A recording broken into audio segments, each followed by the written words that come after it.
All right, we're back. Welcome back, everybody. Thank you for joining us here at the True Crime Cafe. It's back with you guys once again. We're gonna bring this Goncalves interview back in here and go through it slowly and break it down piece by piece and discuss it. We didn't get a chance to really do it the other day. We kind of sped through it, so we're gonna do that today, amongst some other things with the open discussion as well about that. I had some requests about the interview, so here we are. Welcome back, everybody. I appreciate it. Amongst a couple of the things that were in some documents we may discuss as well. So thank you guys so much for being here again. Please hit that like button on your way through the door. Share this out. Let everybody know what we're doing in here. Please and thank you. That being said, you know the rest. Here we go. Here we go.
All right. Hey. Welcome back, folks. Great to be back with you guys again today. For those of you, second show of the day, I appreciate you guys very much for joining us for Cold Case and Coffee this morning. Appreciate that very much as we looked into the Freeway Phantom Killer. Quite an interesting story to say the least. Today we're back in Idaho. We're going to be looking at the new Steve Goncalves interview, breaking that down, reviewing it, talking about it, and some other things within the documents that have been put out that have been requested from the community members here. So thank you guys for your requests, your input, and your feelings about all this, guys. I appreciate it. And of course, I will be dropping or pinning the link in the top of the chat for anybody that wants to join me up here to discuss these things. Appreciate it so very much. That's what it's all about, guys. I love, course, seeing you guys all in the chat, but I love hearing your voices and your feelings and your opinions on these things vocally, not just typing it. So that is the best part, guys, about this community is everybody has the right and will speak their opinions and feelings on what we do in here about, especially with this case. I love to hear it. So come on in, grab a seat, get comfortable, you guys. Again, as always, good morning, good afternoon, good evening, good night, wherever you are. I hope it's good for you because it's great to be here with you guys. This is the best community as far as I'm concerned on YouTube, and I love each and every one of you guys for being here. Appreciate you all so very much. Absolutely. All right. Speaking of, who do we have in here today? This afternoon. Looks like Trish Crow came back. Great to have you. I am me. Always a pleasure. Miss Alicia J. Absolutely wonderful to see you. Suzanne Smith. Randy Furr, my friend. Great to see ya. Great to have you here. Jesse Schul's back in the house today. Grateful to see you, sir. Miss Sherry, welcome back to you. Of course, Dagburn, Johnny Gobble's Dead Floozy. Mama's in the house. Can't go wrong there. Suzanne Smith, welcome back. Great to see you. Miss Crystal, Canna Crystal's in the house. Great to have you back. Great to see you. We've missed you. Wisdom Speaks. Always happy to have you here, Miss Wisdom. And of course, that's our BBBB. Let's see. Samir Dowie, welcome back. Great to see you. Always happy to have you all here. I appreciate you all so very much. Let's see here. Jesse 316, great to see you. Great to have you back. Aurora, welcome back to you. Great to see you again today. Again, please like, subscribe, share this out, hit that notification bell so you don't miss nothing, please. And thank you. Always appreciate it. Donald D. Nice in the house. Miss Val is in the house, tuning in from work. Hope floats. Great to see you, Miss Val. Thank you for joining us. You are appreciated. Eddie's back. Welcome back, brother. Good to see you. One maiden, not great to have you here. Let me see here. Just one moment. Almost there. Almost there.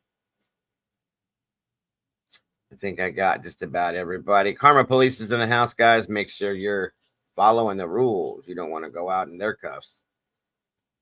Great to see you guys all. And that being said, a 1 and a 2. Welcome, Mr. Jesse Schul, and Donnie's in the house. Donald D. Nice. Good to see you both. Can you hear me okay? Can you hear me okay? Yes, you sound actually better than you ever have, Don. Yeah, nice I got a mic. I went out and got me another this kind of mic right here.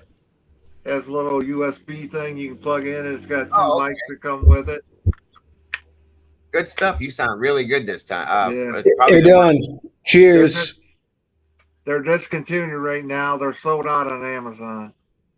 Good stuff. If it works for you, brother, that's all that matters. Yeah. I'm grateful to be able to hear you clearly. It helps the audio. Said it would work for YouTube, so we'll see how good it holds up. Absolutely. You sound great. $20. Yeah. $20. SRB just said it too. Yeah. $20. You can't go wrong with $20, man. You're right. Yeah, and it sounds that good. Sounds great, buddy. Grateful. Pleased to meet you, Don. I'm Jesse. Yeah. They know me, and they call me Android Tech Assassin in the community. I'm nowhere into Android stuff, but I do like true crime. But I'm more from the URLs. I know a lot of URLs. I know a lot of Android stuff. I'm a sports guy myself.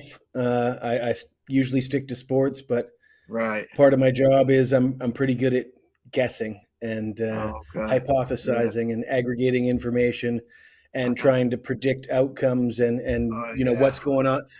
The idea of what's going on behind the scenes that, you try to take a small sliver of information and draw a big picture. That's basically what I do. Almost like coding kind of way. I found it can be applied to true crime. And to be honest with you, with the recent information coming out, I don't know about you guys, but I'm sort of feeling like, when the 911 call and all those docs and all those text messages came out, it felt like vindication. Like we'd been saying all these things for a long time, but more and more stuff is coming out. It's starting to really, when all's said and done, I'm sure there's going to be an old episode that Dago can pull out where we almost nailed it. You're muted, Dago. I'm glad you brought that up because at some point, I think we're probably going to head back and do that and say, hey, we said that here. We said that there. Jesse's been around.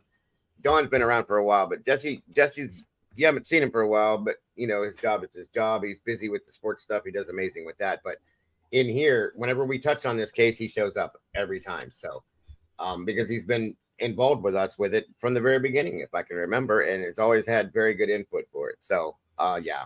We're going to head back to them days one of these days. Exactly, Eddie. Jesse definitely has a logical mind, and we love that here just as much as you do too, Eddie. Everybody in this community is amazing to me, especially when we're enthralled in this case, because everybody in here seems to have a critical mind and has the ability for critical thinking, and everybody has really good input, and that's what it's all about to me. That's how we have come to the conclusions and the points that we have that have common sense involved and the logic involved in them, and not the bullshit that we've seen thrown at us and said, here it is, this is what you're supposed to accept. Now do that and shut up, please. That's not how it works here. So we don't do that. So I appreciate all of you guys that do join us, and we have these conversations every time. It's amazing. So again, welcome. Virginia just jumped in. Good to see you, Virginia. Well, good to have you here, brother. Jesse, I seen you there. Hold on. Quinn's in the house. Welcome back, Quinn. Great to see you today. Let me see. I think I got everybody. If I didn't, I will catch up, guys. Kelly Coker, welcome back to you as well. Great to see you today. And make sure everybody, you let me know if my audio is not working so I can make sure that I remedy that issue if there is issues with it. Crime Officer Stevens in the house. Good afternoon to you. It's great to have you all here, guys, and share this out if you can. Oh, 100%. Demon, great to see you too, Demon. Thank you. Yeah, Jesse's been around a long time. Long time. Like I said, from the beginning, at least 2.5 years that I know of because of this case. So I remember before the PCA, because I remember I was on a live when the alibi broke, and it was the early days back then. Yeah, I know you've been. Yeah, I was still somewhat. I was still a little new to true crime back then too. I had covered Kylie Rodney and Summer Wells, but this one kind of broke everybody out, I think, and brought everybody to the surface with this. Norma Fralin, welcome back to you. Good to see you. But yeah, you've been around here a long time. It's always grateful to have you here. I've been coming on live on panel about 6 months. I think I've been here, but I've been with the community. I've been on the channel. I've been in the background lurking in that probably for a year though. A lot of people have done that until they get up enough comfort to where they can come in and pop up and speak on certain things. And I appreciate it. I respect it. And every aspect. Oh yeah. Many hands make light work, I believe is the expression. And, I was watching the Karen Reed case this morning, and it got me thinking that just a community like this, and not just all the communities in true crime, I think we need to work together to sort of aggregate our memories when the state tries to come up with things. We need to remember back to, like, watching the Karen Reed trial. I'm seeing expert testimony from cell phone experts, Celebrite guys, testifying about they can't pinpoint the time of a Google search. They can't pinpoint location of a phone. But we're going to get guys in the Koberger case that are going to testify. They know exactly what, they're going to say the exact opposite what these experts are saying in the Karen Reed case. And if you're really in tune, and if you have a community, the community could probably give you timestamps of various trials. You could probably pull up a dozen expert testimony in previous trials contradicting what the state is saying in this trial. And I mean, there's clearly, like, from a legal precedent standpoint, there's huge value in that to be able to say, well, in this case, this guy testified to this and this and this. Yes, agreed. And when you have true crime, I think true crime has impacted at least everybody that's in this community at least once in their family or in their surrounding or some way. True crime has impacted some way. Well, we're all here for a reason. Obviously, right. It's not. And I know it's affected me. One of my aunts, I know. Yeah, it was in Indiana. We all didn't just wake up one day and say, "I'm gonna go to true crime." It's just there's something that has got us here for whatever reason. So I agree with you, Don. Well, one thing the guilters have in common is they think it could never happen to them. It could never happen to me. I got nothing to hide. It could never happen to me. Well, guess what? That's pretty naive. Want the truth. That's pretty naive. The real truth, not no agendas, propaganda, and all that. We want the real truth. Absolutely. And yeah, IME says my best friend's sister was murdered here in Akron, so we're neighbors. IME, because I lived right below Akron when I was younger, but I never was really into other stuff until right before it happened. I'm in a little town called Fostoria. You ever hear of it, Dago? I have. Yeah, that's where I'm from. A little town called Fostoria. Gotcha. I'm sorry to hear about that, IME. And like I said, these are the things that brought us all in here. Agreed. Everybody knows my situation, so on and so forth. Barberton. I know exactly where you're at. Okay. You're right on the outskirts of Akron. I got you.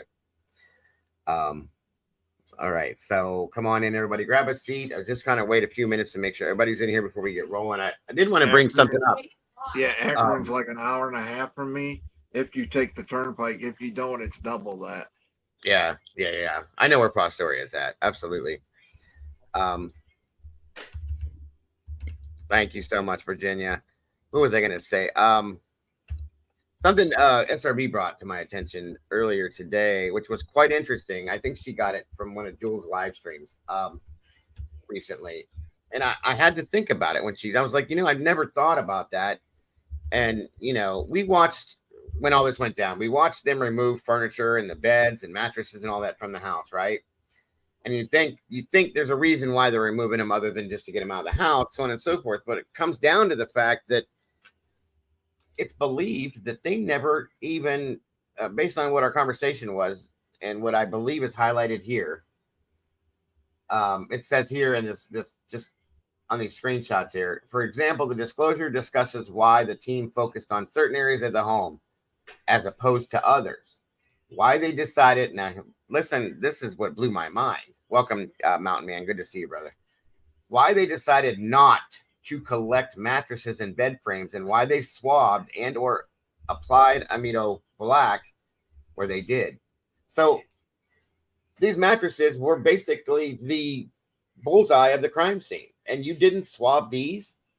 You didn't check these for specified DNA or anything like that. That blows my mind. Okay, or at least the bedding or the clothing or all that right, stuff and you that's could have got. Or the frames either. Okay, and that's one thing. That's one small thing within this case that has been done wrong. That makes me that just one more thing that makes zero sense to me that you should be doing and you're not doing here. So sort of suggests they knew exactly what they were looking for, but they didn't want to find it. And there's a lot of stuff. There's a lot of other stuff that would suggest that they know exactly what's going on, but they don't want to find it. You are absolutely right, my friend. And that's exactly what I'm saying. That's why I pointed this out. Something like that in any other case would be the first thing, in my opinion, that would be taken apart and swabbed and looked into and checked about, looked through. It's never done here because, again, it almost seems they don't need to do that because they already know. Just like with Brian Koberger. They don't need to look at anybody else. They already know. Or they can blame it on not enough people, enough manpower. Well, that's what their answers usually are, but that's just bullshit. We know that. So, exactly, Eddie. The attacker's blood should be on those mattresses if there's any. So instead, they probably took them to a dump and burnt them. That's my opinion. Welcome, Miss Gina, GC Reed. Remember, also every wall was Snow White. Nothing on the walls. There was one wall piece that they took out, I believe, but besides that, yeah, there was a lot of what you would imagine should be spray that there wasn't in some places, I guess, which is crazy. So great points. Let's see. And yes, again, they're protecting these other two. And Willie made a statement about that a long time ago, and I have to agree with this and bring it back up every time. If this would have been him or I, or Jesse and I, or Dawn and I, they were the surviving witnesses, as they call them. We'd have been locked in jail. We'd be done in jail right now. So yes, 100%. Thanks for bringing that up to my attention, though. And again, guys, you could probably find that over on Jules of All Trades. She's been doing some amazing things with the documents. We're going to review that stuff here later on too. But yeah, and that's the thing, Mountain Man. We watched them take the mattresses out, and then just I would imagine they were taking them to the lab. Another strange thing, they never showed us where the bodies, or at least them coming out in like body bags or something like that from crime scenes. Don't you usually see that? Well, not always, because I know I've been on a few scenes where there's a lot of press around, and they probably, in my opinion, they probably covered that doorway that's with a canopy and backed the truck up to it and did it that way, probably in the middle of the night, so that they didn't have all the cameras on. Or play it off like they're doing HVAC work or something. Do it through that way, like you said, block the doorway. Yeah, that's something that, in my opinion, I respect that because it's for their own respect. Correct. Yes, they don't want. With all the creators out here, just think of the kind of creators there are that would just constantly be showing those images and stuff and putting them in their thumbnails. And that's probably why, right there, you just nailed it. Why they didn't want it out, right there. Bingo. And they don't care. They would have broke that down. There are specific creators, I can promise you, that would have had nothing. I mean, there's a few of them that have been selling autopsy photos and using them to get signups and all sorts of nasty things. Right. No, agreed. And it's sad and it's sick and it doesn't need to happen. So I'm glad that was one less thing that was able to be exploited. Yeah, me too. Yep, correct. Have you seen the Sigma Chi videos of them with Ghostbuster style dry wet vacuum? I have not, but somebody else asked me that same question, Gina, so I'll have to look into that. I heard vacuum on the floors. They were doing like carpets everywhere they could. what I heard was carpets. They checked all the carpets that were there, but there wasn't many carpets There in wasn't any. any of those There was all, locations. yeah, there was faux wood flooring in the house. They might have had small rugs, but there weren't any like real carpeting in the house that I saw. Does Talking about anyone else those remember locations, maybe for Brian. genealogy company coming to the house, or is that my mind making it up? I seem to remember something, Mountain Man. I'll have to go back and look though. There were so many things that have happened, you guys. This seems like this was 10 years ago, and it's not been. And there's so much that's happened within this period of time. So yeah, it's very possible, bud. Yeah, and that's something that just slipped to mind, probably. Yeah, I agreed with that. SRB. Let's see. Yes, again, 82 peeps in the house, guys. Please make sure to hit the like button on the way and share this out and let everybody know what we're doing. Like I said, today, guys, I've had many requests because we kind of scanned through that interview real quick the other day about us going through this interview little by little, breaking it down word for word, piece by piece, and reviewing and talking about what was stated and body language and things like that people want to talk about. So that's what we're doing. And then some others, we'll be adding some other things in as well. Thank you guys for joining us again. I was about to go to sleep, Dago, but I was hoping that you would go live tonight because I've been itching to talk about this particular Steve G interview and some of the things that come out of it. Hold on a minute, Don. Go ahead, Jesse. Finish. Just that I was really dying to talk about it because I think there's been a few things that have come out of it that are really key, and in fact that apply to what we talked about last time I was on with you. Yes. Some of the we questioned, I think we both agree that Steve G is a sort of a decent. Well, I mean, he's a guy who lost his daughter and he's trying to do right by his family. And our criticism of it isn't that he's a bad man. It's that he's focusing his energy in the wrong directions and he's being misled. Agreed. But sort of, I was stating anyways, I shouldn't speak for other people, but from my own point of view, I believe he believes in what he's doing. I don't think he's being deceitful. I just think he's not that bright, and he's had the wool pulled over his eyes, and I'm starting to get a clear picture of exactly how that looks. Yeah, and I think you and I are on the exact same page, same chapter, same book with that, 100%, and I think we have been. So I do agree. Where were you staying now, Don? I'm sorry. I think I think you have like a bit of a delay, so I think you cut in sometimes. My bad. That's all right. What were you saying though? I was just saying that's perfect timing. He said he was about to go to sleep, so it worked out perfect timing. Yeah. Well, he's in Thailand, so we're on a little bit of a different flip. So I try to make it up so that we can match up with a lot, and it helps out sometimes. He's from Thailand? Yes. Wow. Yes. Just like the picture in the back. Yeah. I love seeing it too. Every time I wish I was there. Maybe one day we'll see. Welcome, Demon Dog. Again, Norma, great to see you guys. YouTube makes awesome 4K videos of Thailand. Yes. I've seen some of them actually. I remember seeing an airbag truck sitting there, like it was an HVAC truck. Yes, I remember that in the very first, actually the very first news broadcast, there was an HVAC truck sitting in front of the house. So that's interesting to me. Always was a thing. I always wondered what that was about. I know they were doing things to the house. Do we know if they checked all the drains in the house, all those homes? Have they checked all the drains? They claim to have, but okay. With the way this investigation went, I don't know. Who knows? Tomboy, welcome. Good to see you. Great to have you all here again, guys. Please make sure. CJ guys in the house. Good to see you. Great to have you back, guys. Please make sure to hit that like button again on your way in the door so we can get this in the algorithm.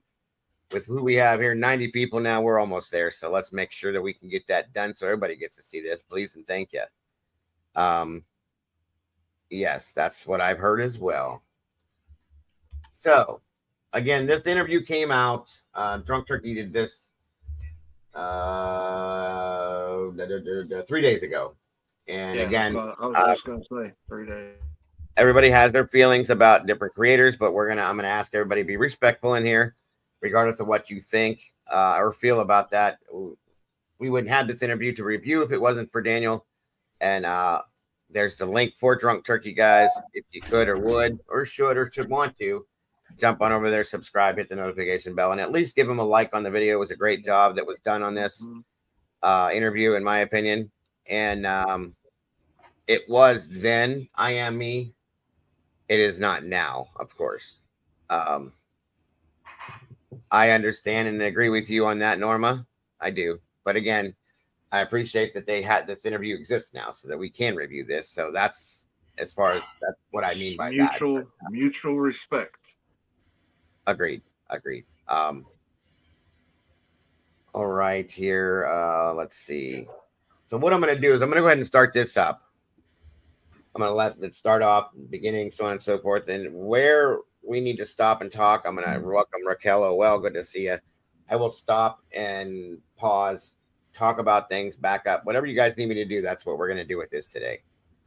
So just let me know. Good to see you, Aurora. Let me make sure I'm catching everybody that's in here. Thank you for that, SRB. Appreciate that very much. Again, there's the link in chat for the Drunk Turkey Show who provided this for us, and I very much appreciated. Okay. This is an every day of my life.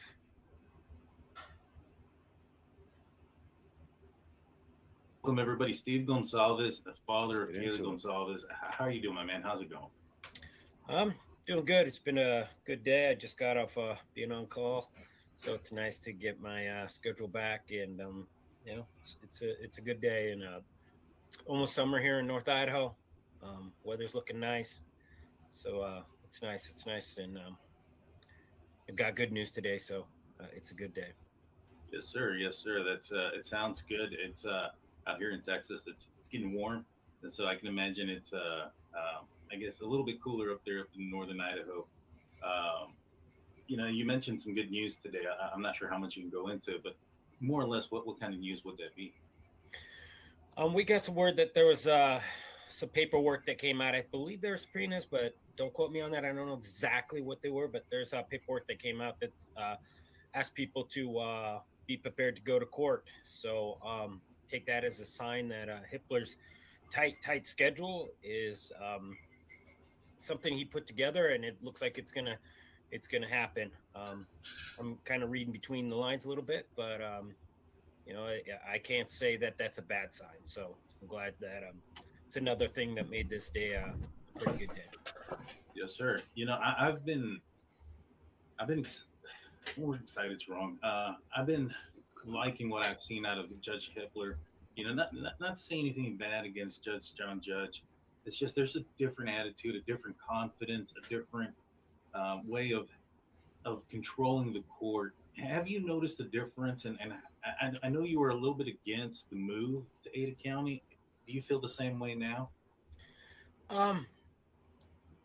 You know, you can have both things, right? You can be disappointed that the community that was hurt the most isn't the one that's able to see the justice. And I don't want to live in a country or a world where only our biggest societies are the ones that are able to orchestrate justice. You know, you don't want to be in a situation where you have to be in a big city for you to be able to have the facilities and the resources to actually have justice. I think that's a bad message, and I'm still against that. But it is what it is. Montauk County, they didn't have the resources. They couldn't get it done. It was nothing against Hitler, but that courtroom was a fraction of the size of the one we're going to. I mean, it didn't even have an elevator. This one has an elevator of at least, I'm going to say 6 floors.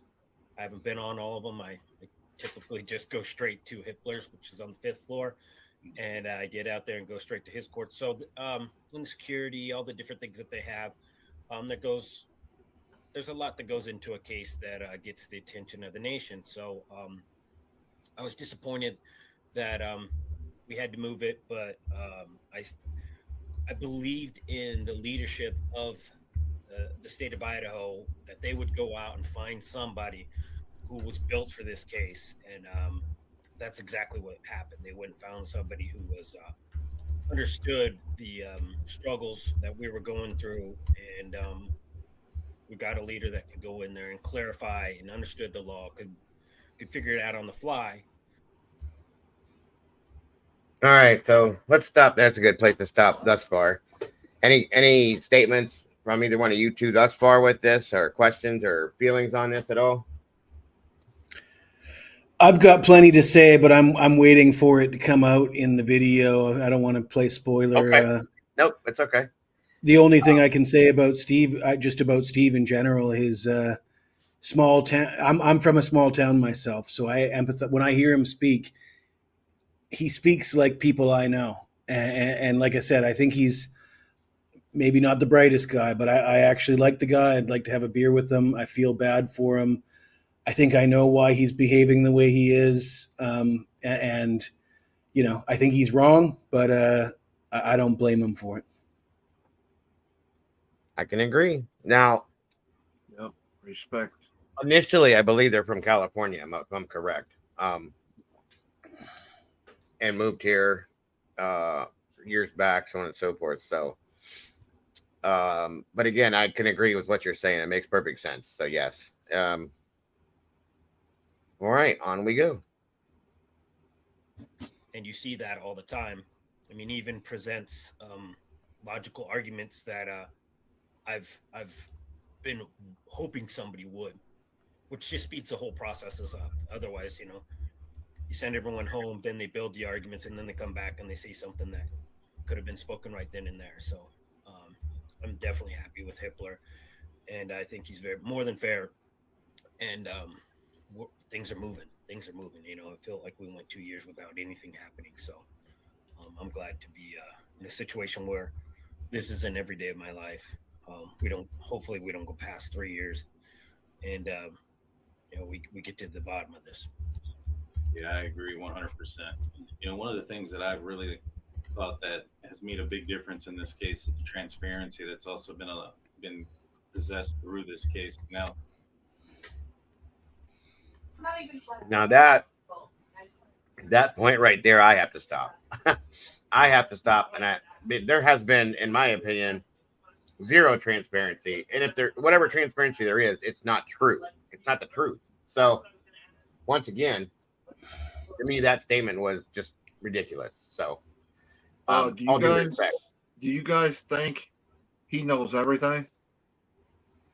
I think he knows nothing, but I think they're giving him more information than they were giving him, and that's allowing him to say they're being more transparent, just because they're feeding him what they need to feed him to keep him.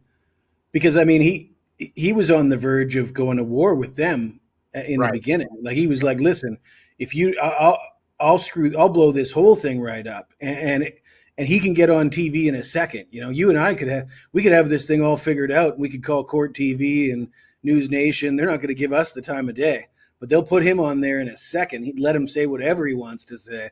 So they're heavily invested in giving him just enough information to keep him happy and quiet. And I think most everybody agrees that he doesn't know probably most of anything, to be honest with you, other than what we know. In some senses, I think some of us, again, all due respect, may have more knowledge than him in some aspects. That's just my opinion. Just saying. So yeah, I have to agree with that too as well, Don. I don't think he knows much of anything on this, sadly. Nothing much of what correct information, I should say. Much more than what you would imagine. Just saying. Yeah. I'm sure he knows the basics, okay, and what he should know, but more than that, no, I don't think so. Alrighty. Through Judge Hitler. And how do you feel about the transparency, the information that is now going through? I mean, you know, this is a lot of information. We've had 911 calls, we've had text messages, we've had a lot of things that have come out recently that were sealed. As a family member of a victim, how do you see that information coming out, and how does it make you feel? I'm not a fan of gag orders. When we first got one on us, we did a little research on them. We found out, like, the origins of them that we found in the United States went back to the 1800s, and they were used to basically silence the legal representation of unions. So when they started hiring lawyers with their fees and started to be able to have a lawyer tell them, hey, these mines that we're going into aren't safe. You know, the whole bird, canary, and the gold mine. Mm-hmm. That goes back to these guys. They would go down there, and when the bird died, they ran. You know, that was their safety. So they hired lawyers, and then these lawyers started, you know, TV wasn't a thing, they went to the local newspaper and started saying and describing the conditions. And one of the legals of the time said, "You need to shut him up. You got to shut those lawyers up." So they made a gag order. So they're not really. I'm not a fan of them. I don't like them at all. I think the truth coming from the court, the facts as they are. You're still going to have jury members that decide what those ultimate facts are. But hiding information in the sake of thinking that you can control the narrative, I don't. Maybe when you had 3 news channels back in the day, when I was a kid, you had like ABC, CBS, and NBC, and that was it. But those days are gone. I mean, everybody's gonna. You got these people that think he's innocent, and you got these people that think he's guilty, and there's every view in between. So you're not going to hear just one narrative. You're not going to hear 3 stations saying that he's guilty, and that was just one reason of a gag order, where they basically said that this individual couldn't get a fair trial. But like I said, the gag order goes back to suppressing a lot of truth, and I don't want to live in a country where we have to hide the truth as we know it, the facts that are found in an investigation. We have somebody who's been in jail for 3.5 years. You should have a lot of evidence, and society should agree that evidence is sound enough that we can keep these people off the streets. Otherwise, you release them on bail. So I think our case, a lot of people try to say he's innocent until proven guilty. That's true. That's true in the most generic way. But we do have a grand jury, and that grand jury did an indictment, and that indictment basically pulled him off the streets. So I remind people, I remind my children that we don't have like an innocent person in jail, that there is no evidence. We actually do have somebody in jail with a bunch of evidence, and there again is a statement that bothers me, because I respectfully have to disagree with that. I don't think there's anywhere near a bunch of evidence. And I think this goes back to what Jesse said about what they've been feeding him, making him believe that there's a ton of evidence. And that's why he's so on point with what he feels on this, because he, of course, as a victim's family, you would want to believe that they do have that. Okay. I would, but I don't want to be disrespectful to Steve, because like I say, I do like the guy. I think he sounds like a decent guy, but he doesn't sound like an educated man. He doesn't sound like he's well-read. He doesn't sound worldly. And let's face it, it takes a certain kind of person to be able to comprehend what is relevant evidence and what is not relevant evidence. Right. So for a simple person, for an uneducated person, you throw a bunch of this stuff out there like the state is doing, and DNA and cell phone I mean, they don't have the capacity to dig into these things and see how relevant they are. They're taking your word for it. They heard it, DNA on it. Oh yeah, cell phone says he's there. It doesn't go beyond that for a lot of people. And when I say a lot of people, I don't know what percentage of the population, but maybe 70%, 50, at least 50, maybe. At least 50, yeah. So he's in that category. He's just not capable of filtering out. So for him, I think he's being honest when he says it seems like a lot of evidence. I just don't think he's capable of, you hear him talk, some of the things he says. He said canary in a gold mine. I think everybody knows it's canary in a coal mine. And, yeah. He says things that are a little bit off. When he's speaking, he sounds like he's trying to sound, knowledgeable, but it's just not hitting. It misses a lot of the time, and he's sort of telling on himself in a lot of ways. Micro said that, that's the depth of understanding. I can agree with that. And again, Sweet and Salty said up here that, and that's a notice that I've noticed with everything that comes out. He absolutely seems to ignore all of the new the information it's still factual information. It's in documents, guys, and doesn't hit on any of that stuff. Nothing changes that there. And and I wonder, in the back of his mind, does he question this stuff? Does he question it when he's not doing these live streams and say, hey, because earlier on, I remember him making a statement that stuck with me where he said, he was asked, are you open to the fact, Steve, that there could be more than one person involved or responsible for this? And he said, absolutely. His wife next to him said, no, not at all. Brian is the one that did it as far as she's concerned, and that's that. Okay. And I respect that. Okay. I do. But I was very like, okay, good for you, Steve. You know, you have an open mind. You're ready to hear that the possibility of somebody else. I think that's gone by the wayside at this point. And again, it hasn't. Well, in what I'm trying to get to, what I was going to say, I think it's gone by the wayside for public exposure. Okay. I still think, yes, that he would question because of the fact that what he just mentioned, guys, when he said that he hates a gag order, he hates the fact that the truth is being kept out of this or hidden or whatever. That makes me wonder. Well, again, I don't want to play spoiler before the video's over, but sure. What you let me know when you're ready for me to play spoiler, because I think I know exactly what's going on in Steve's head and why it's going on. Sure. No, that's what we're here for. So yeah, we'll get to that point whenever you're ready, bud. Welcome, Kissy. Good to see you. Great to have you all here, guys. I appreciate it very much. And your opinions, Tomboy. Good to see you again. And yeah, she's calling it, and it's been called this before, the Moscow mentality. It's a sad thing, but it's a fact. I've seen it everywhere. So yes, onward we go.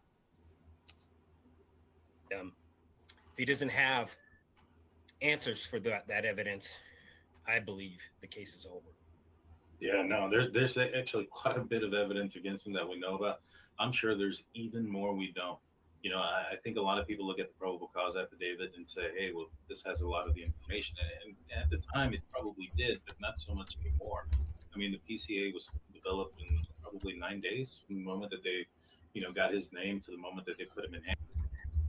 And that I'm glad to hear Daniel say that the PCA, because Daniel was a big stickler about the PCA, guys, from the beginning, and kind of pointed me in that direction at some point, and I really followed it from that point on, and now not so much anymore.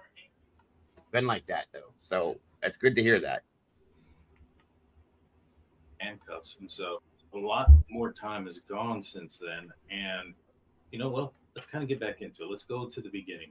A lot of people struggle with that night. Why that night? And a lot of folks have struggled with, if this was a guy that was trying to commit the perfect crime, he would have noticed a new vehicle that was Kaylee's. Maybe he didn't know who it was. She had not been there for a while. A lot of people speculate that she'd moved out and there was nothing there anymore. Is that the case when it comes to what she was still living there or not?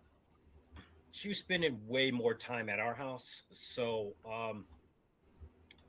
depending on who this person was after, he may have chosen the day because that she was there. Because the previous 2 weeks she'd been at our home and had been taking care of stuff. People that don't know the area, that community, I think, gets around 90,000 when it's full in term between WSU and UI. But when they're out, it drops down to like 20,000 people. So what that means is if you're a local and you're one of these kids being a barista or working on tips, the money's gone. It dries up. So they all get out of town once school's out. So, she was up here, hustling, doing, she can go back to her barista job. I know other kids, my son, Jack, they come up here and as long as you don't burn your employer, you give them a call and you can pick up a shift at any drop of a hat. And we don't have the seasonal flows out like they do, so they could come up here and make good money. So I don't think she was there that much. And he had stalked that place out 23 times at least that we know of. We know he'd done more than that. There's some surveillance that shows that some of the days that he was there, he didn't have his phone on. The people got hung up, and even myself, over the stalking. The stalking in Idaho is defined as a certain profile. He was definitely stalking, surveilling, whatever whatever definition you want.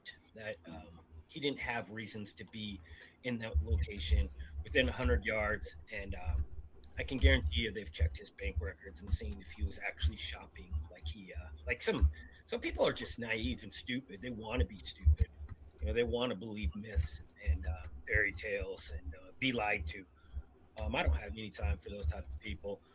So yeah, we nailed down all these type of things. When we talk with the prosecution, we're just like, let's make sure that we've checked bank records. Let's make sure that we can define everything that this individual is doing when he was making these trips. And when you're talking about 23 trips, can a person make a perfect backstory every single time they're driving out there? Sure, some days. That's another statement that I'm glad you said that. He totally contradicts himself with this statement. Basically saying no, there was no stalking, but by the way, he was stalking, like Jesse said. I mean, we need to get the tape of Bill Thompson shaking his head, going like this about the no stalking. There was no stalking. Bill Thompson himself stated it. So yeah.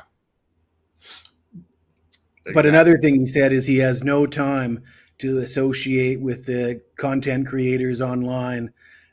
He says that people that believe in this and that, but what he's saying is he has no time for us guys on YouTube, except for Brett Norton and Daniel, who was hanging around with us, and Daniel was basically one of us 2 years ago. If right. For those of you who were around 2 years ago, yeah. He didn't start out as a guilter. No. So really, when he says he has no time for that, he just means that he wants to hang around with people that will pat him on the back and endorse his opinion. 100%. 100%. If it doesn't fit that narrative, then he has no time for him, period. So yeah. And yes, Tomboy's correct. Bill Thompson was absolutely adamant that there was zero stalking. So yes, agreed. Thank you. Welcome, JC. Great to see you today, dear. You can go to Winco and pick up a 6-pack and some potato chips or milk or whatever. But it takes true discipline to do it every single time. And I know mistakes were made. And people think, he was smart and it doesn't matter. The days of making a perfect crime, they're over. You can't do it. There's just too many sensories. I mean, every camera is a sensor. Every car on the road, every single year we get, there's more and more cars with cameras. You see all these morons that are, keying Teslas. What kind of idiot doesn't realize Teslas have cameras on 24/7? That they don't even need the car to be turned on. So when you see stuff like that, your days of making a crime and not being seen, they're over. And thank God for that, because maybe people can just get over it and treat each other good and stop trying to cut out corners and trying to, I mean, it's very rare that you get some individual who thinks he's got visions of grandeur so much that they think that they can decide when people live and die. I mean, that's a psychopath. That's somebody who's, or it's just got a death wish, and he wants to go out and be famous off of what his actions are, rather than who he is. So I think you had that place, stacked out, and I wouldn't be surprised if he seen something that night that made him decide that he had to do it. He had to build up, and I think there was multiple times he went there and he thought it was going to be the night. And he got frustrated because there was a party or there were some people there and he wasn't allowed to do it. So he made a rash decision. He rushed himself and he went and did it. And, like I said, he's not as smart as he thinks he is. And none of us are as smart as we think we are. If we think we can get away with it, and a whole community's not going to be able to figure out that we're involved. Yeah, 100%. You mentioned the 23 times that he was around that place. In the documents, it verifies or clarifies that on these occasions, these 23 times, that he was within 100 meters, and it was between the hours of 10 p.m. and 4 a.m. Not when majority of your shopping is done and there's not a store within 100 meters of the victim's residence. You also mentioned that maybe perhaps he was out there with his phone off. The documents only bring up to November 17th. I don't know if you know or not, but I think that if Kaylee was maybe perhaps the subject of the target there, maybe there'd be some sort of correspondence there with the times that he was in the area with his phone off, or the nights that he was with his phone off, was also the times that Kaylee may have been in town. Those days correspond together, then that might be something that really points in that direction. Back early on, you'd mentioned that injuries didn't match. A lot of people have speculated what you meant by that, including myself. I still don't know the answer. Would you mind explaining what you meant by that? I'm careful with it because throughout this whole investigation, there were things that we found out on our own, and there was things that they shared with us, and that was one of the things that we kind of found out on our own. Uh, so I did share a little bit, and usually when I do share things, it's things that I didn't give my word that I wouldn't share it. It's hard to describe. I don't want to go too far down, but I like how I said there. We talked to Mabbit, and she basically said that they were in the bed together. All right.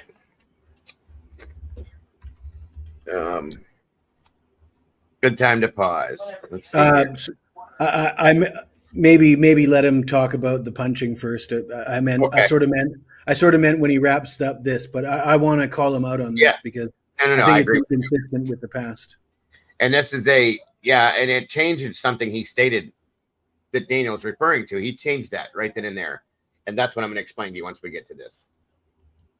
They had passed away, but she's seen markings and damages that made her suspect that that there was more to what had happened to them in that bedroom. So, I mean, I'll say he struck my daughter.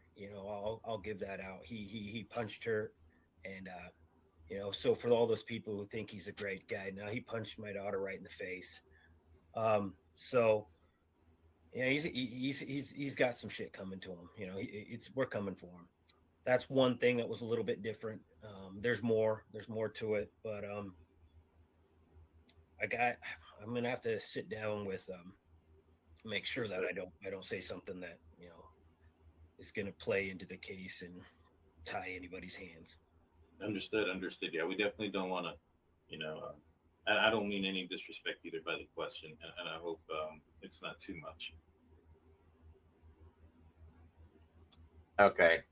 I'll let you go first, Jesse, and then I'll explain my feelings on this. Go ahead.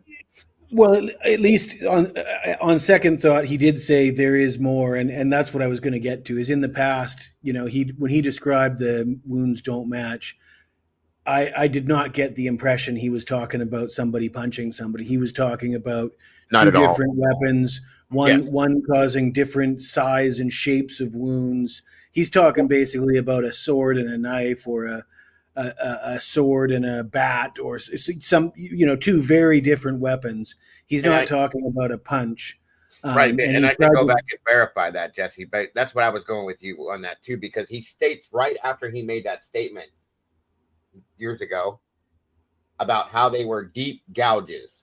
That has nothing to do with being punched in the face. That's the wounds with the knife. So go ahead, bud. And to be fair to him, he did say that there's more, and he just doesn't feel comfortable discussing it in this interview. And he throws the punch in there, and we're all skeptical about the punch because, first of all, how would you know the difference between a punch or a butt of a knife or a butt of a it could be a various other blunt force trauma. It cannot be deciphered whether it and then we see the selfie of Brian apparently hours later, and his hands are pretty much pristine, and he's a very sort of slim guy that doesn't have a lot of he doesn't look like he's got bricklayer hands.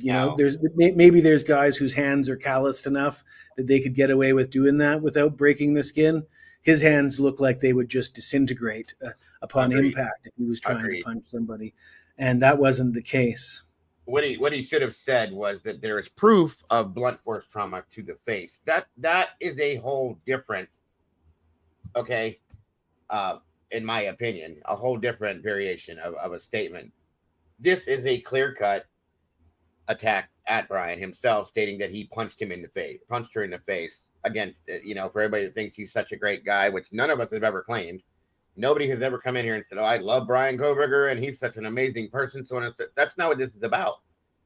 It's about finding the truth behind who actually did this and why this man is being the one that's been suspected of this and being held for this. That's what this is about. It's not because I want to be Brian's best buddy and I want to go have coffee with him or talk to him about his damn car. That's not what this is about. Eddie might know, but I think a great philosopher made a statement, something about you can judge a society by the way they treat the weakest among them, or something along those lines. And I think that's how I see it.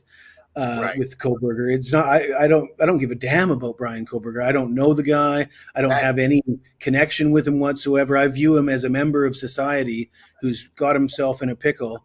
He may be, and I'm not even going to say he's definitely he may be an innocent man. It would appear that he's not being treated fairly by the police and by the legal system. And those are the kind of people that us, as the rest of society, citizens, need to fight for, because if we don't, we will eventually be that guy. Society will crumble, and it's only a matter of time before it's you. And if you're sitting there thinking it could never happen to you, then you're an idiot, honestly. You're muted, Dago. As always, sorry. And yeah, Wisdom is right. Remember, there was a statement made that she was unrecognizable. Please understand something. That's why I said that photograph that everybody has tried to say that is proof that Brian did this is actually going to work in his defense, in my opinion, because that, with his knuckles, if he would have done that to somebody bone on bone, like Dan said in the chat, there would have been bruising, cracking, bludgeoning to his hand. All of that would have been done if he'd have punched somebody in the face, in my opinion. None of that was there. And his fist would not have done that. She was hit with something, in my opinion, and that's where the blunt force trauma comes. Whether it's a golf club, a beanbag gun, or whatever the hell those things are, a baseball bat, a stick, a pipe, anything else can do that. Or even manually smashing somebody's face into something will cause that as well, but not Brian Kohberger's fist, because he showed it to us the next day, according to that photograph, and it wasn't there, and it wasn't that. So that, again, is another problem. You know, it's just another piece of information that shouldn't have been stated, in my opinion. And I have a big issue with that, you know? So, again, going back to what Jesse had said just a little bit ago, early on when Steve made that statement, the wounds don't match. And then they asked him if he could, I believe, reiterate more to that. And he said, well, basically they looked like large, deep gouges that a knife typically wouldn't make. And that tells you right there, he's not referring to a punch in the face. He's referring to the wounds themselves made by the weapon or weapons. Okay, so there were slash type wounds. There was gouge. There was different variations of wounds that could be, yes, made by a knife, but possibly other weapons. And that's what's being avoided at this juncture. You can always count on Eddie. Yes. Oh, absolutely. Absolutely. Thanks, Eddie. You can judge a society by how they treat their weakest members. Copy and pasted. Thank you, sir. Geez, I got that pretty close, didn't I? Yes, you did. You absolutely did. You two are good together. I love it. And I did a whole show on golf clubs, Moto Man, and I showed different variations of what could be done with golf clubs, different versions of what the golf club could be used for. In fact, I think we did 2 shows on it, and there were golf clubs taken from the scene of that crime and never returned, from my understanding. One of the clubs that many people had counted the clubs that should be in there was missing. That doesn't mean it was a weapon. It means it was missing from the set. So we'll just say that, and I'll leave that at that. But I do believe that is a very big possibility, Moto Man. Welcome, Rachel Marie. Good to see you. That's right. He had not one mark on his hands, face, arms, neck. No matter what anybody says, it's ridiculous. So, Jessica Volk, welcome. Good to see you. We do only see his left hand. That's true. But at the same time, I still, even without the photograph, let me take that out of the situation, okay? I don't believe that that's the scenario, because there's no way to tell that. There's no way. He went to a doctor's appointment. He had a haircut. He went back to his teaching job. What was he wearing? A Michael Jackson glove? A one glitter glove? Yeah. Woo! Yeah, right. I mean, exactly. It just doesn't make sense. Thank you, SRB, for that. So yeah, there is that as well. Yeah, I've heard that too. That's something I took from that as well, Norma, and it could be however you take it. She says from his statement, I took it that once Brian got to prison, something awaits him. Remember who is in there, in my opinion, and agreed. I understand what you mean. And I'll leave that at that for right now. So yes. I mean, she says that, do you guys really think his hands were bruised up? That someone would have seen it? Right. I mean, anybody that thinks that, let's talk about it, because like Jesse said, he went to the doctor. He went to get to the barber. He went back to work. Anybody would have seen and said, yo, dude, what happened to your hands? That's well, if he did it by, especially if he did it by himself, yes. I mean, he would have had to wear gloves everywhere he went. Otherwise, it would be quite obvious.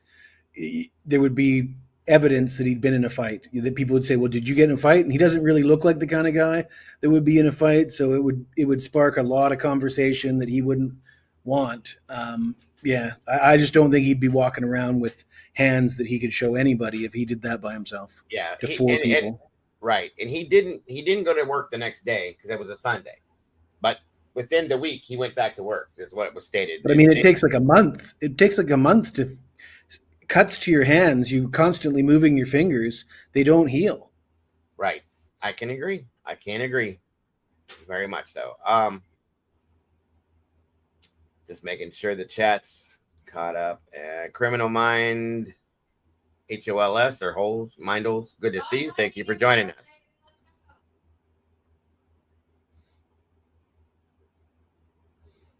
Welcome, Michelle Apple. If I didn't get to say that to you, great to see you. Everybody else that's jumped in here, I appreciate you guys very much. Thank you for being here. Please make sure to have hit the like button on the way in, guys, so we can make sure to get this in the algorithm. KP, what it do? Good to see you. Yeah, that was it seemed like he was going somewhere of importance the way he was possibly dressed. Could have been church. That's true. It was Sunday. We don't know. All right. Onward. Anything else on this this part of or that statement or anything, Jesse, or do you want us to go forward?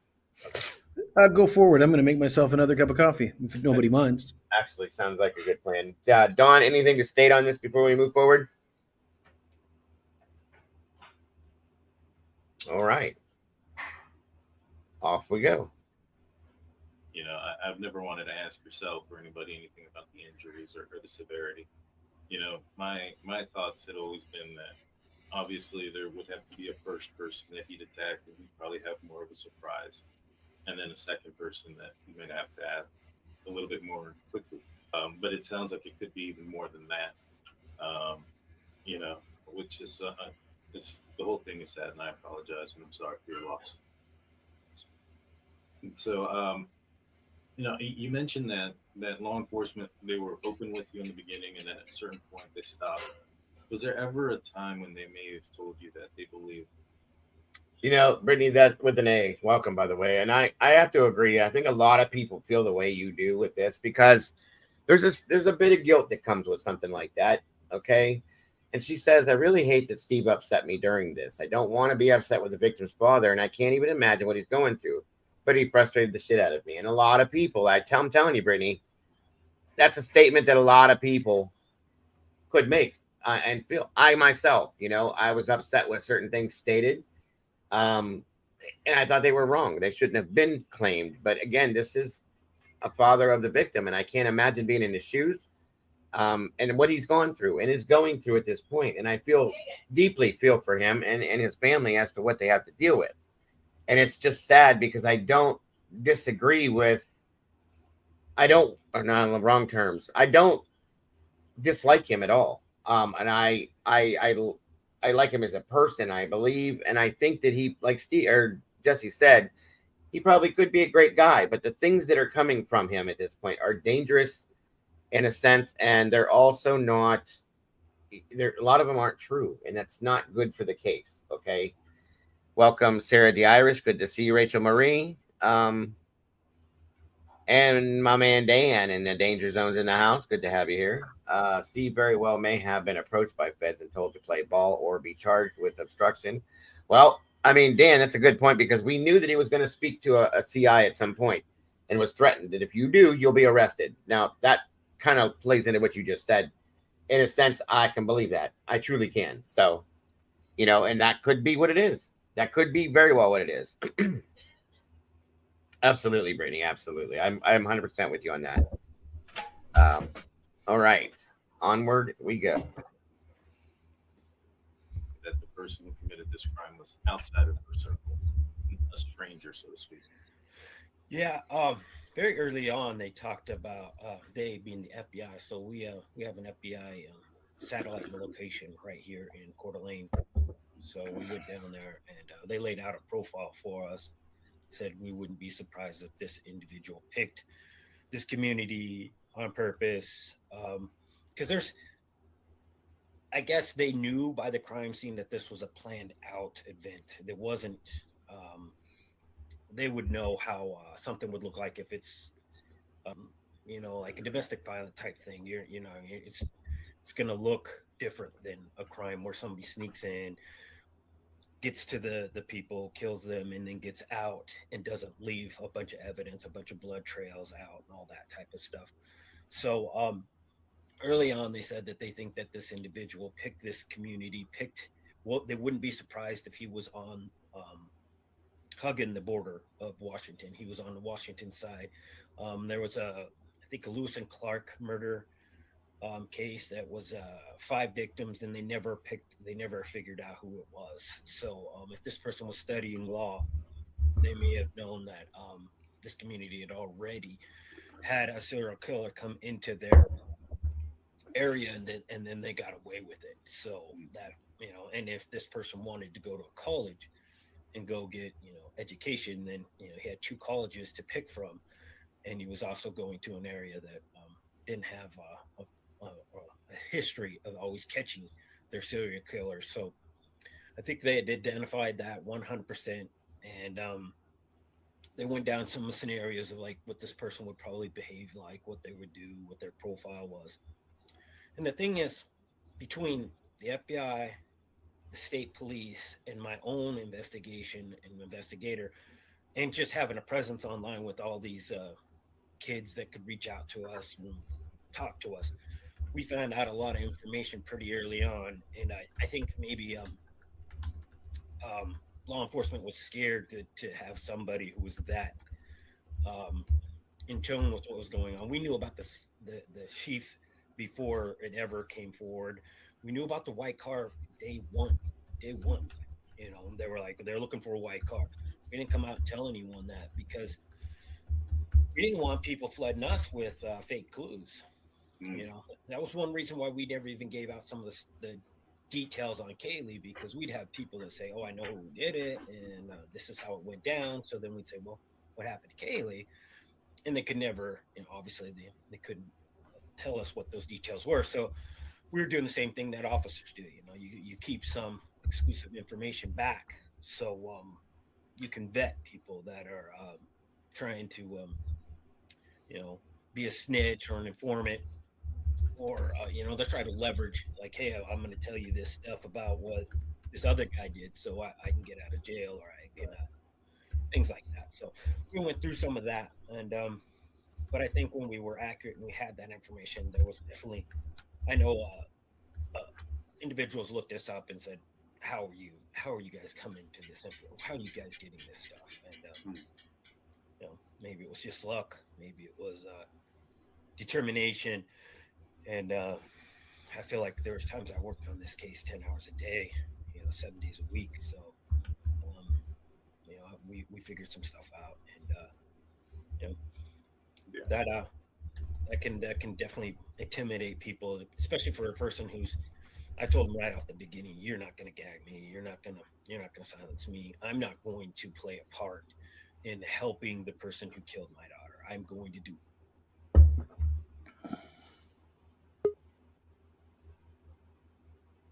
Welcome back, Don. But there again, though, he was gagged, and that doesn't make any sense to me. That statement, helping the person that killed his daughter by gagging him from saying things that could ruin the investigation.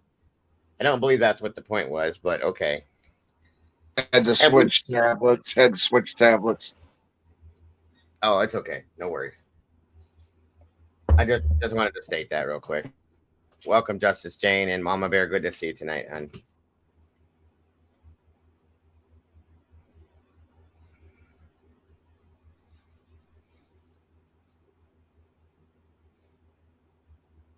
Everything in my path to make sure that I play a role that this guy is killed and held 100% accountable to the fullest extent of the law directly because he chose my family. Yeah. That's what we're doing. He might have just let the cat out of the bag right there. Yeah, that was interesting. I'm going to play that back for you guys one more time.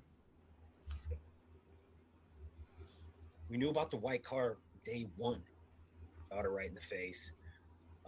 So yeah, he's got some shit coming to him. You know, we're coming for him. That's one thing that was a little bit different.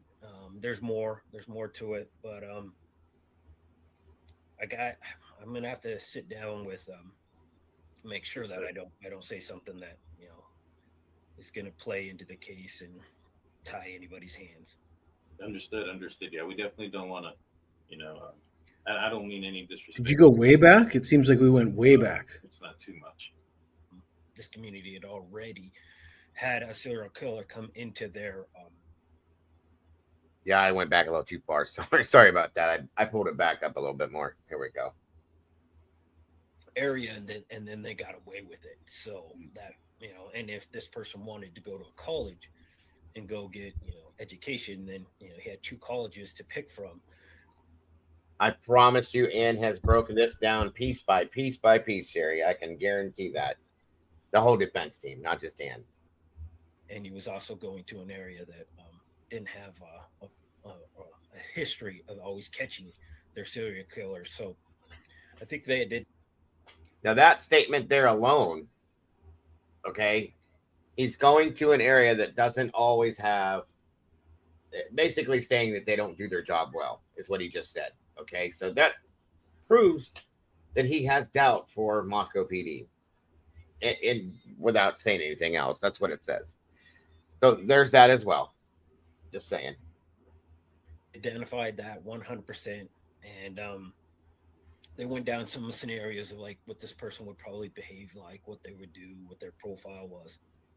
And the thing is, between the FBI, the state police, and my own investigation and investigator, and just having a presence online with all these kids that could reach out to us and talk to us, we found out a lot of information pretty early on. And I think maybe law enforcement was scared to have somebody who was that in tune with what was going on. We knew about the chief before it ever came forward. We knew about, and I have a little problem with that too, because that's not something that, if that's true, that shouldn't be allowed. That's a vital piece of evidence. In turn, I don't typically see them turning that over to anybody, family or not, in the very beginning like that. He said day one, certain things he says they knew, so on and so forth. So okay, yes, Mocha, he did. Welcome, by the way. Anyway, I'll keep just little things that are bugging me. I'm just pointing out to you guys, just saying. About the white car day one. You know, they were like, they're looking for a white car. We didn't come out and tell anyone that because we didn't want people flooding us with. So here's my thing with that right there. That's why I went to this too. Day one, they knew about the white car. Is he talking about the day of the murders? Day one, or day one when they found the white car to be part of this? See, that's my problem with this. And you can take that either way. Day one, to me, is the day that the murders were committed. Let's presume that yeah, Olivia had access to the camera, and remember she corrected the timeline, right? And she saw them out playing with the dog, and she was able to pinpoint when they got back from the grub truck. So let's presume that if there was any white cars going by, the family would have had access to that. Sure. But then we've seen that video, and it's, you know, it's more like a white flash than yes. a white car. Yes. Very good. And that's something great point, Jesse. Thank you for that. But that statement there caught my attention the other day, and I never didn't say anything. I was just waiting for when we were going to do this, but that was something that I thought was kind of important to listen to. Thank you so much for that, Cap. I appreciate that very much. Anybody that makes notice of that means a lot, bro. It really does. I try my best to do the best I can for you guys, so thank you for noticing, and I appreciate that. And thank you for that, Sherry. Guys, I don't know how many likes we have. Let's try to get these up. There's 155 peeps in the house. Let's try to at least break 100 likes to get this in the algorithm, guys. I would really appreciate that too. So, I'm just saying, you guys, there's some things that maybe it depends on how you interpret it in some senses, but you gotta be able to interpret certain things only the only way you can, and that's what it is. So just saying. All right, onward we go. Fake clues.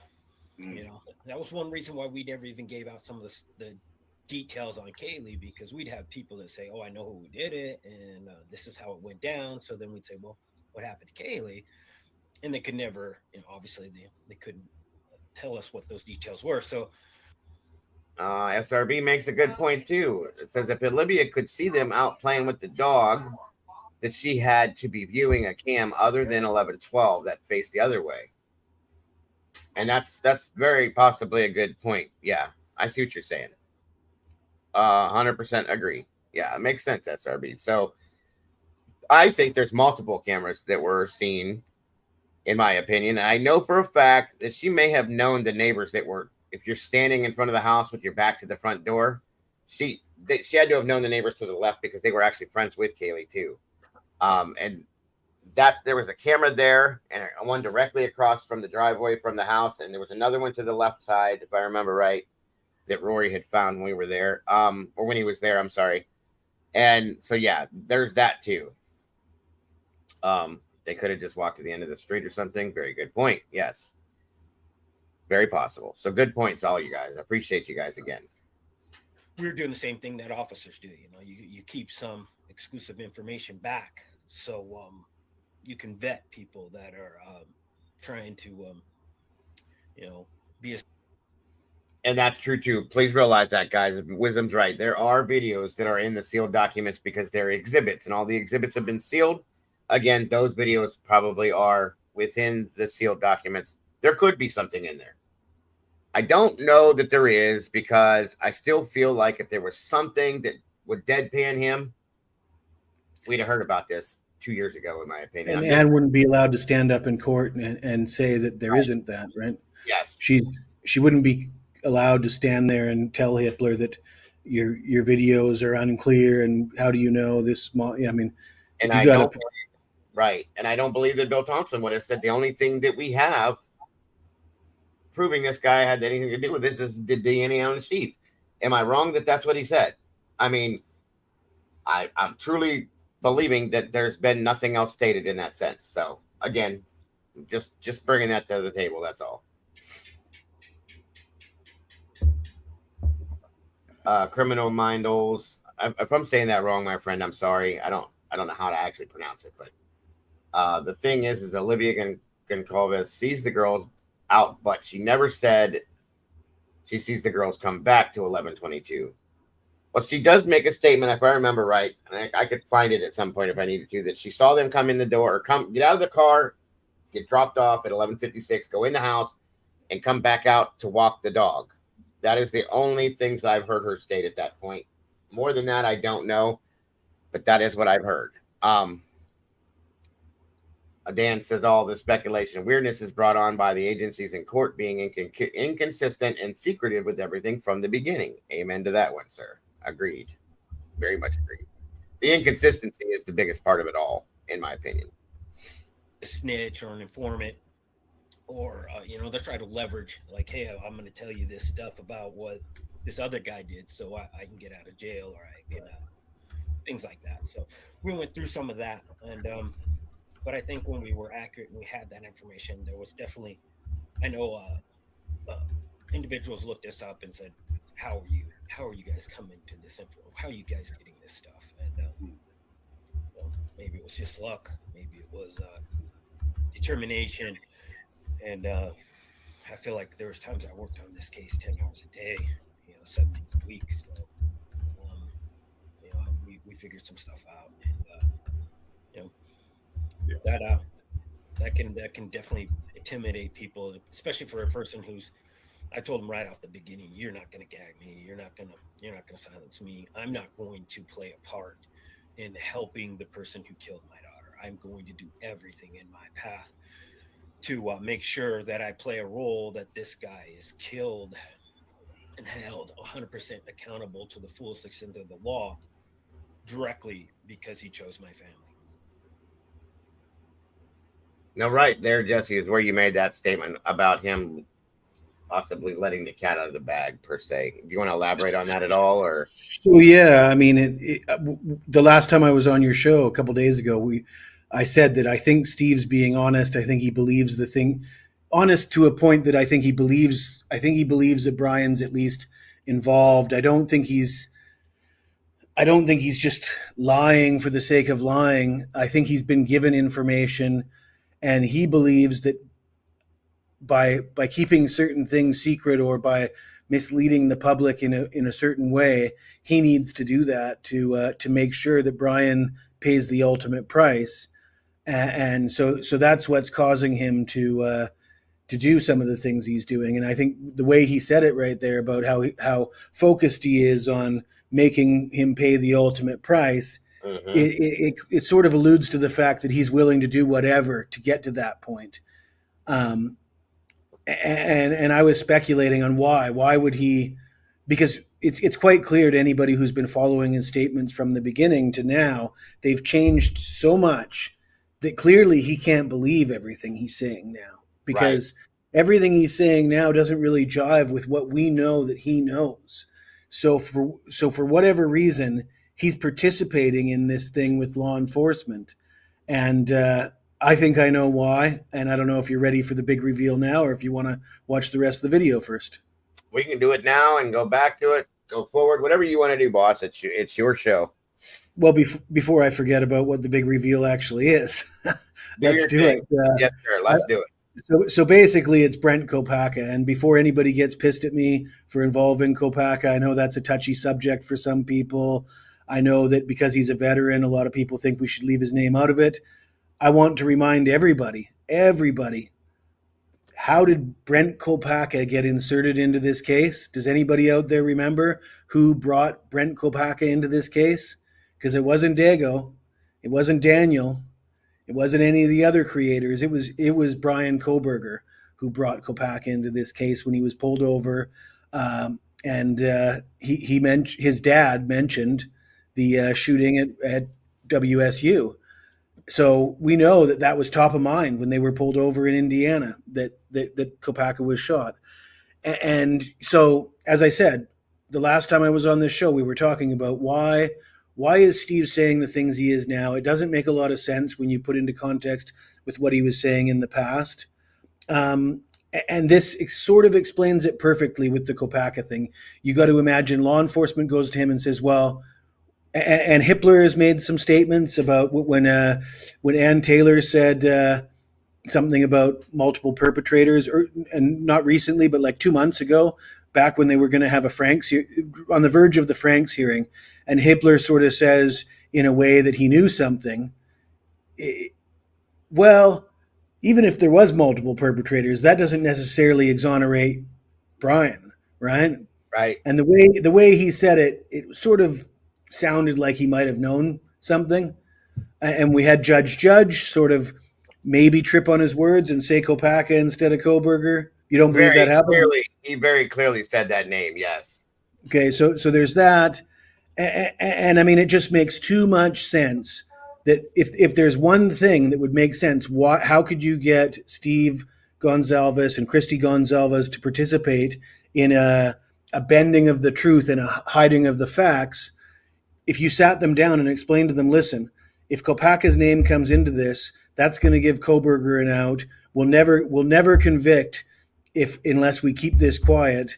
So you guys have to, back us on this. And his words, are the words of a guy that sounds like that's exactly what he's doing to me. When I said he let the cat out of the bag, that's what I'm hearing him say. I'm hearing him say, yeah, I know there's more going on, but for now, we're just going to try and fry this guy. And I think he's doing it because he believes he is involved. But in addition to that, another creator released a video today. He didn't actually show the receipts, but he said that he's been given text messages with the Goncalves family stating that they are aware of multiple perpetrators and they're keeping it on the down low until this case is concluded, and they'll reveal the truth at a later date. Now, I can't. Again, this is all just hearsay, but at this point, with the PCA and how inaccurate it was, and how inaccurate Hippler's footnotes are, and all the inaccuracies we're getting from mainstream media, I don't think I'm doing a disservice to anybody by hypothesizing and using hearsay to bolster my hypothesis. Not at all, Jesse. Not at all. If you mind me asking, I don't mind it being stated in here. What was the other place you heard that at? Yeah, that was Harsh Reality. I did send it to you in the back chat before, gotcha. So that you could. Gotcha. I thought as much that Harsh would be, and I've been following Harsh a lot more recently, since this new stuff has come out, and he's come off with some very interesting stuff. I'll put that way. And before this new stuff dropped, I wasn't following him as much. Guilt saying that, but afterwards, I started noticing some stuff he was saying was quite interesting, and I got to be honest with you, it really is. So I figured as much. That's good. At some point, we can pull that up and review that part of that too, guys, so you can see it. And again, of course, I'm going to want you to go to Harsh's channel, hit the like button, subscribe over there to give him credit for that, because he deserves doing that. But anyway, very good points. And let's go back to what Jesse said with Brent Kopacka. At some point, I stated that they were both very bad situations and that I was keeping them separate for a minute, okay? Because I really couldn't find the right door to get into that with Brent. And I said that was a whole different show for me, because it was a horrible situation the way that I went down with him, so on and so forth.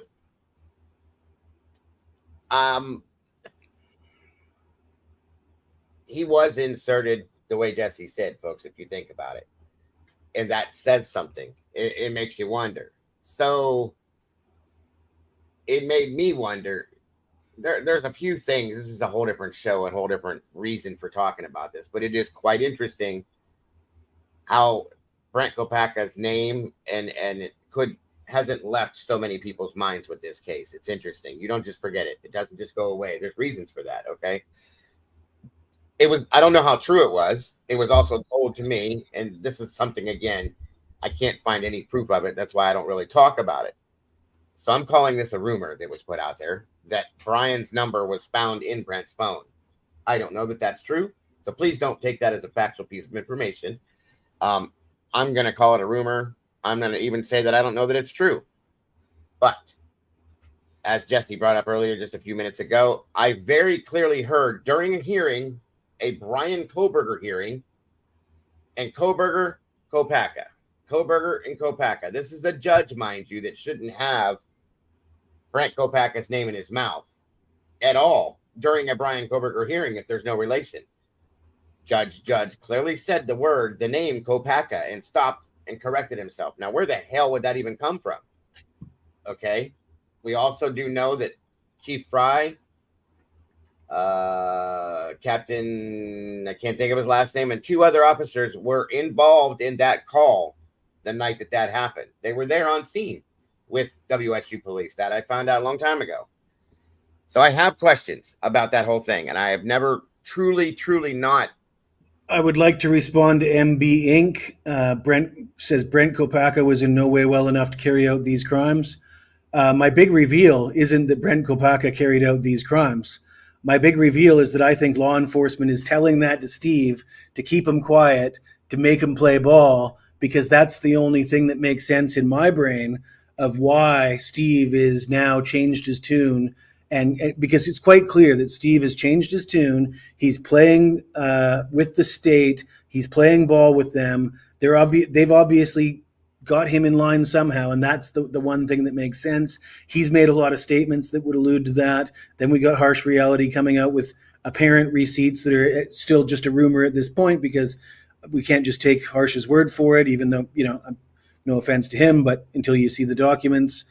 But yeah, there's a lot of things pointing in that direction, and that in no way suggests that's factual. But the factual part, or sorry, not the factual part, but what I'm saying is I'm leaning towards, as far as a belief, is that's what law enforcement is telling Steve to get him on side to keep him shut up. Right. Yeah. No, and I'm not saying, I'm not please hear me when I'm not saying that he did this, and not at all. I'm saying his name is involved within this whole thing, and that's my opinion. Okay. The big problem, it doesn't do anything to explain the behavior of Dylan and Bethany and the rest of the kids in the neighborhood. That's still the biggest part of the puzzle. But as far as explaining the behavior of Steve G, it goes a long way in explaining that. Sure. It makes perfect sense. It does. Absolutely. Agreed. Good point. Very good point, Jesse. Appreciate that very much. And that's what we were told as well. Simply, you're right. That Kopac's phone was found laying on the counter when his brother came into the apartment, completely empty, completely scrubbed of everything. So we don't know what's what, and hopefully at some point that will be figured out. I still don't understand, though, if that case was closed, as to why you can't FOIA anything from it. It was quite interesting to me. That's all I'm saying. When SWAT went to Kopac's place, I don't remember seeing any firing coming from there, and there wasn't. That was another whole other, like I said, a whole other show. Lana covered that whole thing. We watched that with her at some point in time too, as well. And there's something about that whole thing is just bad news. Okay, to be honest with you. Dan said, I think in any other case, Dylan and Bethany would be major people of interest, and if not, the main suspects. I would love to know what lengths were went to clear them. That's a great point, Dan. Very great point. Great question. I'll tell you what lengths. It was a phone call from Scott Green. That's all the lengths that needed to be taken. And that sounds like it would make perfect sense, because Scott Green seems to have more clearance and more power than anybody involved in this entire investigation, in my opinion. And not to mention, I said it more than once, that Scott Green's been involved with every single aspect of this investigation. And that's just as dumb as me or Jesse being involved in the investigation, because he's nobody to law enforcement. Okay. That makes no sense to me. None.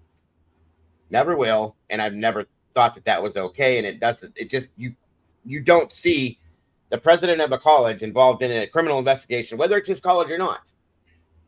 You don't see him going to every meeting they have.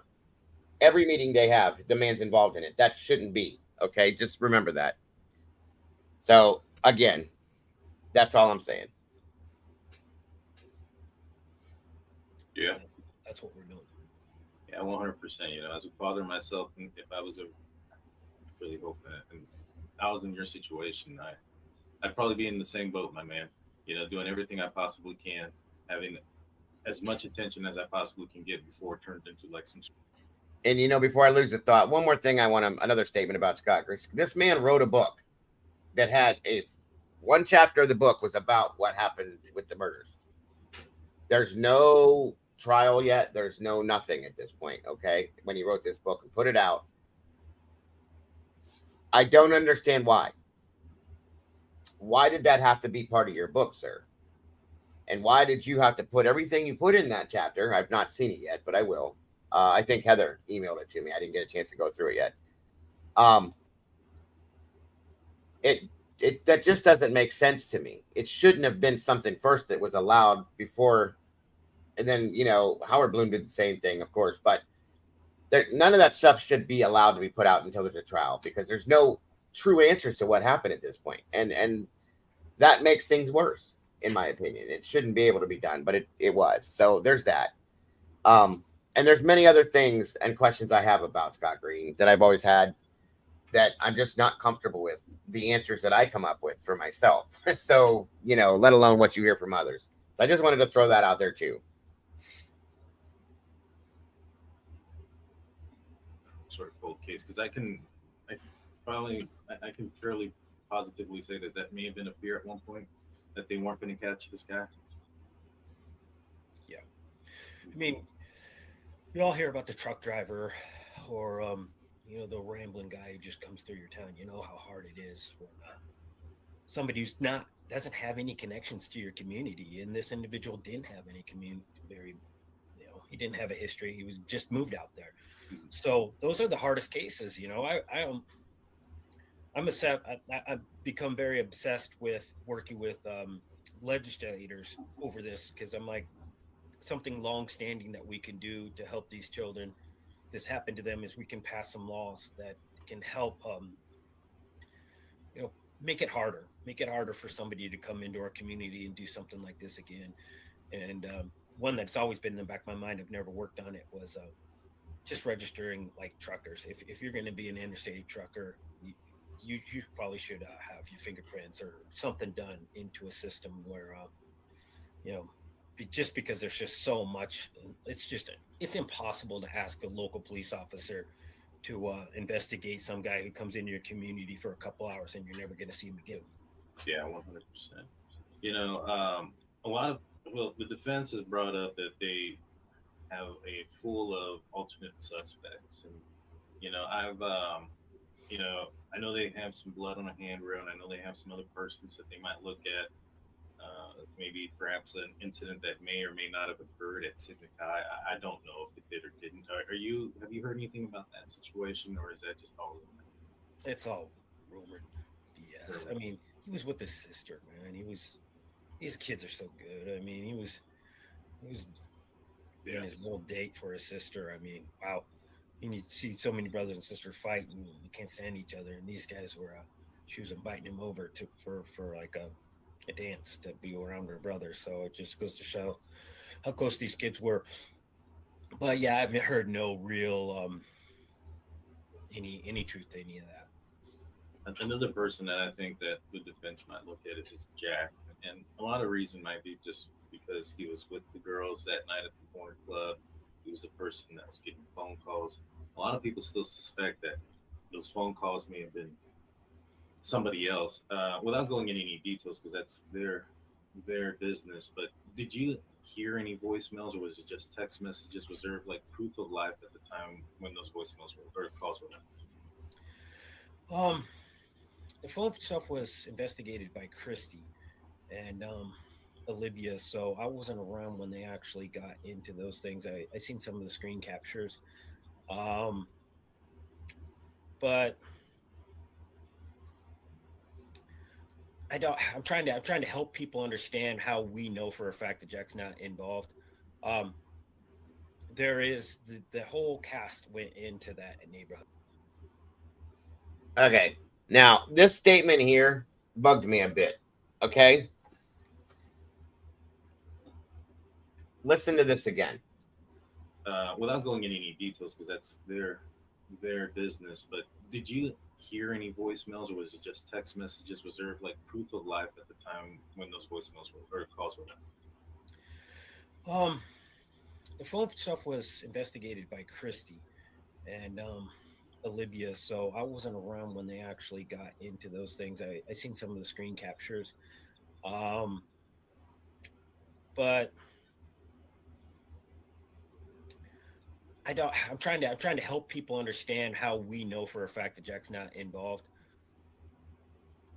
See, that tells me, and this is just my opinion. It's of course, it sounds like it's deep there. Like he's got to go deep to find a way to explain how they know Jack's not involved. Is it because you know of the others that would be involved? Is it because there's something that Jack did that proves that he was, that you can't talk about, that proves that he's not involved? Whatever it is, okay. The way that he explains that bothers me a little bit. Is all I'm telling you guys. Whether you read into it or you don't. Is everybody buying that he only Christy and Olivia listened to saw the texts and listened to the messages and he just wasn't interested? Not at all. I mean, I'm just not buying that. That had all the hallmarks of a guy that was lying to cover something up. Right, and that's what I'm saying. Not at all. Megan says Steve knows what's up, and he's clearly alluding to the bigger picture. So that's that's a good point too. Okay. And no, I don't believe that he didn't look at it because he's so involved in everything else. Why would he not want to see and hear that? Okay. That makes no sense. Just saying. Is that Jack Decor? That would have been Kaylee's Jack, the boyfriend of hers. Is that who you're talking about, Charlotte? If that's what you're asking me. So welcome Rachel Marie again. Thank you for joining us tonight. And I appreciate you guys. Was Dylan saved contact Kopaka? That's interesting. I've never thought of that. Good point. Let's see. That's right. It's definitely a tactic to slander and label so the opposing voice is muted. Very good point, Eddie. As always. So let's see. Just making sure. I think I got everything there. Good stuff. At one time, a black lady was calling in on Daniel's show talking about her son was in a job that required media, and she never would say his name or hers, but she did say that he came home and told her something. I remember that. I do remember that. Yeah. Good. Welcome, Mr. Girl. Thank you for joining us tonight. And Miss Cat Lady's in the house tonight. Great to see you. I appreciate you so very much for being here, as always. All of you. Thank you so much for joining us today. There is the whole cast went into that neighborhood, and people are going to understand that cast detail is though we didn't get some of the timing records, there's still a lot of information there that they did get, and Jack is one of the people where they did get the timing records, which lets you go within feet. So they knew when Jack's phone was moving when he was in his bed sleeping and moving around, whether that was under his pillow or it was on his blankets or whatever moving around. So they have a absolute certainty where Jack was that night, and there's surveillance that was going on around there that lets them know. I mean, of course. See, I don't like that statement either. And yes, you sure you didn't get them timing records? That's a great question. Well, that was clearly inserted in there, like it's kind of irrelevant. You know what I mean? He would never know. He would never know what timing records are if the defense wasn't asking. You know, and by bringing it up, I think it almost is incriminating, just because.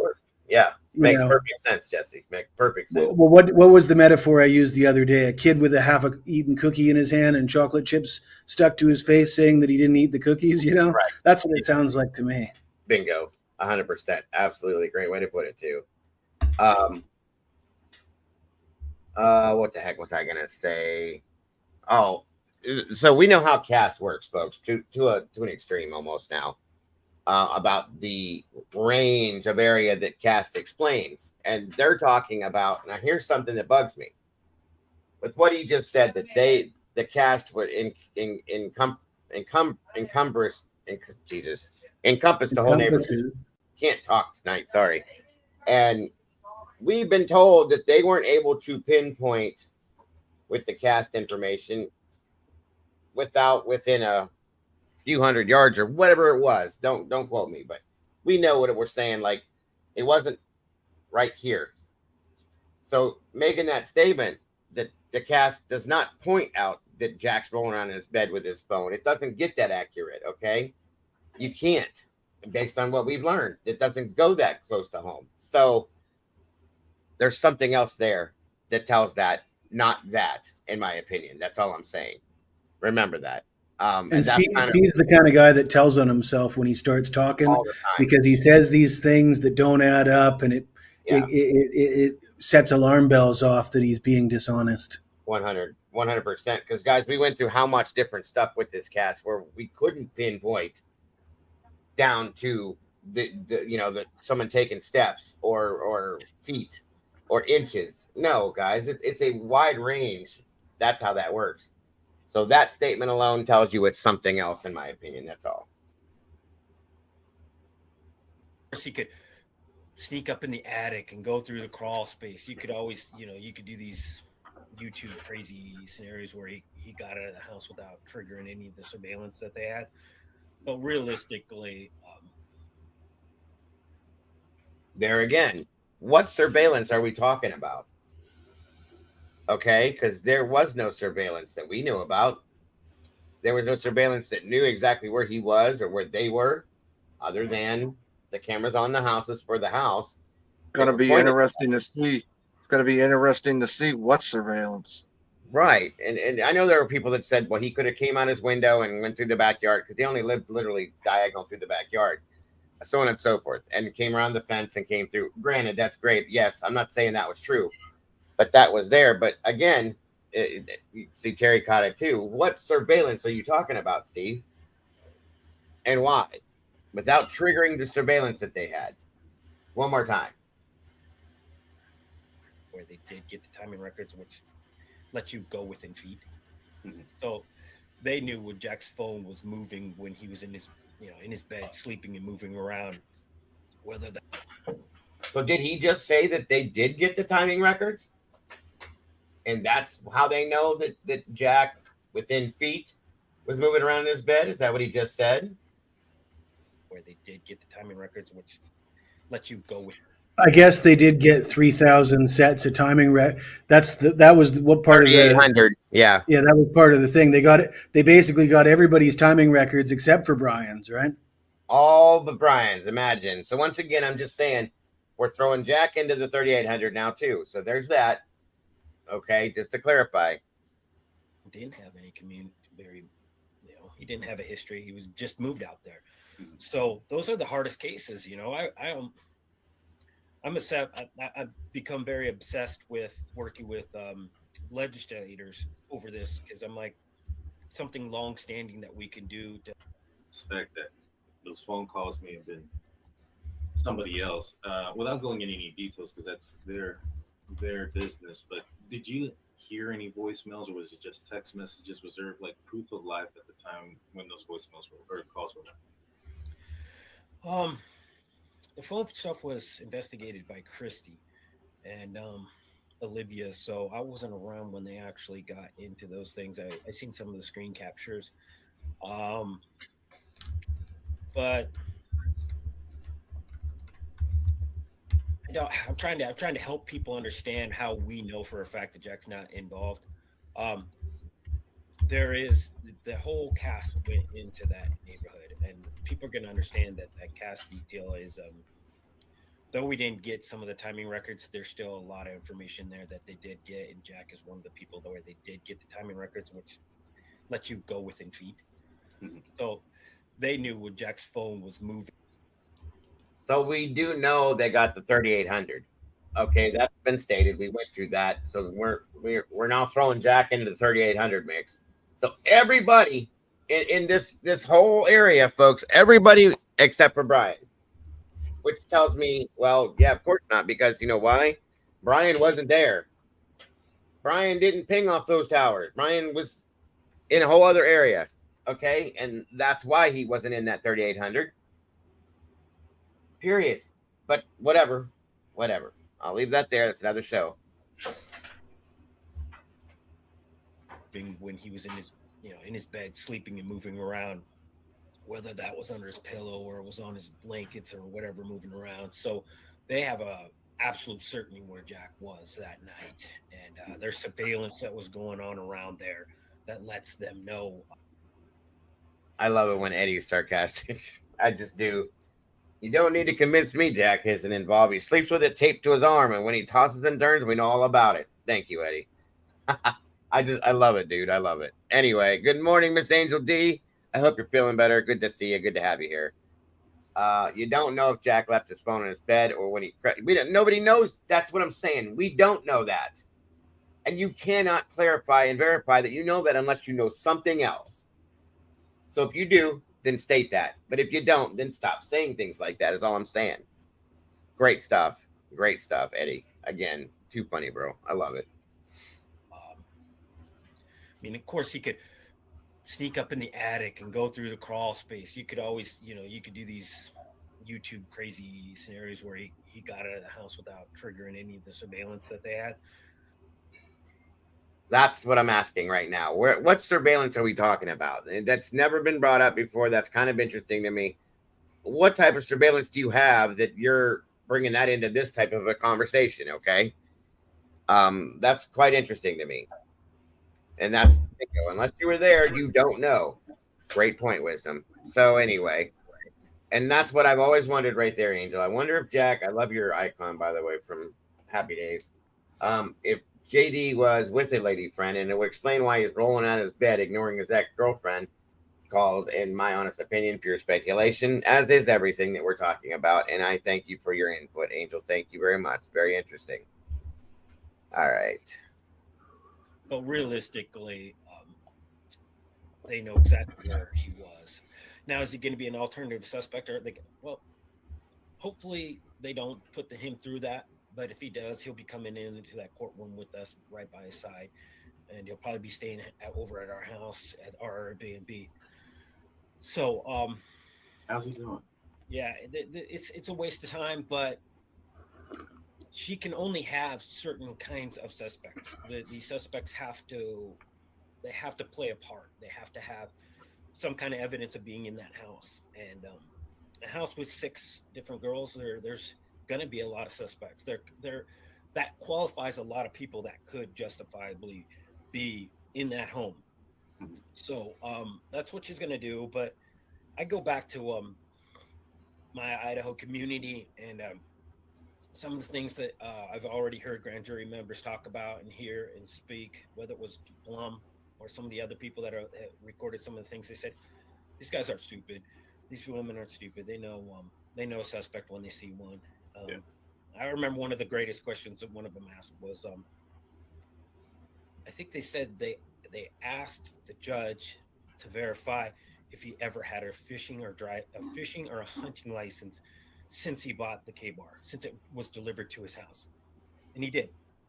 But that just goes to show that how intelligent these guys are. They're thinking it through. Like, what reason would a guy have if he's not in the military? These guys out here are outdoorsmen. They know why you would have one of those. The K-bar is a military weapon to keep you. Okay, I didn't know if anybody else caught that. He said 6 different girls, so I don't know if he's referring to the fact that Ashlyn was supposed to be there at some point in time. Maybe that's what he meant by 6, because there was only 5 girls and Ethan. They was staying there on and off. So yeah, good catch, April. I caught that too. I was just wondering. Stuart Jones, hello. Welcome. Good to see you. Another creator said Brian was being watched, which was the cause for the traffic stop, and could be. It very well could be. Who knows at this point? Who knows what's what? You know what I mean? So yeah. And that's what it was the 6th girl. What I believe was Ashlyn was the one that never. I don't think she ever moved in. She was supposed to, but she didn't. So yeah. To fight other men, really, that's what it's for. So you could be a moron and use it for filleting fish, but they wanted to rule that out. And maybe you're using it for hunting. You don't really know too much about hunting and the type of knives that most hunters use. But these guys are on top of it, and I think if he thinks he picked the right community, a bunch of dumb hillbillies, he's really in a rude awakening. That never needed to be stated, but okay. What's up, Eddie? Thank you for joining us tonight, buddy. I appreciate you as always. I'll try to behave myself, everybody. Why have you been misbehaving lately, Eddie? Yeah, when you got up and went to get coffee, it was great, Jesse.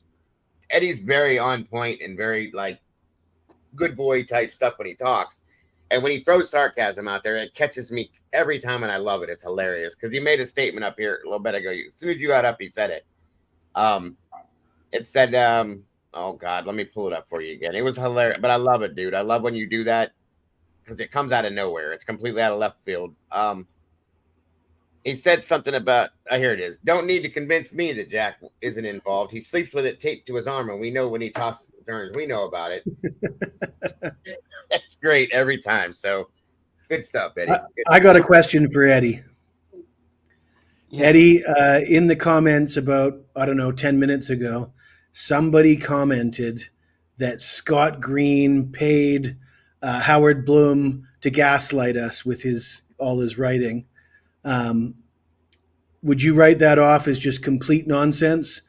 Would your first inclination be to just write that off as utter and complete nonsense? You're really putting me on the spot, aren't you? Well, I mean, there's obviously no proof of it, so forget it. So it's pure speculation. But in the if you've got like a scale of 1 to 10 on likelihood of speculation, 1 being very low probability and 10 being high probability, could you rate it? Oh yeah, I could rate it. Okay, give us a rating then. 100%. Oh, you're like a 10 out of 10 Yeah. on a likelihood ratio? Yeah. Yeah, I'm surprised that you say that, but I wanted to point out that because I think a lot of people would just write it off. Like if you start, because it sounds like a conspiracy theory, right? The fact that you're paying YouTube creators to promote your point of view. But I mean, this is clearly going on right now. In fact, in the Karen Reed case, you've got it on both sides. You've got Turtle Boy on one side, who was officially charged and jailed. He spent 90 days in jail, as far as I know. Yeah. And the accusation against him is that he was a paid shill for the defense. And now, just I think yesterday, in the last 24 hours, the defense has submitted legal paperwork suggesting that there's a paid shill for the prosecution. That getting paid to fabricate stories and broadcast it on YouTube and organize protests. Yeah, it's happening with Krusty. So I mean, this just, as a matter of legal precedence, there is legal precedence for this. This is happening. It's currently happening. This is the world we live in now. People and somebody had mentioned, as soon as the Idaho 4 is over, Daniel's gonna, that channel is gonna go to nothing. Well, there's going to be more people that want opinions put out there. So if you're in the opinions for hire business, the money ain't going to dry up anytime soon. Well, and that's all true. I have been accused at least 4 times that I can remember via email and from somebody in chat once of being that person, of being paid to push Brian's innocence, which I didn't do until just recently. I've been accused of that. There's been many people that have been accused of doing that. And so I'm not surprised at any of that whatsoever. None whatsoever. And we do know for a fact, it's been proven now, that there have been plants, as they call them, put out here to push the propaganda that Brian's guilty. It's been found to be a fact. And that's all they do, is they float around channel to channel to channel talking about they're guilters, and they do it all the time. I'm not saying they're paid. They're just asked to go in and do this, and it's been proven already. So it's as sad as it is, it's a whole truth, folks. That's all there is to it. So those with dirty hands point the fingers.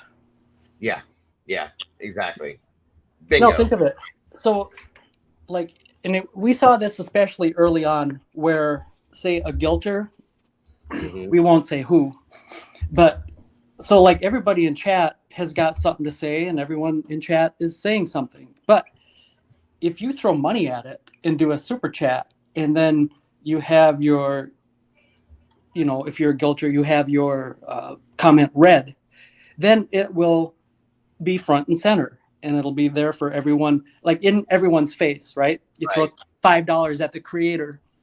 Well, I mean, if that's not your $5 to begin with, as the guilter, donating or super chatting that $5 to have your comment read, what do you care? That's you're being financed to do your diligence to push the narrative. Amen, bro. Amen. This is why we love you, Eddie. This is why we love you. This entire thing, I know I can. It's not that I think Brian is innocent. I know that he is, and the evidence for us to be able to see it has been there all along. It's not like, of course, direct evidence. Like I have an 8x10 glossy that will show it type of thing. It's more like use your intuition. You can see that it is if you add all this up. And one of the things that we're adding up that I've been mentioning all along is the propaganda. There is a lot of money. Now, who can put that kind of money into having mainstream media?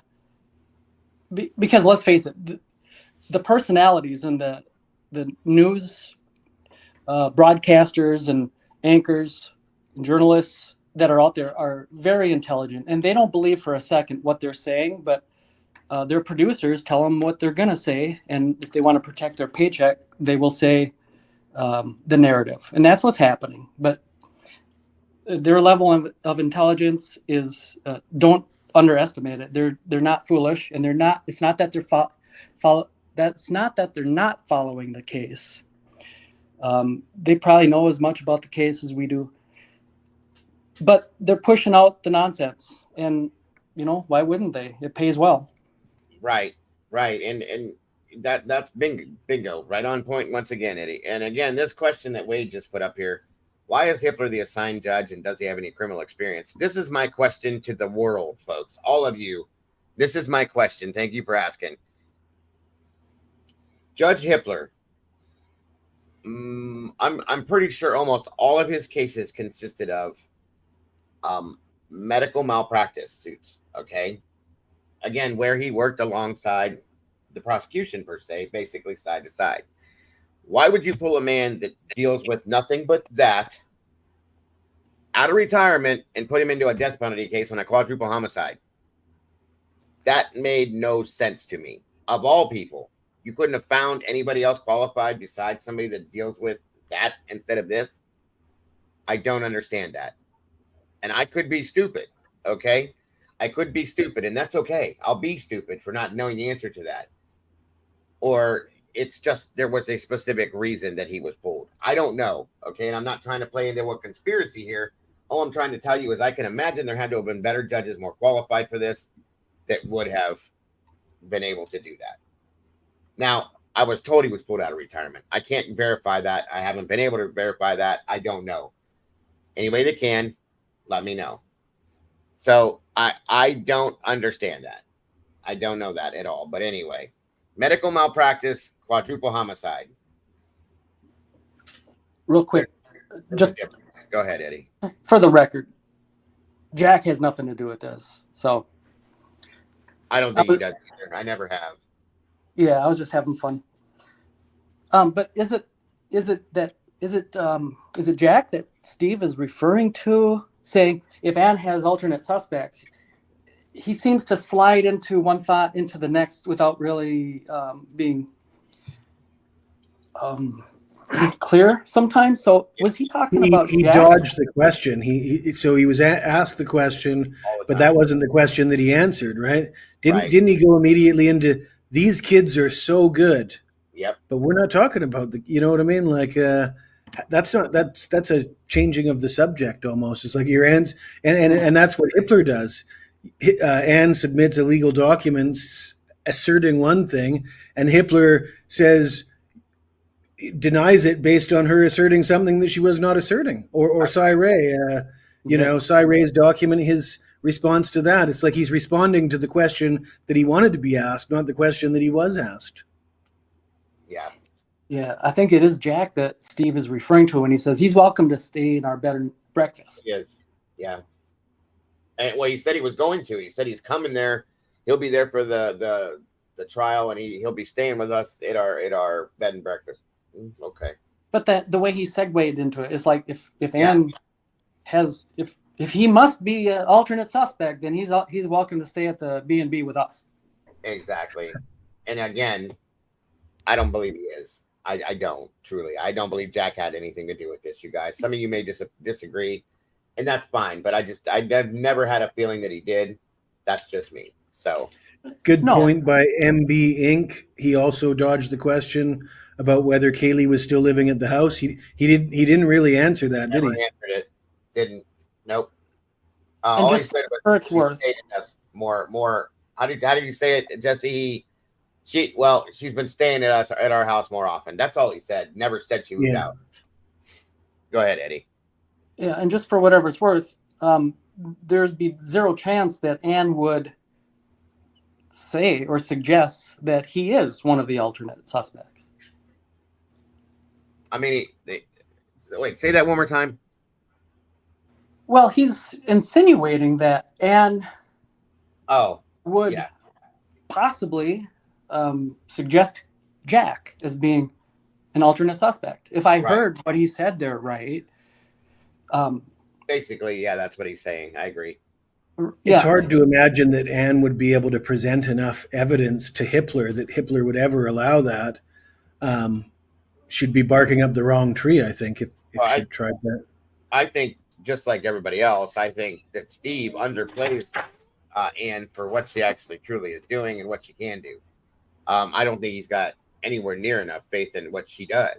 And so he's probably just assuming, well, she's going to pick Jack as one of the alternate suspects. And I don't believe that's it at all.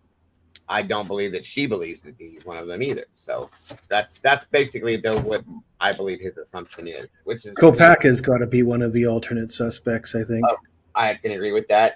Brent will be, and a couple of the other Jacks, I think, maybe as well. But, and hell, even maybe Ian Harsh, who knows? But I don't think Jack DeCour is one of them, in my opinion. No, not a chance of it. And as far as Brent Kopacka, it's hard to say, but I do have to take a bit of an exception, Dago, with what you said, because Brian himself did not really bring it up, nor his father, during the traffic stop, December 15th in Indiana. It was me that said that. That was Jesse. Okay. That's all right. Yeah, you're right. Thanks for correcting me. So no worries.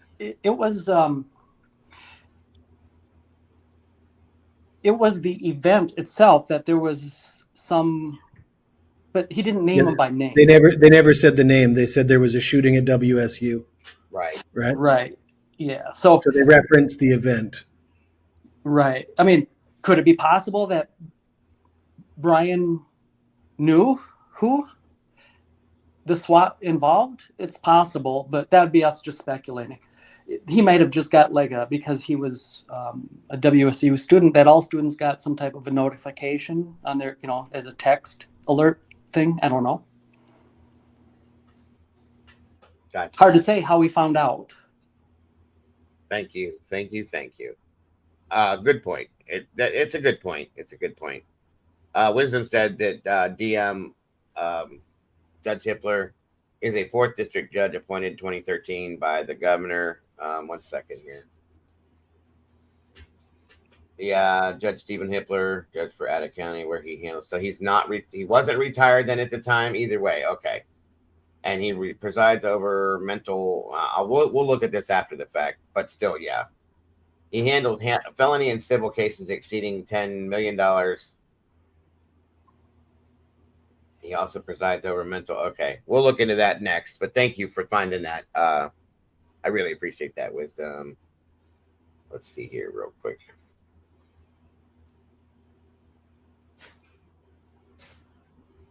That was also sent something else here. We'll look at that too here after the fact.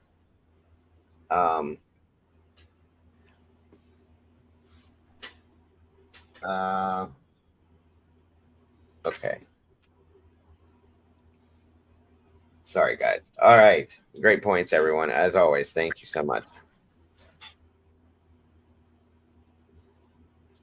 Oh, yeah, 100%. How is Jack doing? Is Murphy? Is he with Murphy? Is Murphy with Jack?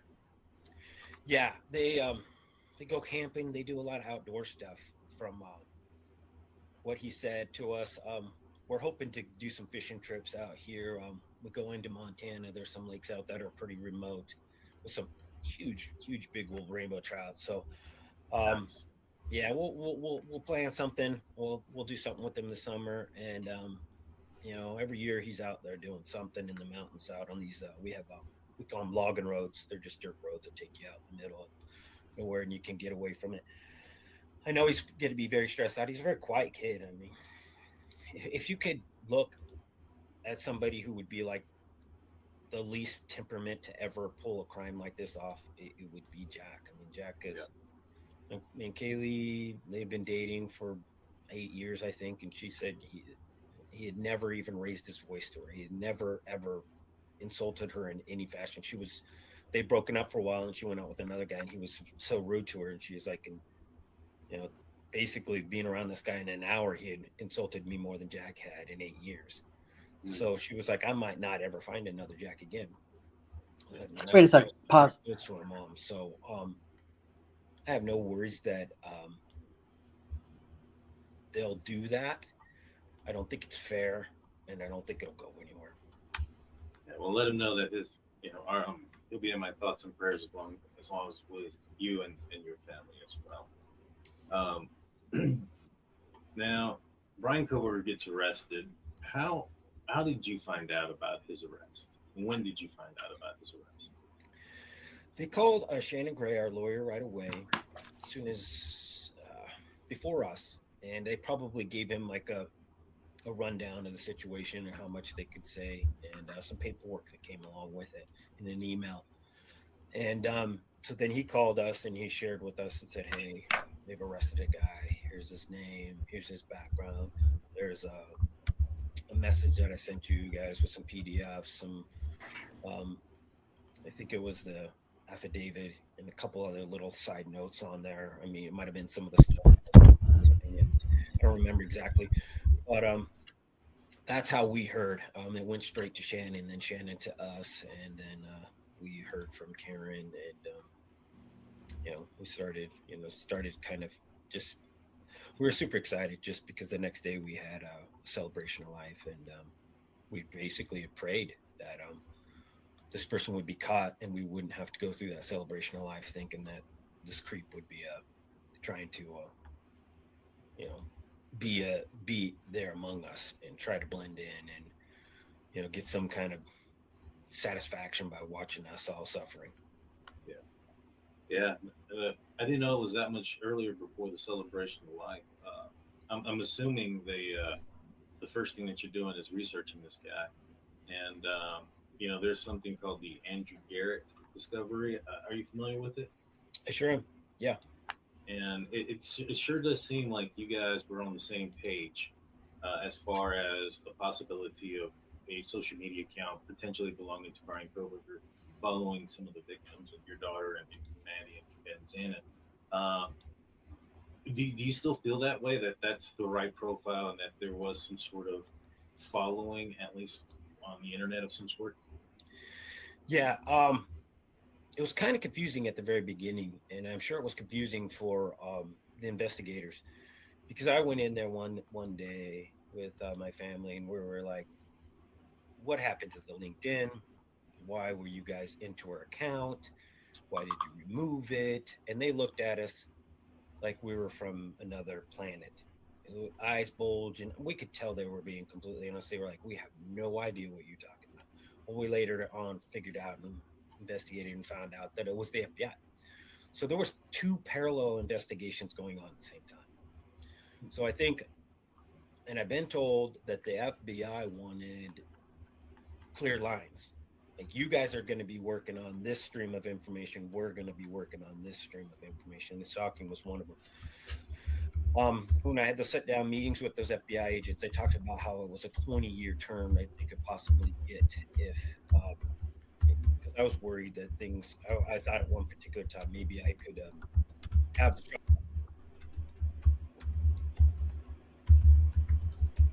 And one of you guys want to pause that there? Yeah, we can pause. Okay.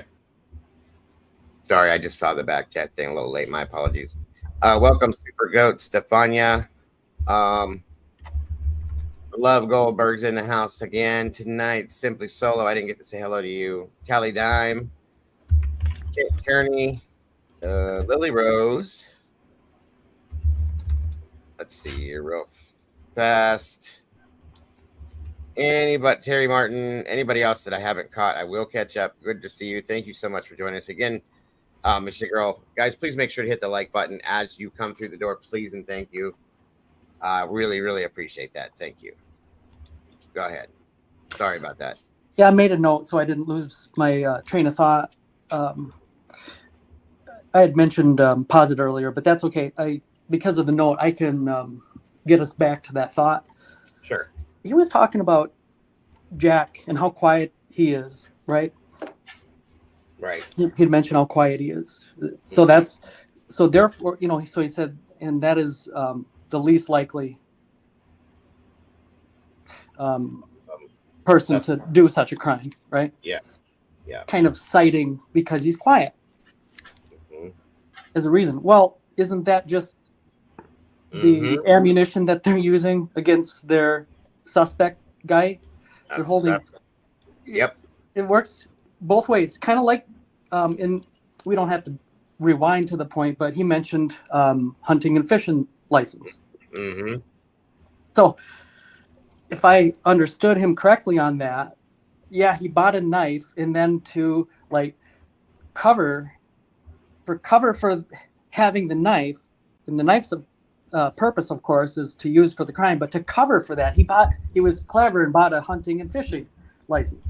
Uh-huh. Well, so no matter what evidence they're going to have on him, they'll just use it. Can you imagine if he didn't have a hunting or a fishing license? Then that would be like, if he bought a knife and it was for hunting and fishing, which it's not, then he would have bought a hunting and fishing license. And see, he didn't buy a hunting and fishing license. So obviously no matter how they can twist it, it's like the phone. Yeah. I just thought it was hilarious when he said he bought a hunting and fishing license, and that was some sort of evidence that he thought of everything. He thought of everything except for leaving his phone at home. Right. And that's or driving a car. Right. That's what they've been doing in the PCA. It's like, he had his phone with him, and those are him surveilling. But then he didn't have the phone with him during the crime, and that tells, from our experience, that tells us that he did the crime. I mean, there's just no winning here. No, none whatsoever, and they're making sure that every angle is covered, so that nobody can say there's no way he's going to slide through any of this. They're going to lock him on every corner, every aspect, every angle they can. That's their whole point. We know that.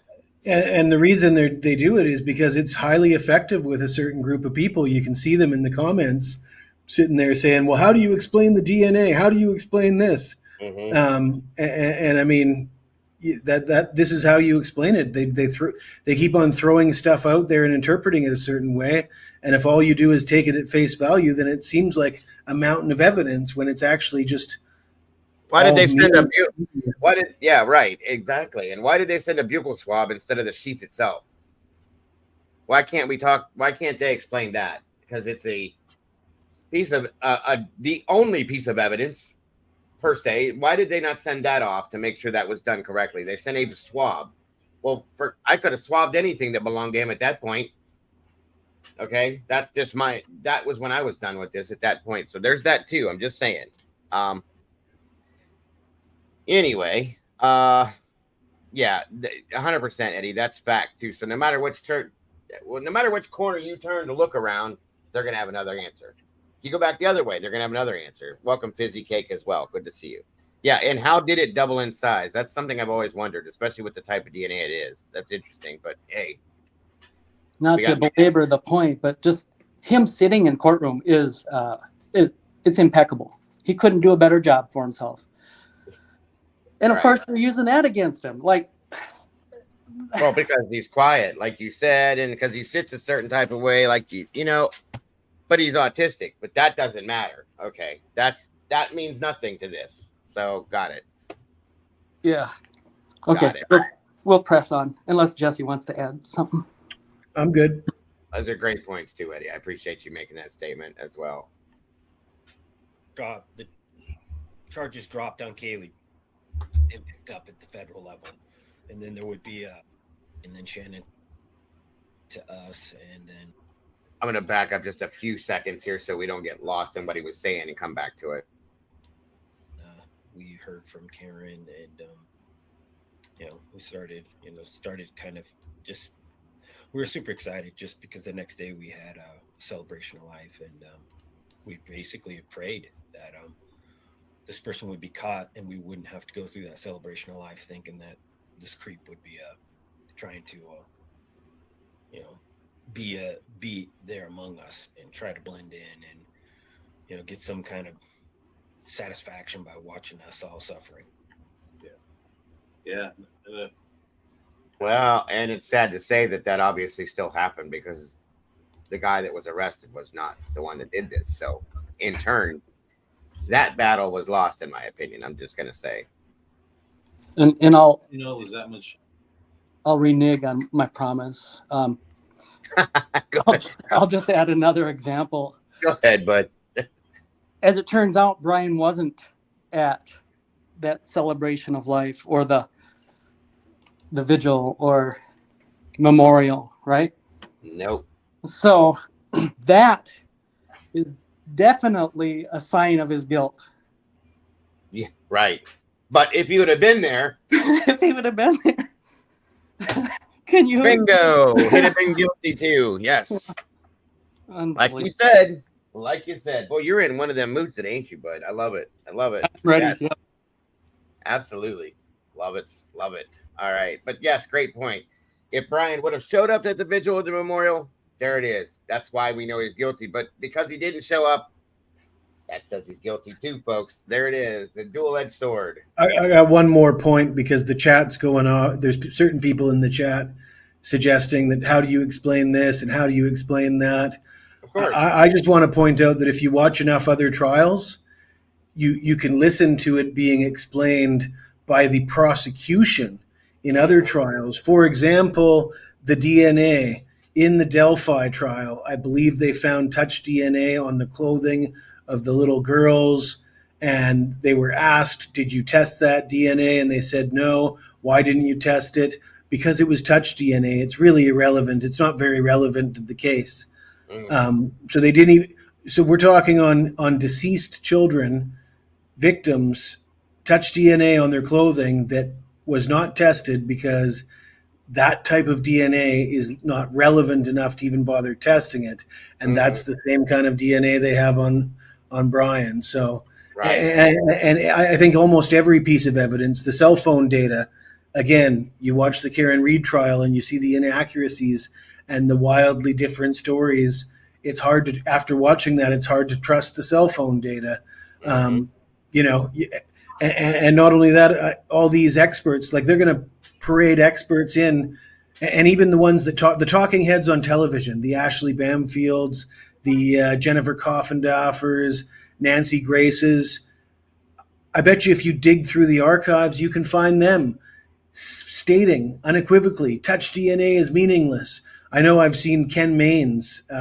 I've pulled a clip of him saying it's touch DNA is absolutely meaningless. And then I pulled another clip of him saying that DNA they found on the sheath is golden. You know, so these you can make these people contradict themselves with their own statements in regards to, I think, most of the evidence in this case. Right. Agreed. Absolutely. And I've seen the same thing. I've watched Ken stuff too, so I know what you're talking about. Charlotte says, does anyone know when you get your acceptance letter before the school year starts up? I don't. I'm sorry. I don't personally, Charlotte. I didn't go to college, so I don't know. But hold on a minute. And the fire academy was a little bit of a different story. It's different all the way around. I'm trying to check to see. I think you asked also, basically, did he buy the knife before or after he was accepted to go to WSU? That I don't know. But I would imagine that it was probably beforehand because he purchased the knife 8 months before he moved. I'm going to gather that he was approved to go to school before that happened, before 8 months of that, possibly. Does anybody know the time period, how that works? If there is one, or if it's an immediate thing, or from when you apply, how that would go down? That I don't know. It's something we can look into. I don't know that, but I am skeptical about the knife that they claim that he bought, because the lack of specificity in the court documents in describing the knife, I think, is odd. I mean, you know, the court documents should be very specific. It doesn't say anything about the USMC stamp on it either. No, does it even say color, or does it even say a tan? You know, every other document, the tan leather knife sheath, USMC logo, but in this Amazon document, it just says Akabar, and I mean that's just too vague for me. It makes me skeptical. Right. Agreed. Are you taking off, Callie? Thank you so much for joining us. It's great to see you today. Appreciate having you here and hope to see you again soon. Yeah, agreed.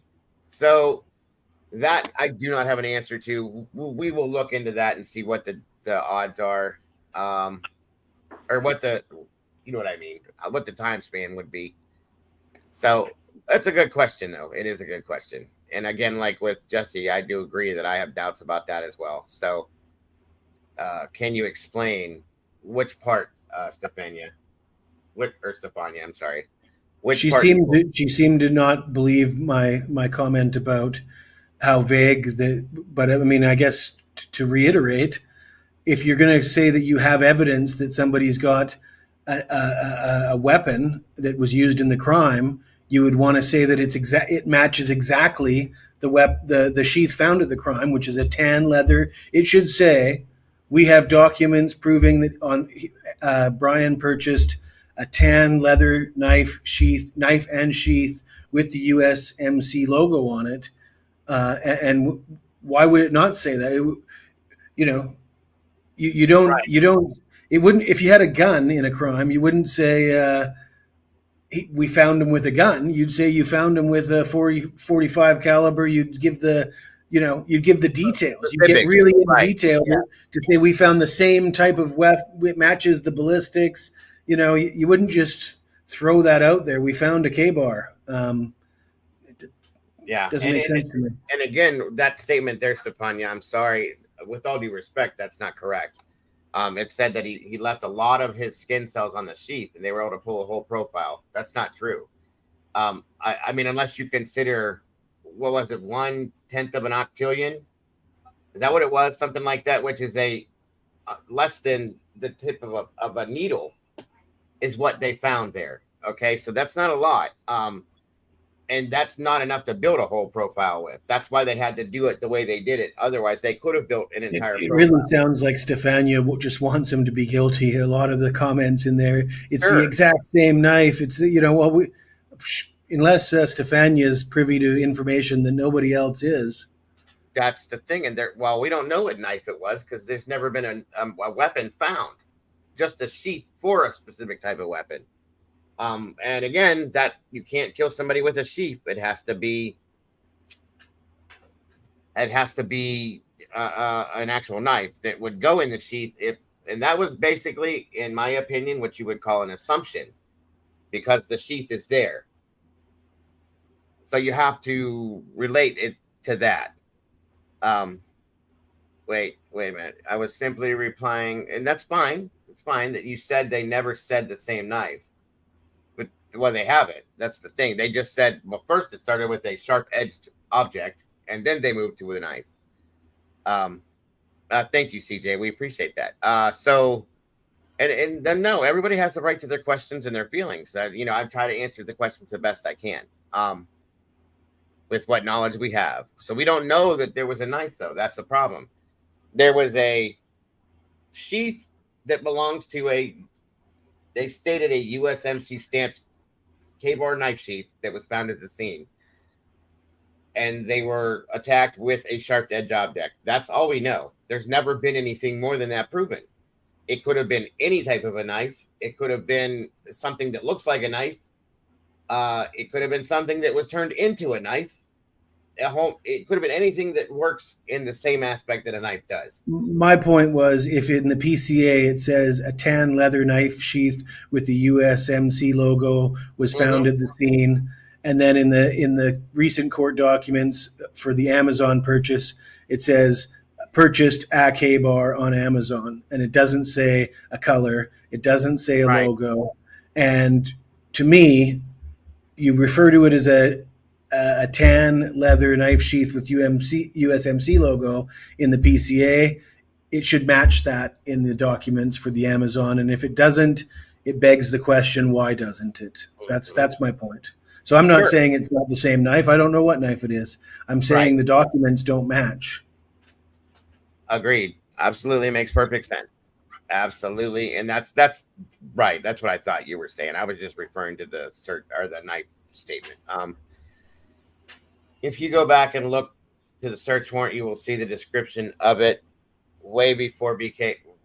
That's fine, but that's not what was. That's not. Sounds like we're losing. Yeah, we're losing context there. That's It's okay. Onward we go. No worries at all. And let's see, his DNA showed male only and mitochondrial only. That's another statement too. Yes. But let's see. All right, forward we go. And Mr. Girl says that that's actually not a true statement from the search warrant. If you read it again, I can pull it up and we can look at it if we need to. Earlier, before the celebration of life, I'm assuming the first thing that you're doing is researching this guy, and there's something called the Andrew Garrett discovery. Are you familiar with it? I sure am. Yeah.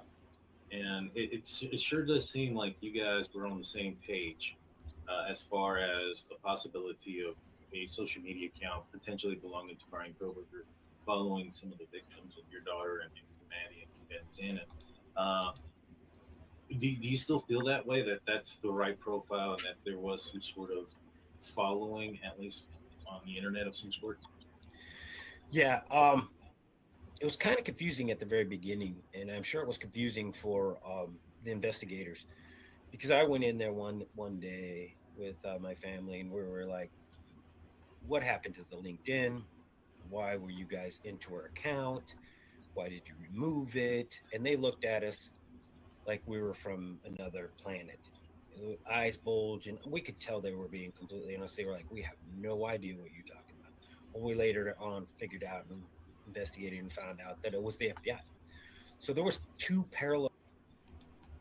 All right, now I want to stop right here just for a quick second, and then what he's getting ready to say next plays all through into this. Okay. So he's talking about the LinkedIn thing being taken down that Olivia made a big deal about on an interview she did with the Chronicles of Olivia, so on and so forth, and all of that. Okay. And just there clearly stated it was the FBI.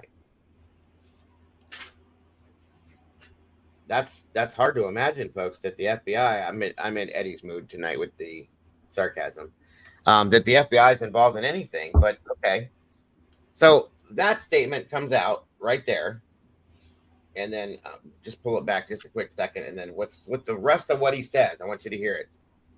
Do you still feel that way, that that's the right profile and that there was some sort of following, at least on the internet, of some sort? Yeah. It was kind of confusing at the very beginning, and I'm sure it was confusing for the investigators, because I went in there one day with my family, and we were like, "What happened to the LinkedIn? Why were you guys into our account? Why did you remove it?" And they looked at us like we were from another planet. Eyes bulge, and we could tell they were being completely honest. They were like, "We have no idea what you're talking about." Well, we later on figured out and investigated and found out that it was the FBI. So there was two parallel investigations going on at the same time. So I think. Okay. Now, so he finds out with his investigation that the FBI was involved in pulling down the LinkedIn and whatever they did, so on and so forth. And now he says there's two parallel investigations going on at the same time. That verifies what we were told early on, that there were parallel investigations. Once more, I have to say that I have to throw back props to Kim, WSU Mom Kim, that said to me and the rest of us more than once that there were two parallel investigations going on at the same time and that the FBI was on the ground before the murders happened. That's what he was told. That's what he's telling us now. Okay. Which makes it very difficult to try the case for the defense when you have discovery rules, but the FBI doesn't. If you've got two parallel investigations, they're only getting discovery from the state or the Moscow police, right? They're not getting discovery from the FBI, so you're getting hoodwinked. I don't even know. I don't know if it's legal. It shouldn't be legal. I guess we don't know if it's legal because we have no idea what was going on in the FBI investigation, but likely some timing data was involved. I would have to imagine. You think so?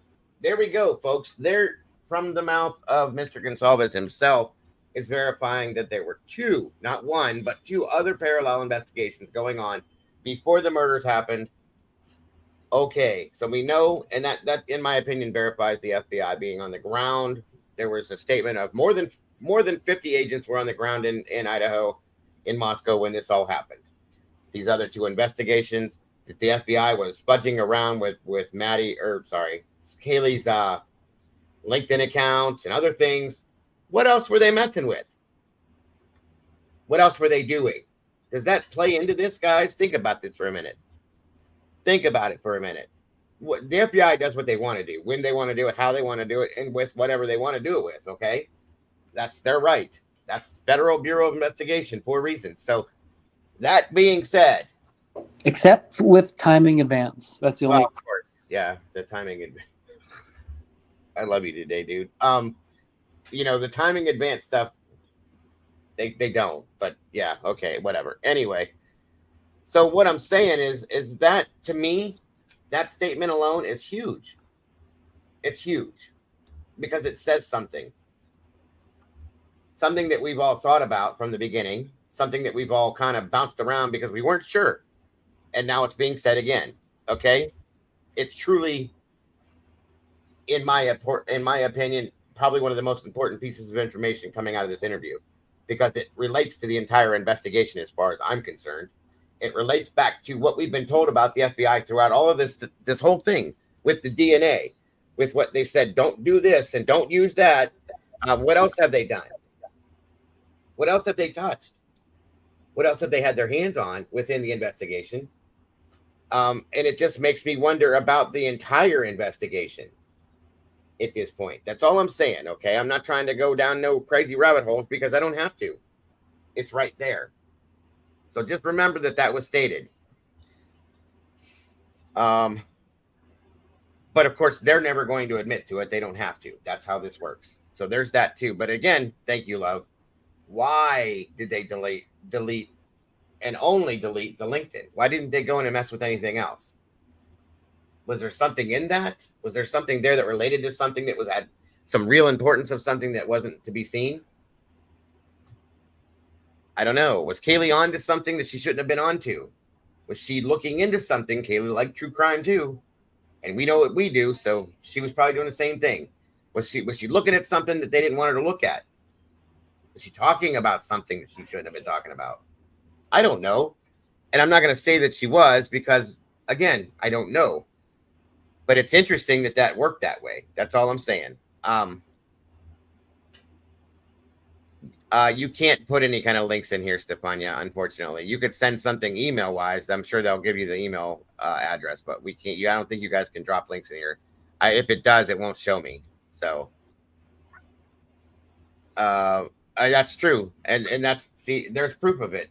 Miss Wisdom had sent the information on the FBI and the DA on the ground 2 months before this occurred. 2 months. There's two agencies, mind you, not just one. And when you put the FBI together with the DEA, I mean, it kind of tells its own story, folks. Think about it. So that's kind of important to me. Thank you again for that reminder, Wisdom. I appreciate that.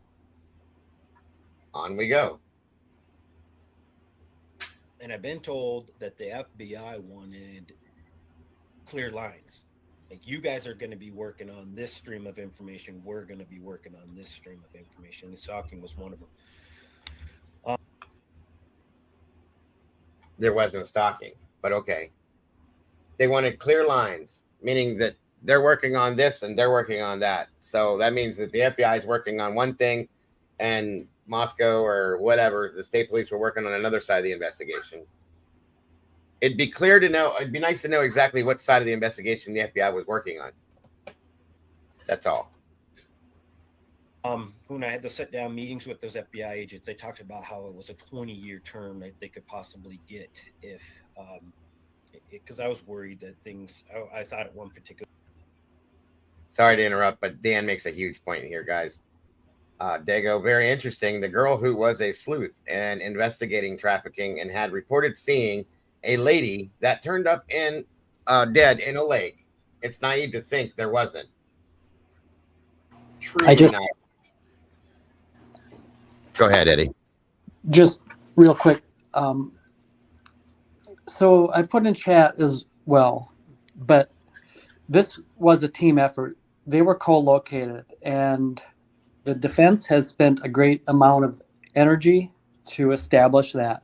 So don't be fooled. Don't be fooled about trying to be persuaded otherwise.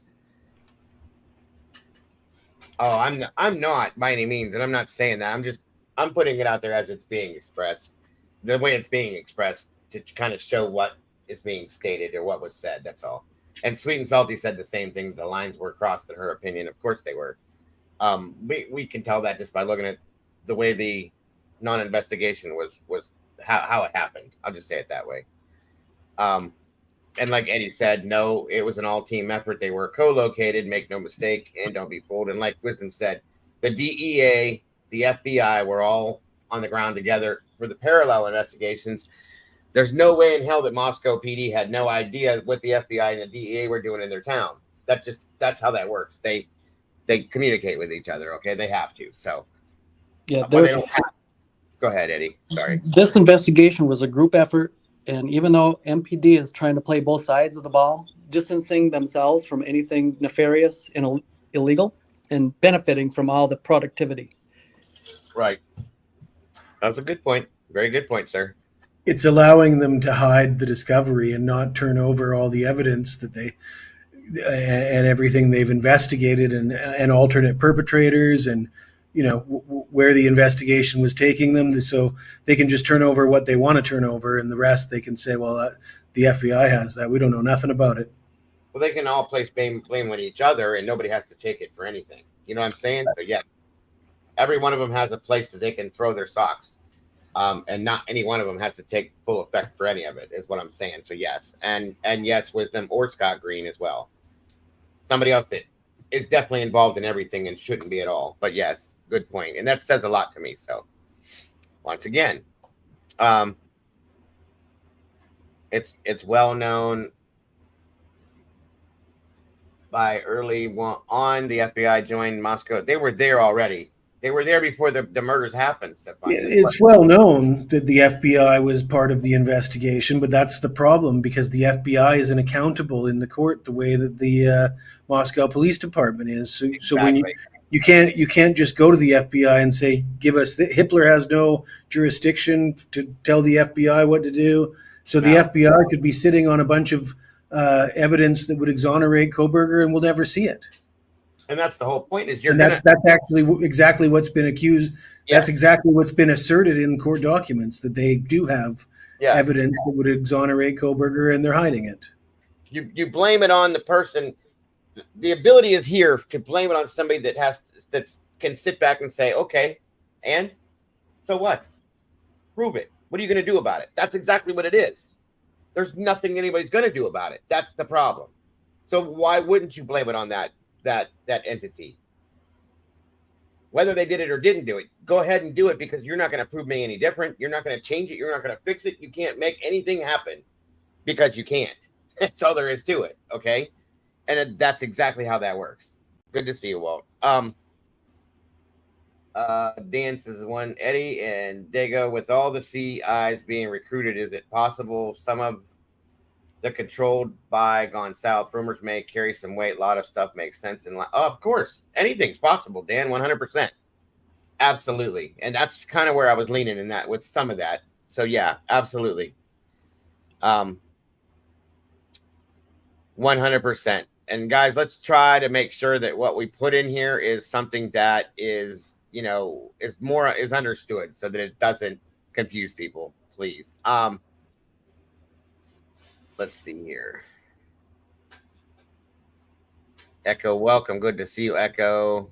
I appreciate you guys very much. Wait, what is that? That's where it's at. Okay. That's what I was looking. You just gave me an answer to a question I was looking for 2 weeks ago, Echo. Thank you very much. Okay. On we go, guys. Good time. Maybe I could have the charges dropped on Kaylee and picked up at the federal level. And then there would be a fail-safe in case something happened at the state level, if any mistakes were made, if anything got thrown out. We were just trying to be that careful. And they basically uh, let me know that they had an investigation that they could still pick up, even if something got messed up. They this person was not going to walk free if somebody came out and heaven forbid. See, that tells me right there with that statement that he doesn't, or maybe didn't trust in anything going on in the investigation at that point, that he wanted to possibly have the charges dropped on the state side and picked up on a federal. I don't think you can do that. I don't think you have the power to do that, but that's whatever. But that, in my opinion, that tells me his faith is not as strong as is believed within law enforcement per se. Okay, so that's just a generalized view that I have of this. That's all. Got caught lying, or the Brady, or whatever the different things that can throw evidence out. And those examples, think about that. What he just said. With somebody that may have gotten caught lying, or the Brady, or any of that. Why would you say that unless you have some kind of a feeling to that, or know something in that relation? That's all I'm saying. That's kind of a reach to say in a or kind of out there of a bit away out there of a reach for somebody to think about during an investigation like this, to go in that direction. That's my opinion, but I would never say something like that. Especially when he actually says in this interview, in this very same interview, he says many professionals have told him this is the strongest case they've ever seen. They've never seen so much evidence. Yep. And he believes that? I don't believe he does. Obviously, he didn't, or the statement would have never been part of his thought process, right? Or very much so. And I agree that he's a likable guy, Stephania. Nobody's disliking him or even trying to be disrespectful. We're just pointing out things that were stated in good and bad ways. That's all it is. So There was still another investigation that they felt very confident in. That I remember one of the agents saying, "We're the FBI. Do you think that mass murder of four would be released on a technicality?" And I was like, "I don't know. They're like, "No, we've seen." And see, this bothers me too, because I don't even believe they would say that to him. But okay. But if they did, yeah, it can happen. Anything's possible. FBI or not, things happen. That's all. Just saying. Sealed. We've looked. We have evidence. This individual will never be free again. 100%. We have the right guy. There's no doubt in our minds, and we can have him at the state level. We can have him at the federal level. So it built my confidence into sticking with the state level, and not. It would have been more expensive, and I literally was at the point where I was like, if it means that we don't ever, Kaylee doesn't ever go to court for her, thing, I would have been fine with that. To have the backup, just have know that if something went wrong, but they're like, no need. I've had I've had um, individuals that do nothing but capital cases. 100%. That's all they do every single day of their lives. Say that this is the strongest case that they've ever worked on. They've never seen a case with as much evidence. It sure does seem like it. I mean, at this point, it sounds like they have pieced together his entire kill kit. From the mask to the knife to the sheath, the sharpener, the jumpsuit. Uh, I wouldn't be surprised if they found Vans shoes somewhere and other types of shoes and booties. It's 13, right? Yes, size 13. The judge mentioned something about a gift card as well. I thought that was interesting. As far as the purchase goes, to me, if he did use a gift card, that just shows that he was trying to hide the purchase. Not very well, because he still got it delivered to his house by name. When you mentioned the FBI, I thought this case could have easily gone to the FBI, given the fact that a lot of that kill kit was purchased in Pennsylvania. He traveled to Washington. If he was doing some following online, one could perceive that some of that following may have been done in Washington. He crossed state lines to go and park at their residence, and for at least on one night for over an hour, between 10 to 4 a.m. Those are all pretty big signs that this could have gone to federal. But they went going through the state. And from based on what you're telling me, it sounds like they got a strong case against them. In my opinion, again, Stefania, with that statement, he said BK turned his phone off while the battery was around 90%. How do you know that? Can somebody tell me? I don't know, and I'm probably wrong, but from what I understood, there's certain things that this stuff can tell you, but that's not one of them. Knowing that the battery's at 90%, how the hell would you know that? It doesn't read battery life, from my understanding. Am I wrong? Or is there something about that that is right? What? Doesn't make sense to me. Another thing about this Amazon purchase, the gift card that they're talking about in the chat, that's what I'm talking about. The lack of specificity and the concept of him using a gift card to purchase it on a family account, and then who signs for it, if he legit bought, okay, the gift card's irrelevant, really, to be honest with you.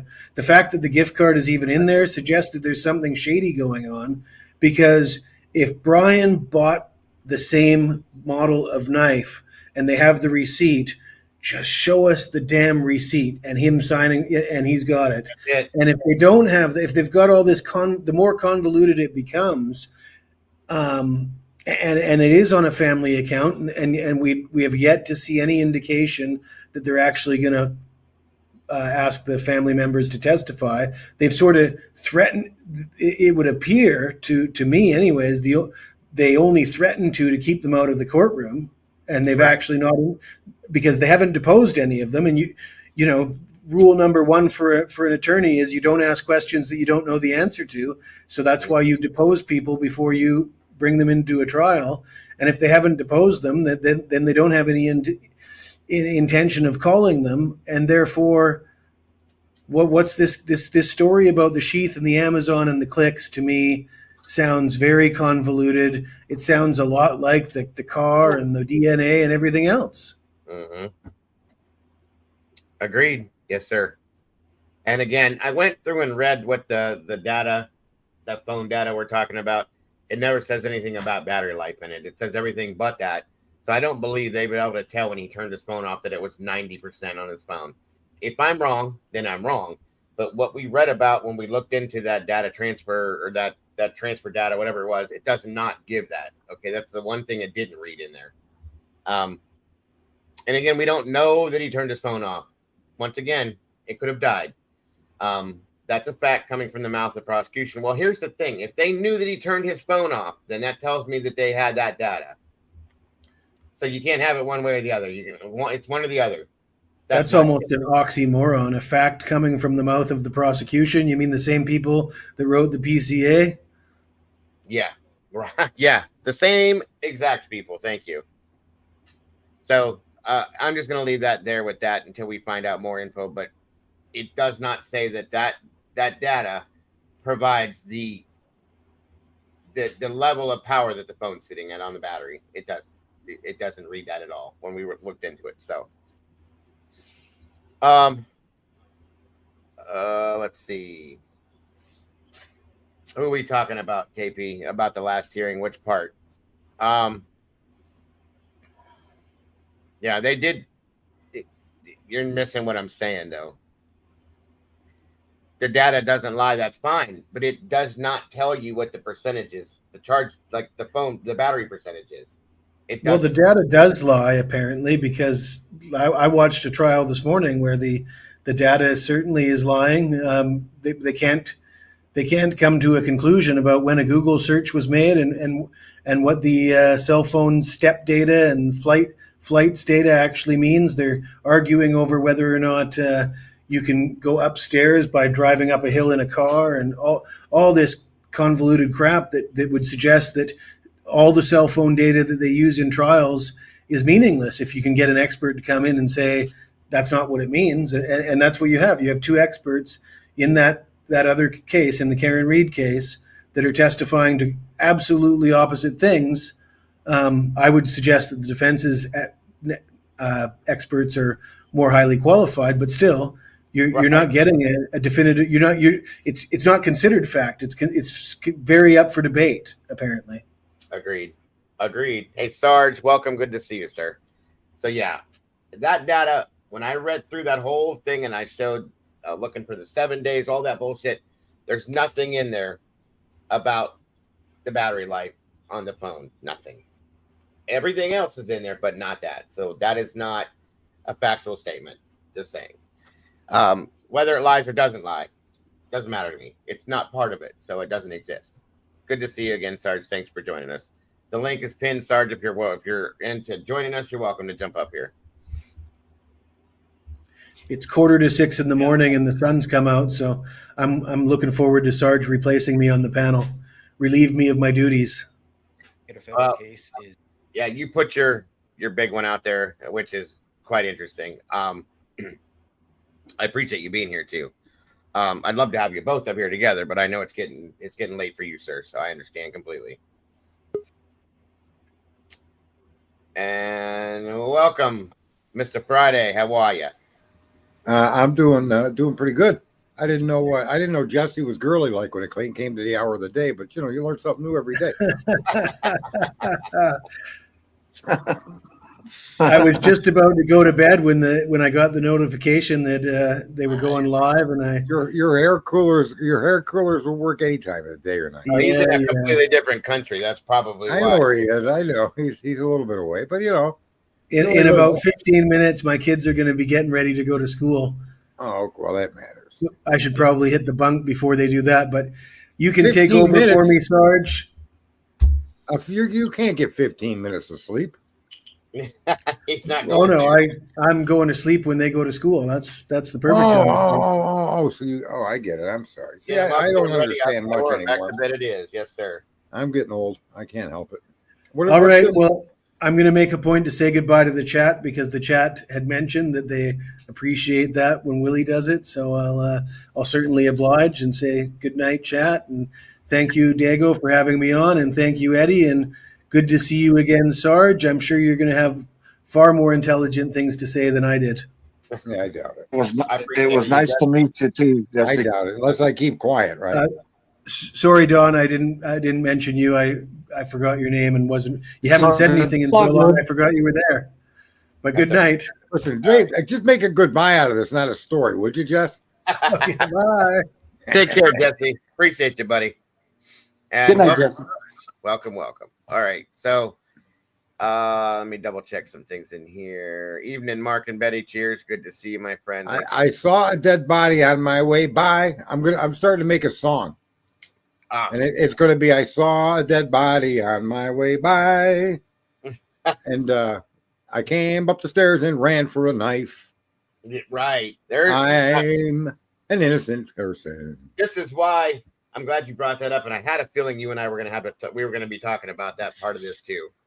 So before I go forward, I see you read and heard all that. So what are your thoughts on the fact that has been stated now? Dylan is a murderer. That filthy, lousy piece of shit Dylan is a killer.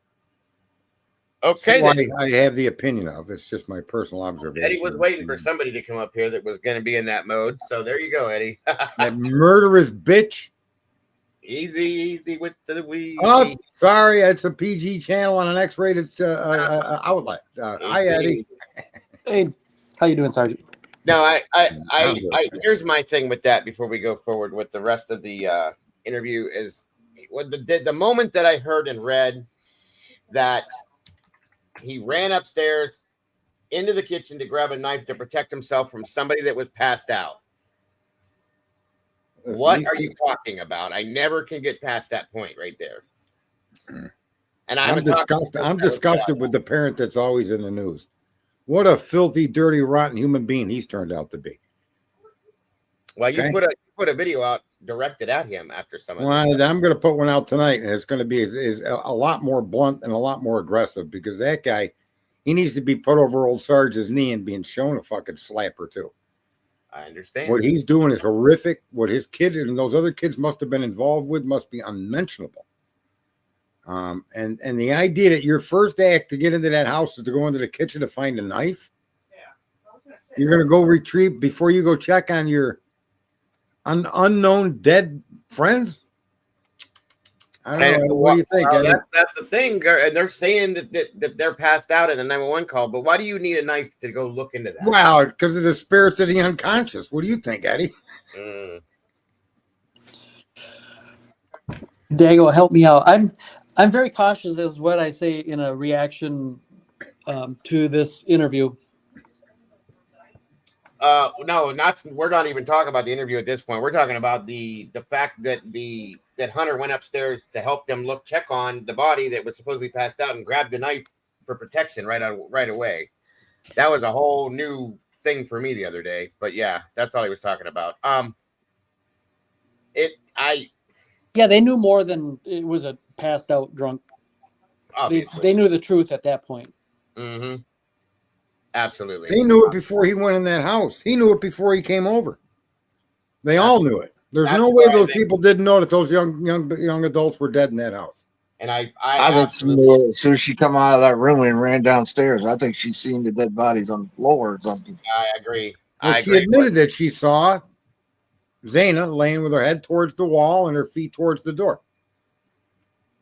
And that to me tells me that I think they saw more than that. That's why I'm getting to this point. Now I'm glad you said that too, Sarge. I think as she went to Dylan's room or on Bethany's room, she looked over and saw everything, in my opinion, and knew from that point forward. Wait a minute, though. Listen to this.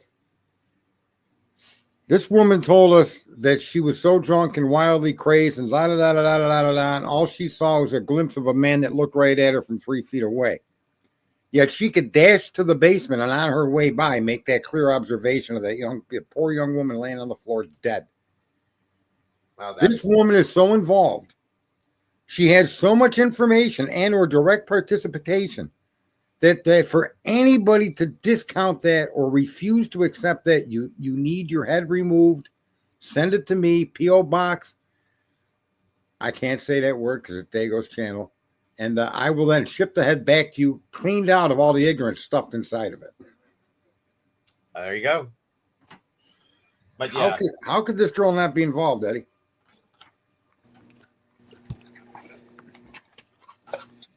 She probably wasn't there. You think she wasn't there at all? Then how did she make these descriptions of seeing Zaina on the floor? Well, hold on, Sarge, because I'm gonna give you a warning. Eddie's in a sarcastic mood tonight, so you have to take it as it is. Sometimes he's been a trip tonight. I love it. So, well, she wasn't there at that time. She was there later.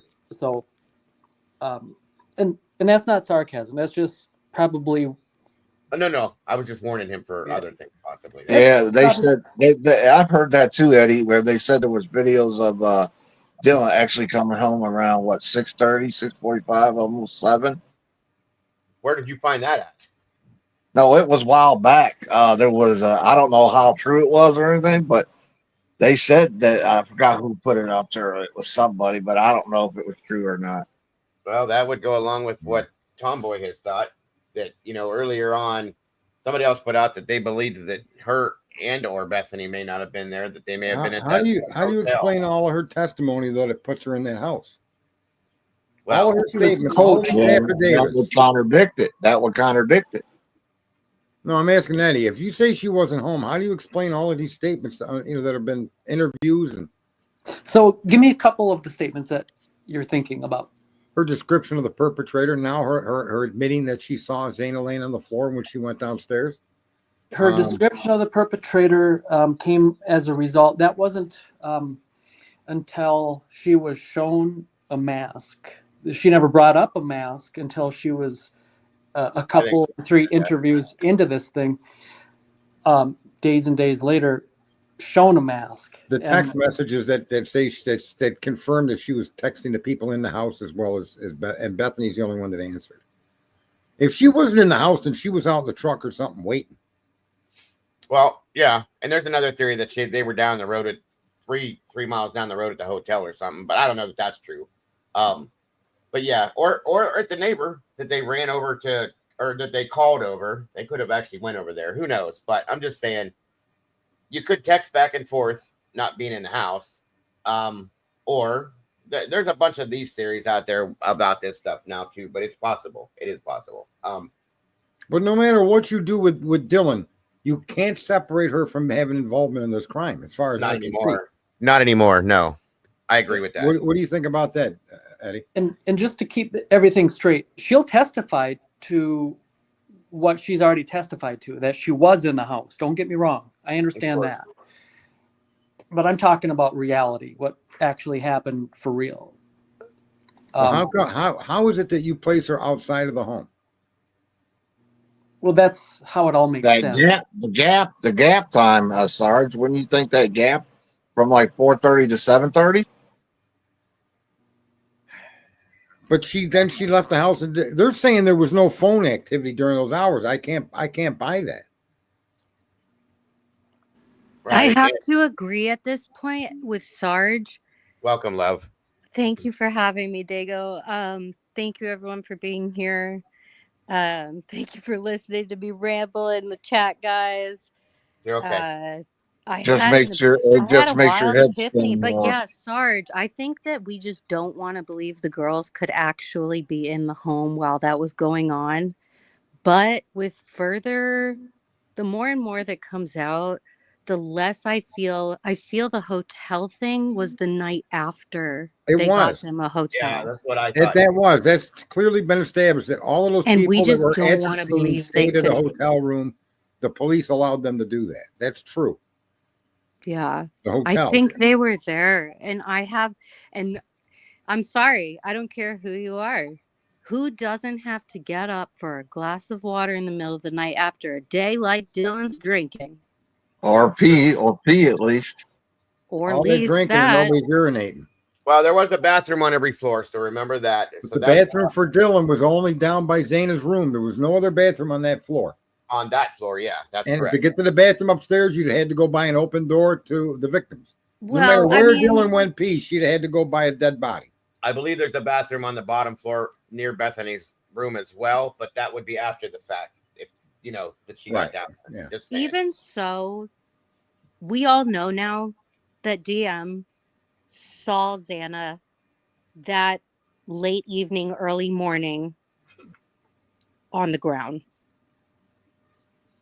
Does anyone know if she was prone or supine laying down? Like, was she facing up or facing down? None of that was never in any of the reports. I didn't think so. Yeah, I didn't think other so than yet. What but was that she saw her head facing the wall, her feet facing the door. But either way, what difference does it make? I mean, laying on her back or laying on her stomach. Xana's father can't understand why no one noticed her hands grabbing the blade. Nobody understands that. Nobody. Unless they were underneath her and she was laying on them. That's the only thing that makes sense. But that's why I asked if anyone knew yet if she was found face down or upwards. Right. Why do you got this goofball Daniel, that piece of shit that's no good to begin with and never has been, and then this scumbag Steve that's covering for people and allowing his daughter's death to be used for some other kind of nefarious crimes? Why are they on your screen? We're reviewing the interview and pointing out the misinformation and things like that. I want to get pictures of these two and take video of me pissing on them. Sarge, I can't say I'm not in your mindset today. I am. It has upset quite a few people recently, which is again why we're reviewing. I never excluded Brent Kopacka, but I never brought him into any of the discussion because there was never anything ever alleged or even alluded to. Mm-hmm. But remember, when I connected Brett Kopacka, my connection to Kopacka was the swatting of Kopacka versus the swatting of Kohberger, and the only difference being that Kohberger wasn't shot and killed. Right. Exactly. So I made that connection and left it at that because I don't know enough about Kopacka, and I also didn't see anything in any of the related factual documents that they're giving us. And you have to take them as fact. Eddie may be 100% right that girl wasn't home that night. However, the facts that we're given suggest a completely different narrative, and she's sticking to it apparently. Right. And so, unless we have evidence or someone coming forward and contradicting her, we're kind of stuck with that. And even though we're stuck with that, that's enough to give you. You have surveillance in that house. That's game over. Right. Well, that was something that he stated a little bit back when he was talking about Jack, saying that somehow being sarcastic about how YouTubers thought that he could have snuck out of his house and got past the surveillance that they had. Now, that's never been talked about unless he just slipped up and stated that there was surveillance in the house. But that statement kind of relays that there could have been surveillance within the house. Whose house? The house itself, Sarge, that this happened in. He was talking about Jack Decor. I'm just saying. I'm telling you. I'm explaining to Terry what Terry was talking about, because he's talking in here about Jack Decor and how he probably believes that Taylor's going to blame Jack maybe as one of the alternate suspects. Well, then he says, if you want to believe some of the YouTube stuff out there where they said that Jack may have snuck out through the crawl space in the attic and got past the surveillance they had. In turn, he's talking about the surveillance. It only makes it sound like he's talking about surveillance within the house, and that's never been claimed to be there. Otherwise, if it was, then the whole world would know who the hell did it. No, they must be talking about where Jack lives. That's the only other way it makes sense to me, of course. No, that's you guys, I think. Sorry. No, I'm listening. I think that Steve slipped up in this interview when he's talking about the Tesla and how he uses the S word, like, to describe young kids, and how silly it would be that they walk up to Teslas and key them, not knowing that Teslas record outside video while the car's off.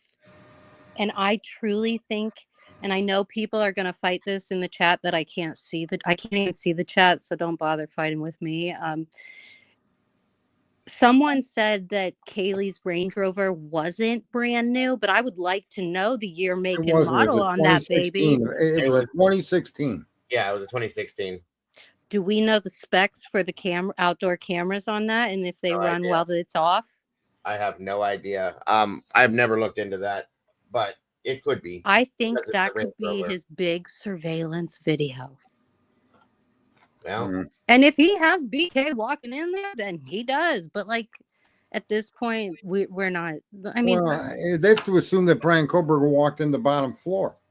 Yeah, right. So based on what they were telling us, he came in through the slider and left out the slider. The car wouldn't even be. He parked in the lot next to it, meaning everything was done behind the house. So you could have had a news channel camera facing the house. Yeah, you're right. I didn't even think. Yeah, right? Sorry, the car was right out front. Sorry, it's good. Tomboy had looked into this the other day. We were talking about it, and it said that it has to be hardwired for it to work while the vehicle's off. She only had it for one day, so unless it was previously hardwired, so forth, then yeah, maybe it would work. This guy is trying to hide something, bro. This parent is trying to hide something. I am not gonna lie. I'm with Sergeant today. Quite a few people like my mind has changed in the last day. And there's a lot of people that do that. He picks scumbags like Daniel. I swear to God that if man, I don't even know. That guy is a disgust to me. He's just filthy and disgusting because he would rather join with the mainstream media, regardless of what's right or wrong, so that he could get a few nickels in it. I mean, does a guy need money that bad? I can give him a job, but then he'd have to get off his fat, ignorant ass and do something. Have a good night, Norma. Thank you. All right. Let's get back to where we were. Also, his monotone voice and facial expression and wearing sunglasses at night was very bizarre. He's always done that, though. Is he bald? I think so. I can't. I don't care if he's bald or not, but if you're wearing sunglasses at night indoors, what's going on, bro? That's part of his thing. I don't know. I know he shaves it on purpose, so I don't know. When I streamed, I used to wear sunglasses too. I used to stream in politics. I wore sunglasses too. But I have to agree with Sarge or whoever said, was it you, Dago? Someone said that like he's just going along with mainstream to get a nickel, and that's that's what it looks like, because he used to be able to listen to both sides of this, and now it's just streamlined down to one side. That's it. So yeah, and he has every right to choose his own opinion. Of course, he's a human being. He has every right to change his mind, whatever. But if you are making money off of horrible college young adult, what? I can't accept any.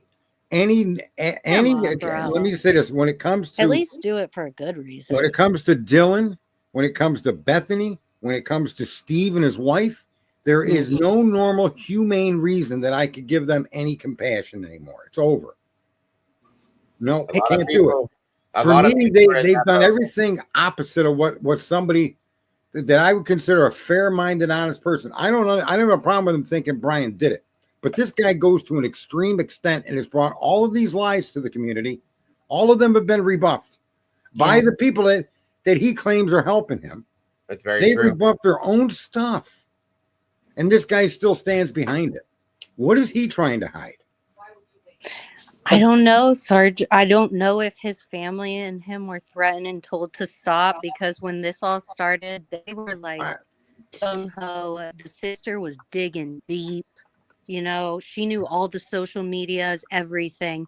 And I believe that either Moscow PD or the FBI told them, you need to stop now, just like they did to John Walsh when Adam, his son, went missing. But instead of being John Walsh, SG said, okay. Instead of F you, I'm going to do this on my own to find my son and what happened to him. So big, yeah, right. I've been watching silently now for a couple of weeks and really haven't streamed. And just been peeking my head in here and there and reading documents. Sure. And I want you guys to know, I know I sound so callous today. My heart is broken for Steve and his family and all the families. It's broken. No matter what the kids were doing, no matter what they were into. If Brian Kohlberger gets acquitted, the federal government cannot charge him for murder. I want people to understand that. That's called double jeopardy. Jeopardy, right. Okay, and double jeopardy, there are certain instances where double jeopardy doesn't apply on the same crime. But in this one, the only thing the feds could come after him for, and they'd have to still prove a crime that he's been acquitted of, is crossing state lines. There's very little that the feds will have if Brian Kohlberger, and I can't imagine how he does not get acquitted. Did you guys watch the opening for the Karen Reed attorney? How her defense now he's lawyering strong. That opening that he gave, he's fantastic in how he opened up his opening statements to that jury. Right. Now it puts the state on the defense. They have to show that all of these shenanigans mean nothing, or they have to try to ignore them while he blows them up and burns them down. Right. I think there's another case where the first time she got 2 out of 3 passed, thrown away. I think this time it's going to be a complete acquittal for her. It very well could be. Agreed. Very much so. Thank you, Isabel, for gifting the membership. I don't see who got it. Congratulations to whoever got it, and welcome to the side. Appreciate that very much. So yes. All right. Let's try to get through some more of this here. I will say that it's public knowledge that Kaylee did reach out to Officer Payne when she was alive to help her try to solve that missing woman's case in her and Jack and Maddie's hometown. Yes. And by the end of his help, she didn't like him. I mean, it is what it is. It is what it is. There's a reason why when she's in that cute brown dress, she seems so confident, yet a little bit peeved when at the noise complaint body cam. Well, that was after Detective Payne didn't help her out. Right. Well, and they were always being harassed by them as well. So there's that too. I find that amazing that he identified her the way she was. Wait, the one that showed up that was Sergeant Blaker. Well, yeah, that was a different one, but she was just done with all of them at that point. Agreed. No, but yes, you're right. Thank you for correcting me, Dago. But I do think that I think it's amazing Officer Payne was the one that identified her before the next of kin did, given what Steve is saying about her injuries. Mm-hmm. But that's the reason I want you all to know. He knew Kaylee before this. Oh, I think, but he was at the house on body cams as well as multiple times for the noise complaints. Yeah, many of but times. they knew each other, like sit down one-on-one, talk. I need your help, and obviously he didn't help her. Well, and that's probably a good point there. So I'm thinking Kaylee reached out to someone else for help. Could have been. And not even just for that missing persons case from their hometown. I think she really wanted out of whatever was going on in that house. Yes, and yes, Criminal Minds, that's correct. He did ID Hannah Cleary as well. Not that has anything to do with this, but you just don't know. So, very good points, love. Very good points. Thank you again. And Sherry, Miss Wisdom did say that Kaylee was the last one to be identified, and I do believe because she was so unrecognizable. That's true. I remember reading that in the document. So, good point, but still good points either way. And again, I'm sorry that I've been harsh on Steve G today because what he's going through is my biggest fear in life. If I have any fear, it's that. I don't fear anything else. And as a person going through that, you would think that he would be coming out to the public a little different, in my opinion. You know what I'm saying? That's my opinion, of course. That's why I think he's being force-fed this stuff for some reason, and he's actually doing it for some reason, and it could be his living kids. It could be many reasons, but more than one person believes that because a lot of the stuff that's being stated has been proven to be not true. Right. It's and also he's doubling down. Yeah. Yes. And backpedaling in some senses in other places too. So yes, agreed. So you don't have to apologize for your feelings and opinions. A lot of people feel this way. I just don't want him to ever see this and not know that America's hearts are bleeding with you for whatever happened, no matter.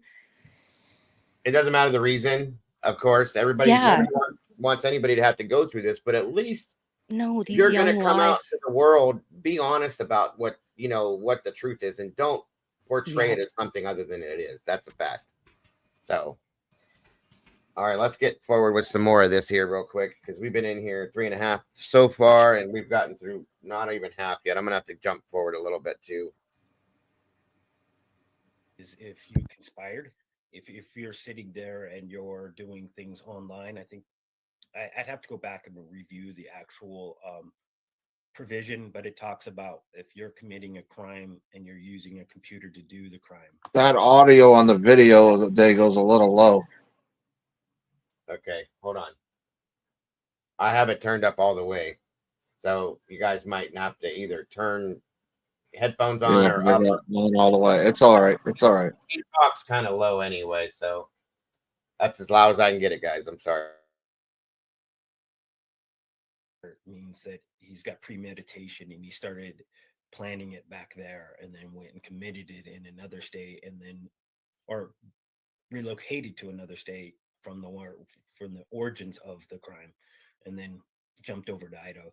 So I definitely think it could have qualified for a federal case, and I think they would have. So you're saying what I'm saying? I think there was really a close battle, and there was some back and forth on who was going to take this case over. But there was so much evidence that they were like, let's just let them. It is an Idaho thing. Let them have it. And I know one thing that they told me was don't expect the death penalty if it goes federal. Oh, got you. Yeah, that makes a big difference there. Yeah, and I 100% wanted the death penalty. So that was one of the biggest reasons why we kept it where it was. There you go. That makes the biggest difference there for me as well. Kind of going back to that night, there's video of a vehicle that's traveling around. There's also a video from another place on Linda Lane that captures also some traveling around. Early on, there was a lot of speculation. Some people still point at this, that they can hear things throughout earlier portions of the night. I'm not sure if you have or not, but if you heard any of the audio that may be closer to the victims' homes, do you hear any of those such things? Do you think there may be some sort of play with the audio and some of those footages? I know the backstory where that Linda Lane came from, and it was a money grab. It was literally, I know the exact person that went and purchased this thing. And so they tried to get me to release it or discuss it or bring it up in one of the interviews that I was doing, and get me to echo some of the things that were on it. So there you go. Look at it themselves, and they were like, it's either been. Is Steve confirming my analysis of that video the moment it came out? What did I say? So I know. big distraction. It's a bunch of horse shit. It's going to blow this whole thing up. And that's exactly what the F it did. I know. Yeah, we know that for a fact. I mean, it is what it is. It's nice to hear it from him, though, even though I don't really care for this guy. But I think it's not just nice, but it's interesting that narrative now has completely been debunked, that Linda Lane had nothing to do with nothing. Right. And it never did. And that was my analysis of it the minute it was put out in the public. I was like, this is and what did it block us from doing? Going after Dylan and Bethany, remember? It shut all that down for a period of time. Agreed. Yes. For Absolutely. a longer period of time, that became the story of the day. Well, and if you think it was about like a decoy. It was like a decoy. It was a That's detour. exactly what I said it was. It was. And if you think about it, everybody had started at that point Yeah. looking at them saying, hey, what's the deal? Boom, boom, boom. And next thing you know, there it is. So, yeah. I got so furious with that, I walked away for a month. I couldn't take it. I was like, this is insanity. How did they not notice that? Yeah. The timing was so perfect. Didn't want nothing to do with it. That's a fact. So, hey, Hemisphere, good to see you. Yeah. All right. Thanks. Agreed. I don't know if it was put out there to distract us from Dylan and Bethany, though. I have to say this. It was put out on July 3rd by everything that I can recall here in my notes, or right around July 3rd. And by that time, we've already been discussing Dylan and Bethany. No, not really. No. The thing is that on the day before, on that day, Dago's show, Rory's show, and a couple of other people's shows, we all were discussing that we were going to all talk and dig into the background of Dylan and Bethany. Mm-hmm. Okay. And that very evening, boom, this Linda Lane thing blew up and all of that stuff got ignored. So they may have been mentioned, but remember, July of 22 was very shortly after he'd been indicted. Mm-hmm. Right? It was very early on, Eddie, when this. You mean July 23? July 23. I'm sorry. Yeah. July 23. It was very early on in this whole course of stuff. And there were channels, Dago specifically, where we discussed going forward and starting to look into Dylan, look into Bethany, see what connections that they may have been or what it is they were seeing. We did it live that day, and this is what he's talking about. I remembered exactly when, because I said, I think the next, because I had some questions at that point. We started seeing some other stuff, and I said, I got questions now. And I said, I think our next show, I think we're going to go ahead and start looking into this side of things. And he's right. That night or the very next morning or something, that stuff dropped, and we all took off trying to figure out what the hell that was. And we avoided that situation for a while. This is when Rory was running around. He had his own channel too. And so it just seemed to me, maybe you're right, Eddie, had nothing to do with nothing, but it was awful coincidental to the few show hosts and myself. I kept pushing for this behind the scenes. Right. And then finally, when we all agreed we were going to do something with it, Linda Lane dropped. I do believe it was for a distraction. It's just hard to say it was for Dylan and Bethany. Exactly. That's all. What the distraction was. No, I get it. No, I agree with it, but it seems so coincidental at the time. And if I can just ask, and brevity is the key here, Sergeant. I don't want us to go off on a trail on this, but with your Dylan, mindset, of her involvement in this, I have to ask you, in that mindset of yours, do law enforcement know? Are they aware? I can't speak for them. I honestly think that they do know, only because of the questions that they gave Bethany or Dylan to describe the perpetrator. They gave her the mask, they gave her the eyebrows. They led her down a path. So are police involved? Do they know? I'm relatively sure they do. Or if they don't, some of them do, and the others are too stupid to question it. That's what I was driving at. Yeah. And just so you know, my mindset, there is nothing about this case that the prosecution and the state and the investigators don't know. They know everything. And that's you've been on that mindset for quite a while. So of course, understood completely. Welcome, musical Contessa. Good to see you. Thanks, Dago. Thanks, Sergeant. Yeah. Oh, absolutely, sir. And Heather Fitzgerald, welcome. Great to see you. Miss Noel, thank you so much for the super chat. Said if these girls were guys, they would be in jail already. Absolutely. Correct. They probably are convicted, 100% convicted, in my opinion. Absolutely, Noel. Thank you for that. I also believe Dylan saw somebody with a vacuum cleaner. I think that's 100% true. I think she did see a guy in a mask. I think that's 100% true.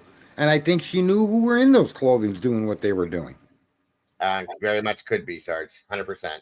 And I'm telling you at this point, you guys, I do not believe that she doesn't know everything. Okay, Bethany, do I question if she knew everything at that point? Yeah, I question that. Dylan, no, I think Dylan knew everything that was going on, even as to possibly why. But Bethany, I question if she was one of the pawns that I've talked about. Well, the next morning kind of puts her underwater. Either she didn't have direct involvement, but she was aware. And she was playing the game Dylan was playing. So she went along with what Dylan was doing, with waiting 8 hours to make any call. That's what I mean. Yeah, that's what I was saying, is that I think she was maybe brought on after the fact, and then went along with what she was told. So that's all I'm saying. The 3 hours where we got maybe it was Dylan stressing to Bethany why they need to keep their mouth shut. That's what yeah. Good point. Very good point as to this could happen to you if you do this or that. Right. So, 100%. That's where I do believe that comes into play. All right, I'll shut up now. You're good. You're good. On we go. Or it's so poor quality that they didn't have any confidence in it. And some of the things that are the times don't match up to the times that I know my daughter was moving and doing and sending taxes and all these different things. So, and plus we had the 1112. I think that is the other surveillance that basically we could hear a lot clearer during the exact same times. So anyone who thinks that they're breaking a case over these cameras and whatever they're hearing, it's kind of naive. It's naive to think that you heard something and everybody's going to throw this investigation off and not and overlook something that you found is so amazing. This true crime stuff is it's an eye opener. It sucks to have your daughter's murder be like some form of somebody's like entertainment, and they like to go out there and stir up their followers and make narratives that are more like for novels than real life. So it's terrible. And I don't know what I'm going to do if I ever cross one of these people. Yeah, I've thought to myself, do I just go to jail? And do I just not worth it? But it's going to be hard. It's going to be hard, Yeah. And that's not most of them. There's only a few that are like that. I mean, most people are trying to be honest and like you are and you have been. And it does, and I don't even expect you to always be right. We haven't been right every time either. So I just expect people to be honorable and don't purposely spin a narrative that in the back of your mind is false, and you just hope that your users never cross the same information that you found. You go suppress certain things to keep your narrative alive longer. I'm almost positive that there's people doing that because I've seen other people make comments that said, hey, this happened at this time, this doesn't follow your scenario, and then they just strike that. That thing's been deleted. They delete it after a certain amount of time. So it tells me that this person isn't after the truth, they're just after rallying up their followers. Yeah, 100%. Yeah, no, I've seen that in a few different cases where in different ones too, where this mob just kind of gets out of control, which is one of the things that I really try to go up against here on this channel, is to put out there what's correct and accurate versus and to combat those that are trying to manipulate what is put out there. There's been literally a situation where there was a scenario with the DNA in this case where they were talking about how it doubled up. And the way it was explained to me was as if you had like an audio where you wanted to play an MP4 and an MP3, you had to change it. And so now you have the MP3 and the MP4, but they're both the same thing. And yet on these pro burger channels, they just hear that it doubled, that they hit the pause button. They don't go into the explanation of why it is, and they leave a huge piece of context out. And that's what we tried to add on here, is that context, to make sure that everybody understands exactly what's going on. You brought up something interesting. You brought up the 1112 King Road video. Without going into too many details, because I don't want to violate any gag order, but when you have the opportunity to maybe view it or not, is there a distinct time difference between the DoorDasher? Do you see a DoorDash vehicle, and is that vehicle different than the white vehicle that is suspected to be Brian Coburns? What I seen, yes, it's a different vehicle. The times line up with what the courts have specified. I often wonder if that vehicle crosses paths with the white Elantra. It looks to line up to where they possibly do, and that'd just make the case even that much stronger. Especially now, I don't the age of that car. I don't know if it would have a camera, and I don't know what. I've never done Uber Eats or any of those type of things, so I don't know what their rules are. If you have to have some way of tracking your vehicle, but yeah, there things. There's certain cameras that are a lot better at detailing what's going on, and they've triangulated all of the cameras together, so they're not relying on just one. And the timing that they do between when it hits one and then goes to another, then they can tell you the speed that it was doing. So that white car was all over that crime scene, and the person had their phone off, which we knew very early on with those FBI saying that we're almost looking more for someone who turned their phone off during these times. That was more of a red flag to them than having a phone on. Now, most of the phones, now, of course, they're going to go through all those people in that area and look for out of area numbers. So if those girls, their numbers weren't as interesting as if somebody that was from, let's say, Montana went through there, that had not shown up ever on all the previous dumps that they weren't just dumping that day.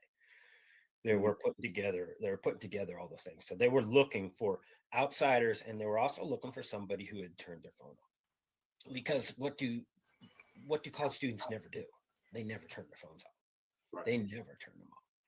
I mean, they put them on a charger next to their bed. Why would your but their phones go dead a lot because they're always on them. So there's that too. Just saying. Phone go off. And I used to have the exact term on this, but some of the Garretts, some of the people that I've spoken with, Shadow Dragon, there's a hard close.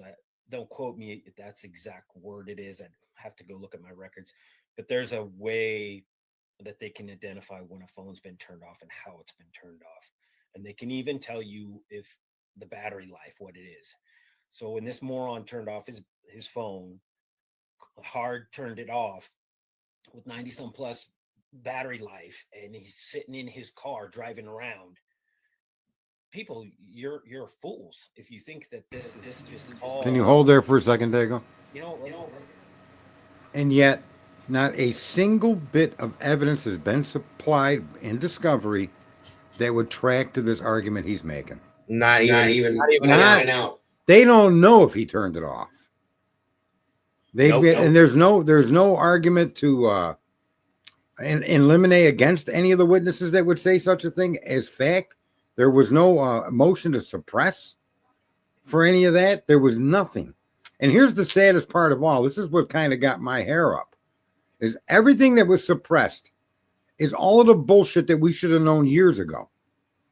That paints a completely different picture, and people would have had a couple of years to understand the ambiguity in the evidence the state's presenting, and the evidence that they're hiding or trying to make you act like it don't exist. Right. How did we not know that Dylan did walk by that door? Now we know how lit that house must have been. Now we have to ask how she can't identify what she saw. Why did she have to be led by the police to come up with eyebrows and a mask? clearly she could see down an entire hallway and identify the head and feet of her dead friend. Exactly. Okay, and that hallway is lengthy. This isn't 2 feet. This has got to be a 12 foot, 8 to 12 foot, or 10 to 12 foot. Yeah, agreed. Right. And you're seeing into a room with a woman on the floor with her feet towards the door and her head towards the wall. And you're telling me you could see that, but you couldn't identify the perpetrator. And that's huge. That is huge. Clearly, and here's the things, but here's the problem I have is the things that you're identifying that you've seen are nitpicked. They're okay. So you saw one eyebrow and you saw this, you saw that. And then when you glance down, you saw Xana, but you didn't see any blood. That's what I'm talking about. The little nitpicky things, the way you picked apart the good parts you could tell, but not the bad parts. You see what I'm saying? And that's what tells me it's all bullshit. I'm sorry. Can I just say there's only one thing, there's only one way that my view of Steve and the game he's been playing is absolutely wrong, and I owe an apology. And this is the only way that I could see that being, is that if they're trying to bury this kid under the Great Pyramid, because in their estimation, they know he knows who did it. Do you follow me? Absolutely. Brian may have dropped people off. Remember, I said this a long time ago. There's 1,000 ways to include this kid in this crime without him being the actual killer. And they will often go hard after a suspect to try to get that suspect to roll over. Fair enough? Absolutely. If that's the case here, if that's the game that they're playing, if that's the role Steve has taken, then I owe him an apology. However, that role that he's playing still gives my opinion of what they're doing validity in a sense that I think it's just horrific. If they know that he was involved, even if maybe he was the guy that cleaned up after, I doubt it. But I said that a long time ago. Could the transfer DNA be because Brian was in contact? Somebody was in his car with that knife. That would make sense. Absolutely. Right. So are they going this hard at Brian because they hope Brian will roll and Brian isn't rolling? I don't know. I can't imagine that if he knew, this is all I'm saying, unless there's a reason for it. Okay, here's my thought on this. I've thought about that too, because we talked about that before. Sarge. In my opinion, if Brian knew who did this, knows who did this, I can't imagine him not telling anyone unless there's a bigger or more important scenario that backs that, if that makes any sense. Okay, and that just doesn't fit right now with this. So I just don't see it unless he did tell Ann, okay, and like you said, rolled or per se, whatever, and put out who he believes or he knows it is, and she's holding on to be able to flip that with the alternate suspect scenario. I don't know, but that could be. Well, in a sense, it may in fact, you might be right in that they're accusing him of committing the actual crime itself. And if he's an accessory to the crime, that's a completely different charge with a completely different penalty. Right. Just be aware of that, right? They're sticking to their guns. They want him dead, and he did it. And through all the contradictions and all of their conspiratorial evidence, they're sticking to their guns. She has to defend him from that. Uh-huh. So I don't know. Yeah, Sergeant, I agree. What you just said there is what I've said in a different way, but they're not bringing a case that he is one of a number of perpetrators. Right. They will never bring that case. This is their case. And that tells us that if there are multiple people truly involved here, then he cannot be one of those involved. That would exonerate him completely. He cannot be one of others and have some portion of the role in this. That's not an option for us to consider. Right. Eddie, you're right. You're based right. on the way you're looking at that, right? He's not a part of the initial, in my opinion, he's not a part of the initial first intruders. Well, it's very very possible that he could have, like I agreed with Sarge on this before, where we talked about he could have dropped somebody off. He could have given somebody a ride there that he just slightly knew. Maybe he had the knife in the car. They took the knife. Who knows? I mean, those things are possible to me. Okay. All of that stuff has already crossed my mind, but I truly, at this point, I struggle with him having any, and I mean any, involvement in this whatsoever, because every time they have pulled towards that direction with it, it's been knocked out of the park. That it's not him, okay? And she stands strong to those conclusions. And I, like I said before, I truly feel this way about her now at this point, that any question that Ann Taylor asks, she already has the answer for. Anything that Ann presents, she has at least some form of proof of that. And anything that Ann accuses per se of, that there is a reason for. And I truly feel that way at this point with the defense team. Otherwise, none of it would be. I do disagree with Ann's position on the IGG. And Hitler then given them they need to come up with an amicable fucking solution to the tip. Well, that's the joke. I think that she should have held her ground and let the court force her into that scenario. That way he would have an appealable issue. Well, and the only reason why I think she didn't is because, and I'm just trying to think positive with her on this aspect, is that I think she has something else in mind for that. I could be wrong. Okay. Getting back to what you just said moments ago, Dago, you're struggling to believe that he has any knowledge of this crime. I think I've generally captured what you just said, right? Mm-hmm. Okay. Yeah, and that kind of contradicts what Sergeant said initially, several moments ago. Sergeant, you said that all along you believed that he may have some knowledge of what happened. No, I don't know. I don't believe that. I think that it's unknowable, even if he were acquitted right now. No, just try to recapture what you just said. Okay, I think it's unknowable if he had anything at all to do with that, or anybody that had something to do with it, any connection to him. We don't know. So what I'm saying is, we won't know until we do. So, for instance, like I said, could he have dropped someone off and not had any idea that this? Yeah. Could he have just bumped into some? Yeah. I mean, in other words, his involvement can be absolutely zilch. Prior knowledge, the day it happened until it was reported in the public. Brian could be as innocent as the driven snow. I agree with that. But he can also be connected through complete innocence as well. And he's the scapegoat now.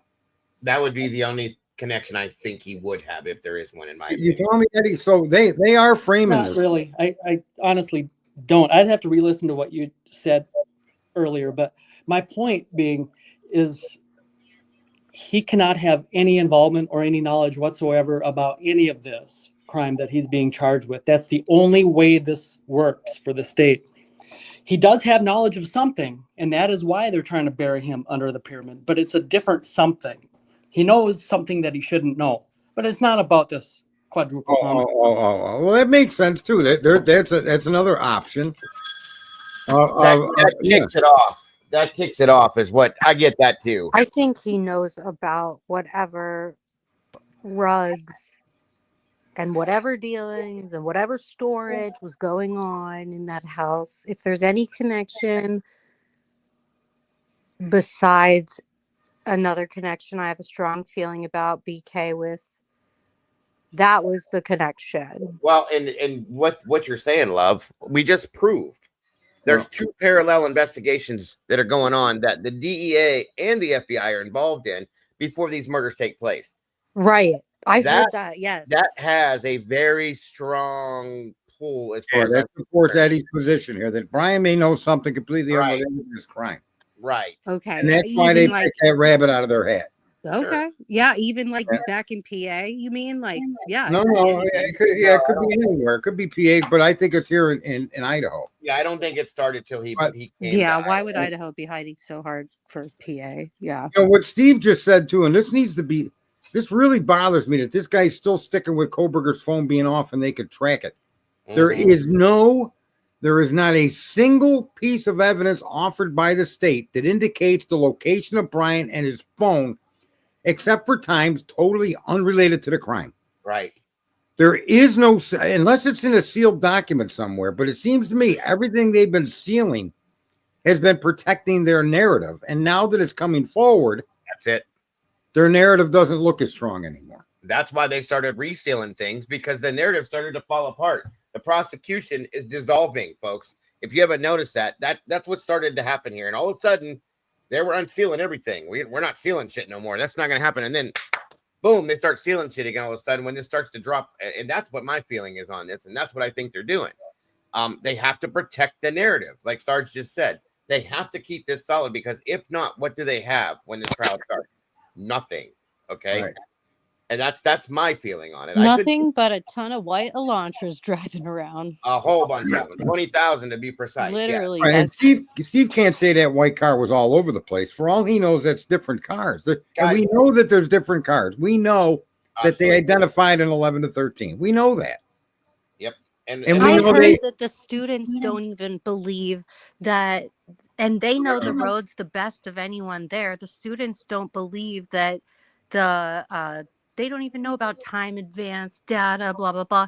They still called out and said, wait, how could he be in front of this camera at this time and this camera at this time? That's impossible. Right. We drive these roads every day.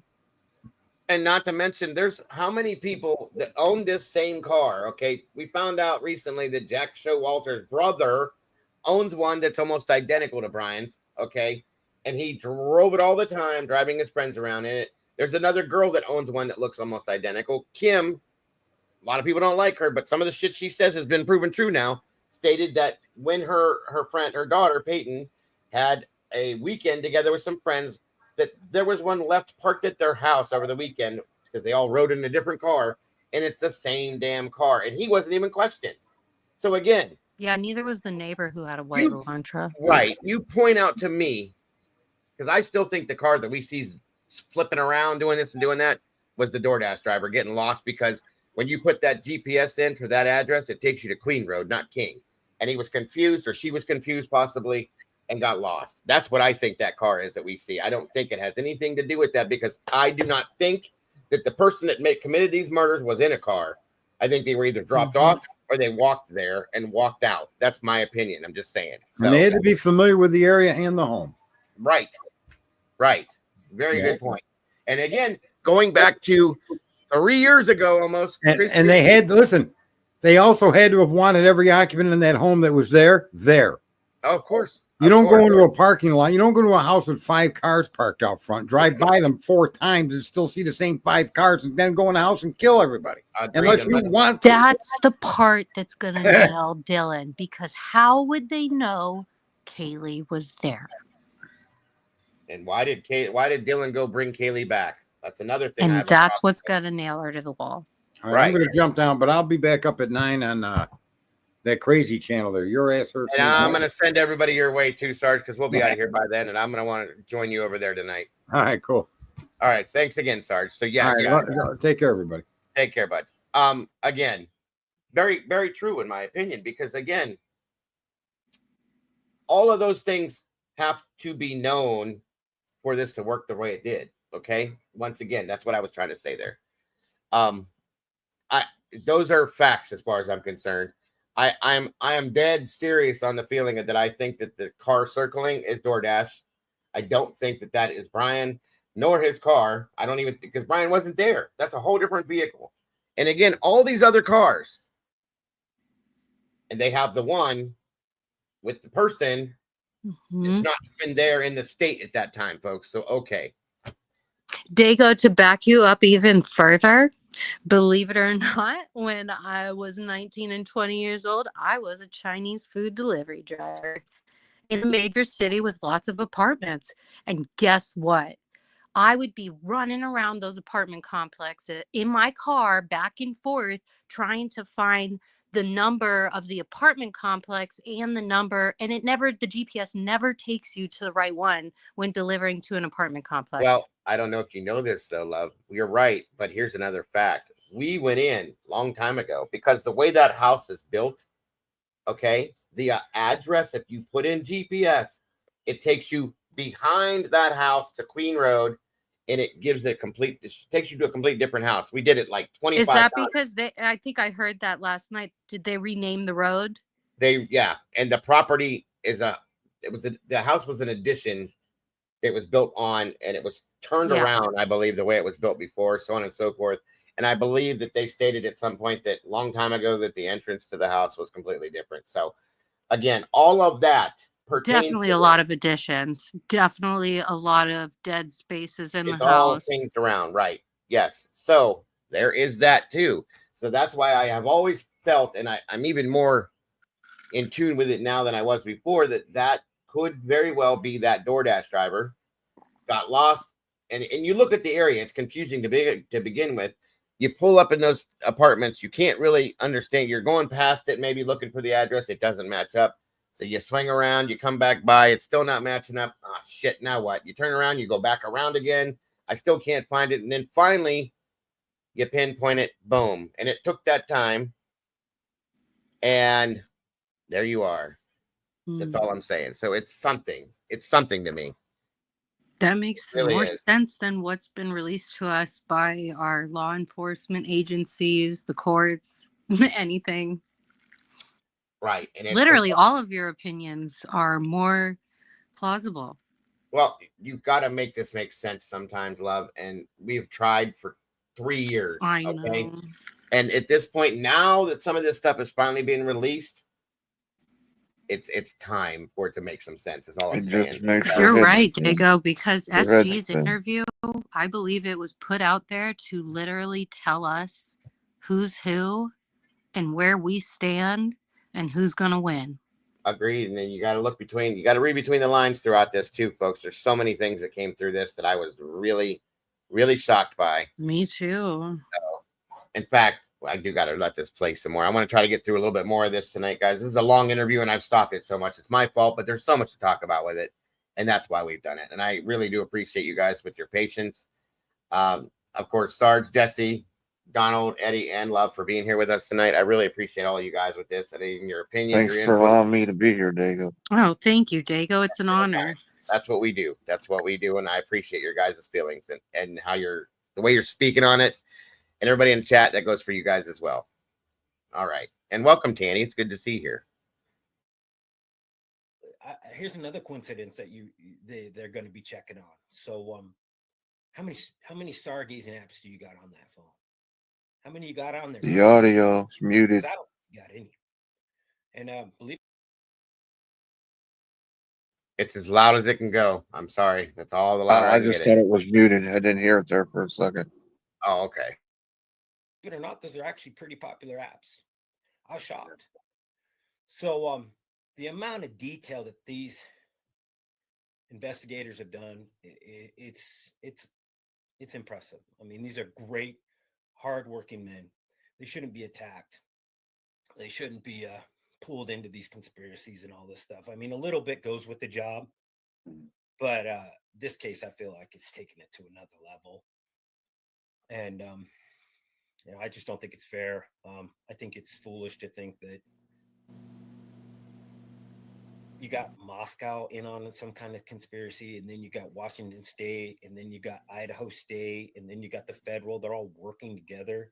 I mean, at what point is it just get so ridiculous? But maybe this is what Hollywood's done, is just poison people's minds to where they every movie you watch has a flip and something happens at the very end. Good pause time right there, Dago. That's what people are expecting in this case, because it's just so obvious. There's so much evidence pointing to one guy. They think that there has to be this curvature, some special ending. But this is real life people, and they got the right person. And there was a time where I was trying to be very open about who it was, but they laid it out in a way that still hasn't came out. Their stuff. So they brainwashed you, basically, is what that says, in my opinion. So that's just me.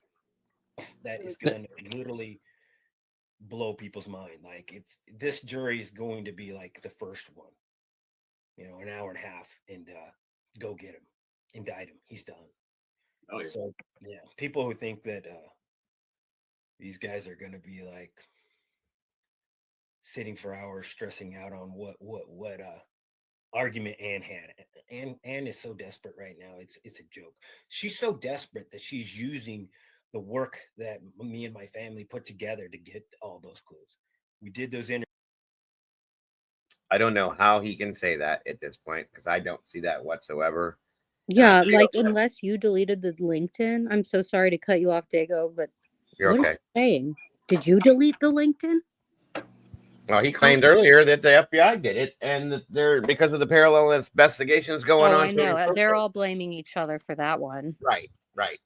But the LinkedIn for that kid's age, that's the app you're going to delete? I wonder why. Mm-hmm. Who was Kaylee communicating with? Right. On solely LinkedIn. That was the one app that contained the info. Right. Good point. Good point.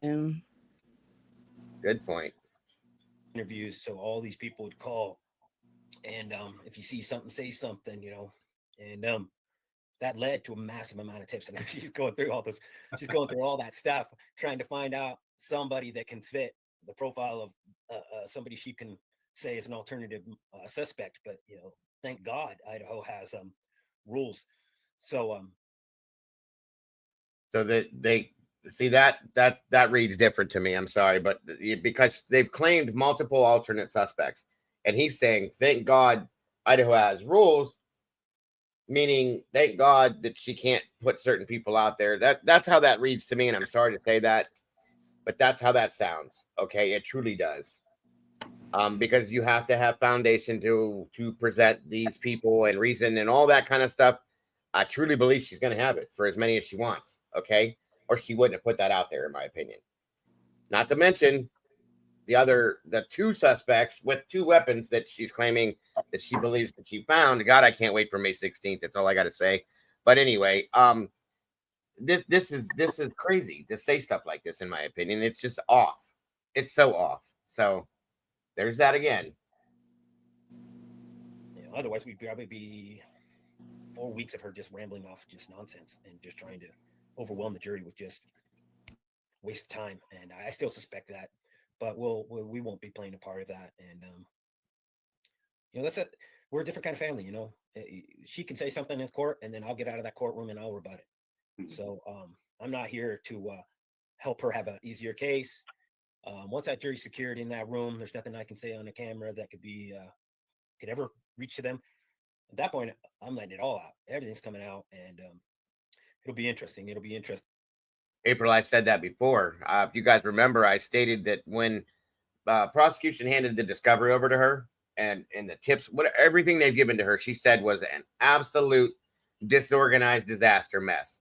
And I said, I swear to you that they did it on purpose, because she pulled an expert in to look at the discovery and everything there, and they told her it could take 3 years to go through this.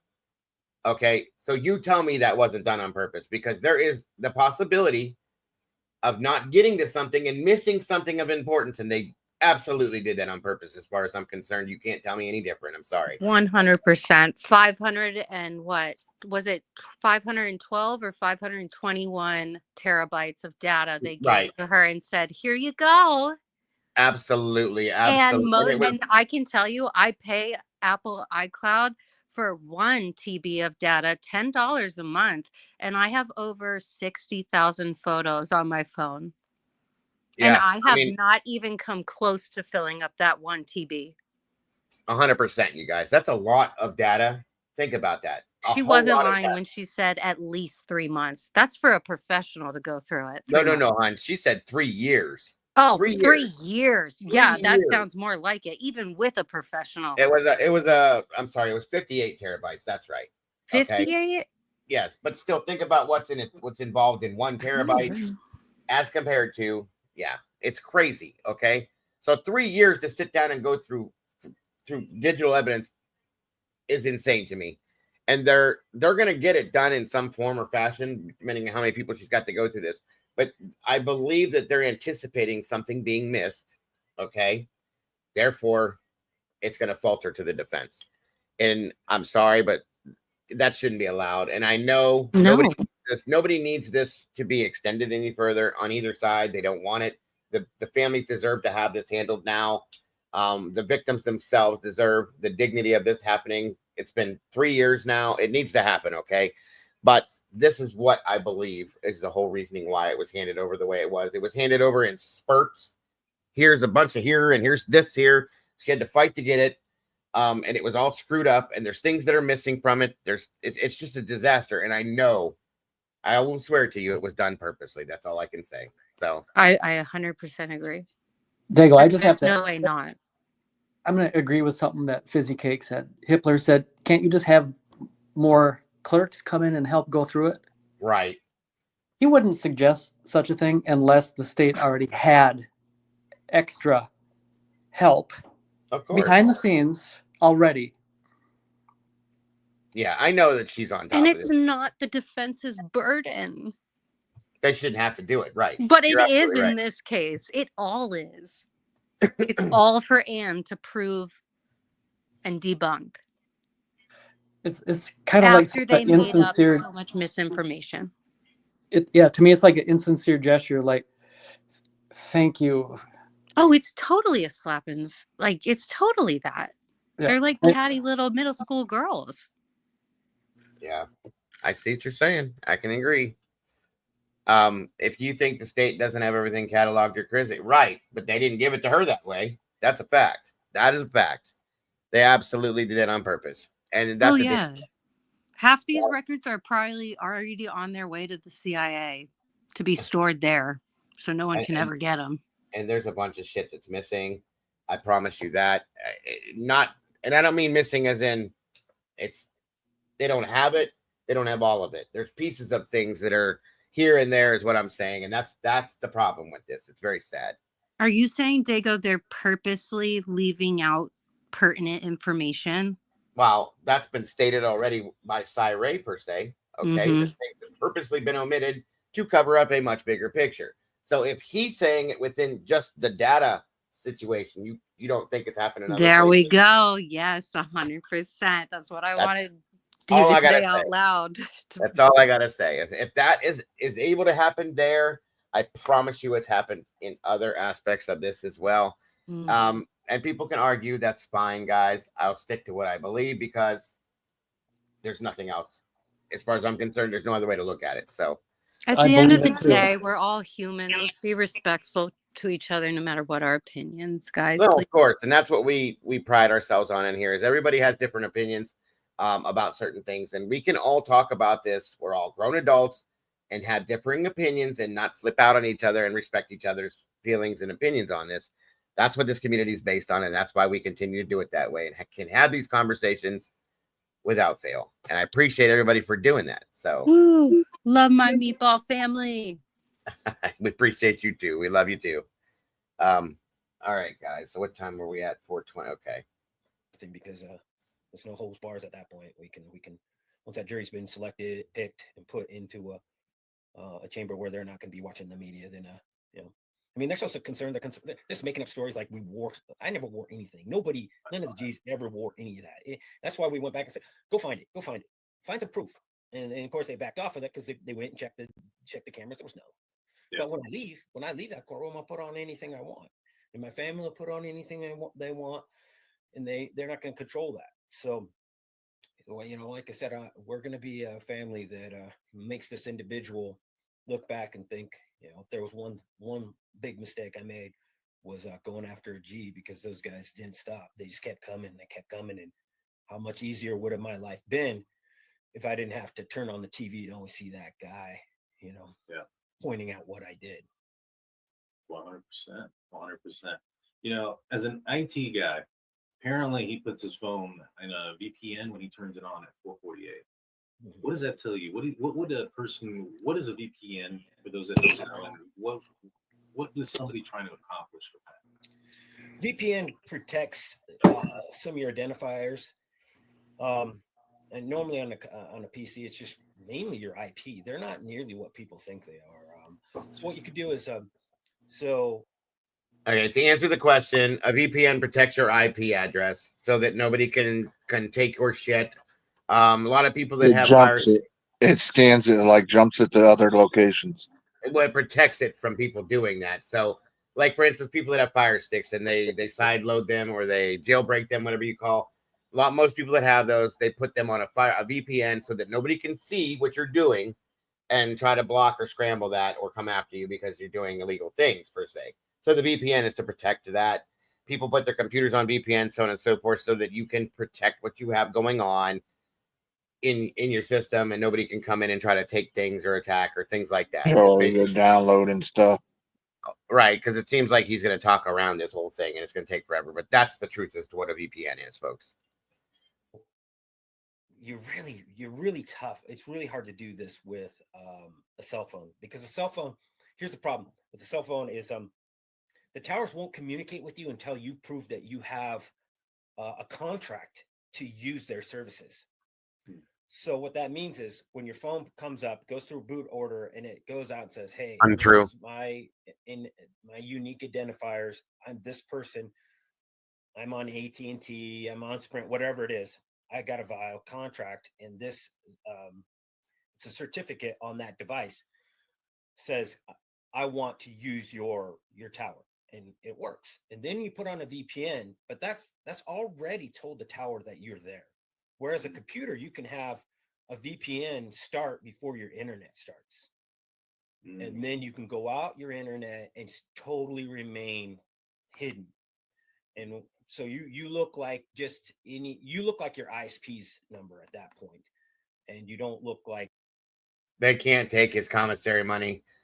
He'll have to pay a certain amount of money, but he gets a percentage of that no matter what. Okay, that's a fact. You can look it up. He'll still get a percentage of the commissary money. The rest of it, if he's got anything that he owes, they will take some of it, but they don't take it all from him until that stuff's paid off. And then once it's paid off, he gets the full amount. That's all there is. Period. And but SG, not to take up any more time because I want us to get to the part where he goes off.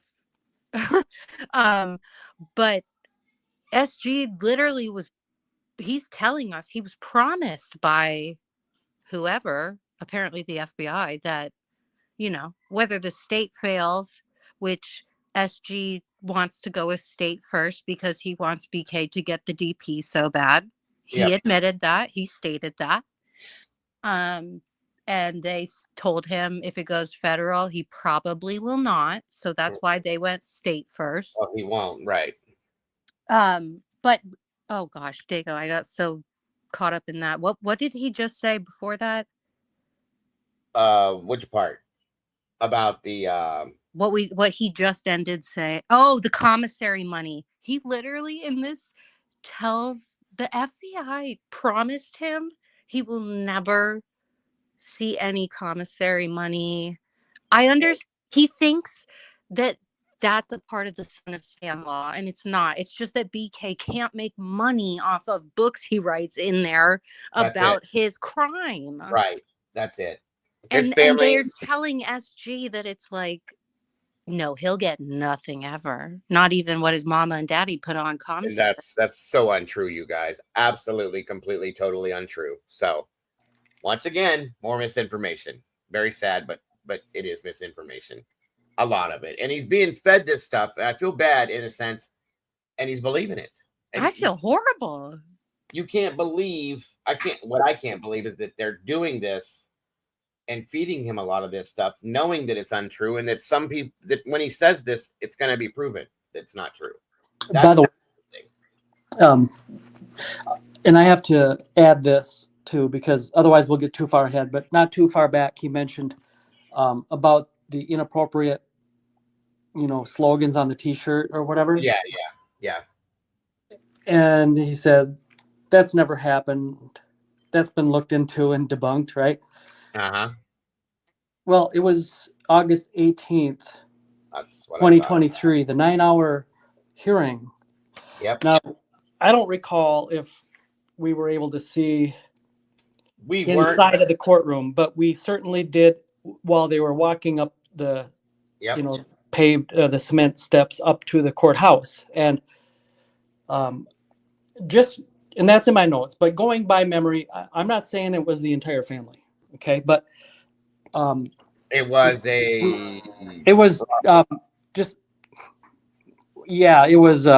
yes. Should I just not say the name? You don't have to, but we know that it was a relative. We'll say that. Yeah. So, but it's proven. We have a smart community that can be fact checked. Absolutely. Which it already has been, guys. And that's the only reason why the statement was made. and why the motion was made. That's right. They didn't make that motion for no reason. That's stupid. Anyway, you're right. And thank you, Eddie, for pointing that out. I was going to say something earlier, but I didn't think anybody would want to hear it. But it's true. I think wasn't it the hat? And somebody had a shirt on, and it was a relative. I'll just say that. So yes, folks, and there was a hat too. I'll put it in back chat. Right, and that's 100%. That's fact. We saw it. We found it. It's been proven more time and time again. So once again, don't backpedal something that's true. Okay, it's known to be true, and that makes it, just in my opinion, makes you look foolish. Yeah, bingo, 100%. All I'm going to tell you is it was somebody, and I'm not putting a name, and I'm not going to, no matter what anybody says, I'm not going to do that because of what can happen. But it was somebody that was in one of the other interviews that we looked at not too long ago as a family member in an interview, period. So it's on the interwebs. We can locate it, and it's there. It's there. So, and it's okay. Like, and that's a good point right there. Unsolved. Of course he's angry. He deserves to be angry. He should be angry. And if he wasn't, I would question that. But this, like, it goes to over a line, in my opinion, that shouldn't be crossed with this stuff. That's all I'm saying. And it's ridiculous. Like SRB just said. See, he can't even be credible with that. So why would anybody trust anything else that's said? And that's what makes this. And I remember a year ago, people saying, I'm never going to watch a Steve Goncalves interview again because I don't trust him. But this is how long it's been going on. The man's angry. He deserves to be angry. He should be angry. And he should be angry at the person that committed these crimes. The problem here, guys, is it's the wrong person that he's angry at, okay? And that is why we're sitting here looking at this. And he's putting out information that is absolutely not true. He's putting out things that people that believe that Brian is guilty are saying, that's not true, bro. That's not right. And I feel bad for him because of that. Because it's not stuff that he's like coming up with on his own. It's stuff that he's being fed. And it's disgusting that they're feeding him shit like this. It's not the way it's supposed to be. That's all I'm saying. And yeah, absolutely sweet and salty, 100%. And that's why I said before, guys, the man and probably a lot of them have not been able to grieve the way you should be able to grieve the loss of a child. Okay. And a lot of us can't ever imagine that because it's never happened to us. But a lot of us do know. Okay. And they haven't been able to grieve it because they've been so wrapped up in this and so involved in this. You don't have that time yet. And when it happens, oh my God, I feel so bad. Okay. Because it's a horrible thing. All of this is very horrible. No matter what people are saying about him right now and what they think about him, it's horrible that this happened. Okay. And I understand why he's doing what he's doing. The thing I don't understand is why they're doing what they're doing with him. That's what doesn't make sense. Okay. It's horrifying to me because it's causing more problems and he's getting angry about the things that are being brought out via social media because of that stuff. It's just like a domino effect. So it's crazy. So anyway, on we go. Like the house address. You're being able to hide your house address and look like the internet provider's address. But you can't do that on the cell phone. So this guy wasn't that smart. I mean, especially when it comes to IT. If he thought he could come out here and teach us, which we're all like ex-Californians, and people worked at like San Francisco and San Diego. I work with some brilliant individuals, MIT, all over. He was a moron. What he could have did, which we were trying to rule out, is if he had another phone and he tethered this one.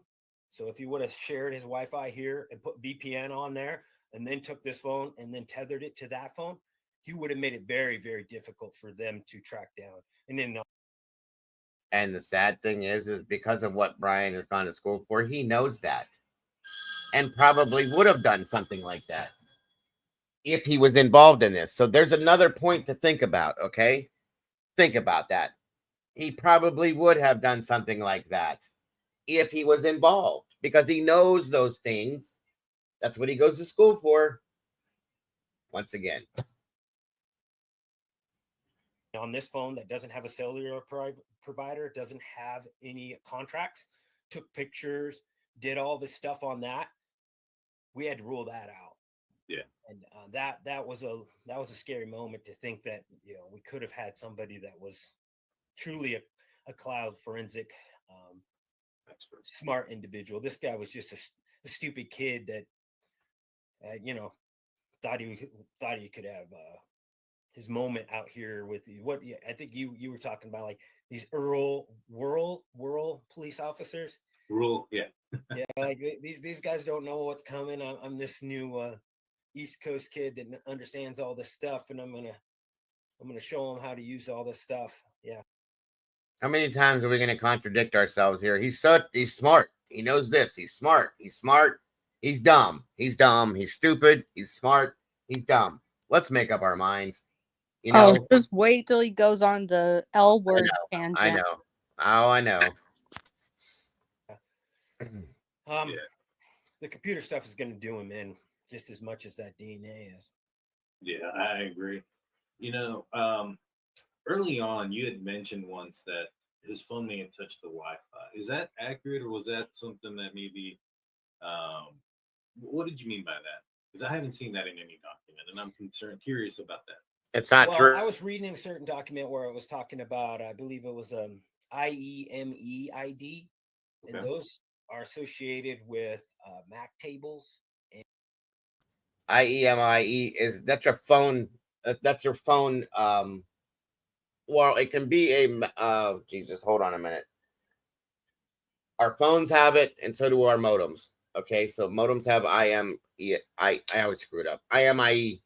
It's on the bottom of your modem. Okay, so that everybody understands what that is, because I don't know how he's going to explain it here. So anyway, and I do know some stuff that's not public, and they were trying to get a hold of some of the records on the router. I may have just misread what I said, because it would have came out by now. The same people who make these lies up, and I'm like, well, where's your warrants?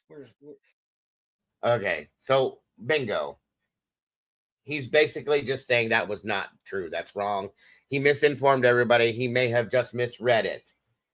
How many times have you done this, Bo? I'm just saying, like, is that an answer now? So he basically just said, no, I screwed up. That's not true. I was wrong. I misread it. That's not cool. Okay.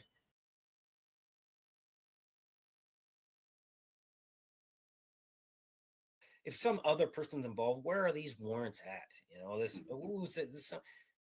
there's some guy out there that they hear on that Linda Lane. Probably shouldn't say his name just because he's probably sitting in jail wondering why people are even talking about him. I think Farley or some shit. Yeah. So that guy, you know, come on, give me a break, guys. Give me a break. Yeah. It doesn't match up. But it does.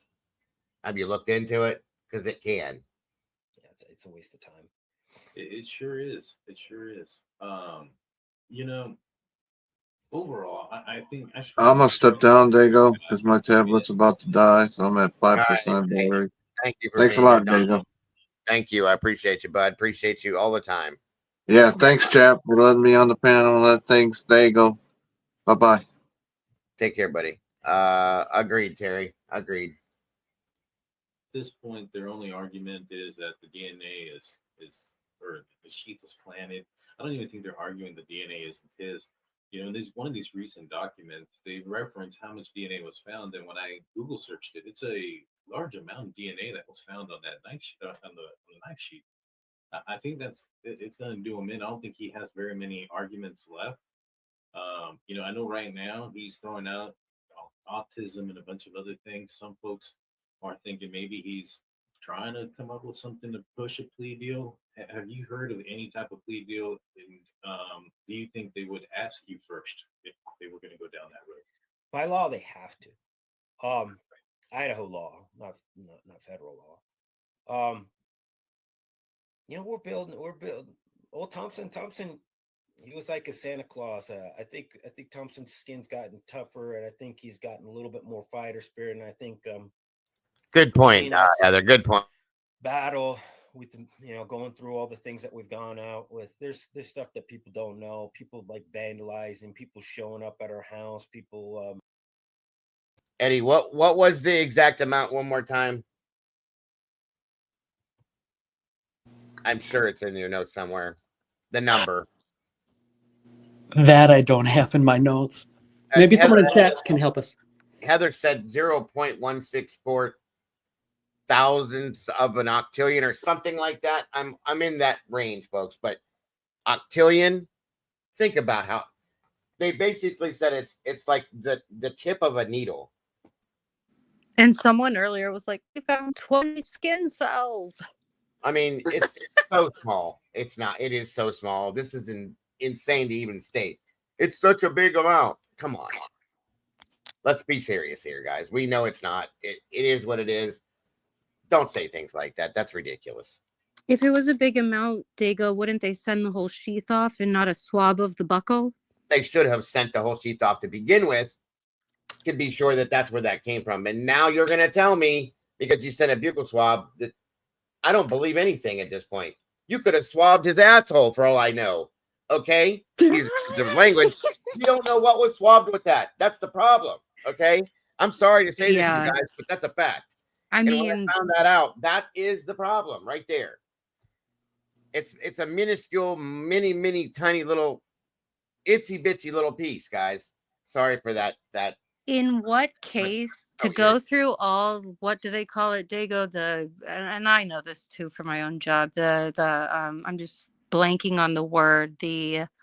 With every hand it passed through, it needs to be signed off, dated, etc. Oh, the chain of custody. Yeah. The chain of custody. Thank you so much. I'm just going brain dead over this. It's all right. We all are at some point. It's good. Don't you think if you're going to go through the chain of custody for a swab in a case like this that's garnered national news attention, why wouldn't you send off the whole thing, the whole sheath? Think about that for a minute. Think about it.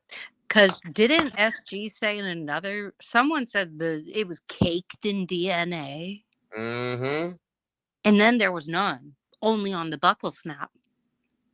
100%. So that had to be swabbed and sent off. But if you're going to send a swab through all that chain of custody and do all that, why wouldn't you send the sheath itself like a normal investigation? In a case like, well, for one, there's your answer right there. This was not a real investigation. You can ask Eddie. He'll verify. 2, again, like SRB said, it's 20 skin cells. Think about how big a skin cell is, folks. And it fits on the head of a pin. And that came from Othram, like she said. So, yes, we looked into that a long time back. And again, you should have sent okay, my bad. It's still. Skin cells aren't my thing. Blood's my Either way, though, you're not wrong, because the sheath is where this should have went. The whole sheath should have went. They took a buccal swab from, they said, that part of the sheath. You sure? You sure? Because I don't think you did. I'm sorry. And I apologize. I get carried away sometimes. I'm so frustrated with some of the stupid shit that's been done with this case and the ignorance that's come out of it. It bothers me, and I do blow up sometimes. So my apologies. No worries, Dago. I didn't mean to offend anybody. I didn't mean to offend anyone. I normally don't say stuff. No, that's the first time I've literally ever seen you get even the slightest bit worked up, which I wouldn't even call that worked up. But I totally understand, and I think many of us are feeling the frustration that you are, and it's really adding on. And this interview just blew our tops off. We were like, what? Agreed. It has. And I've gotten worse with, anytime we cover a case involving a child, I blow up all the time. So it's not abnormal, but this just irritates me because you brought all this stuff that you went together and you did. Okay. You pulled it, you found it. We got all this evidence. We got this sheath. We found this sheath and it's right here. But I'm going to send a buccal swab. Miss me with that bullshit. I'm sorry. That just is so ridiculous. And after do you mean the buccal swab? A buccal swab, like Q-tip. It's a Q-tip. The buccal swab is inside of the cheek of the mouth for DNA. Right, but they also send off they. You're saying they sent the buccal swab off with the swab they took of the knife clip? Yeah, they swabbed. They took the Q-tip and swabbed yes. as well, and they sent that off instead of sending this off.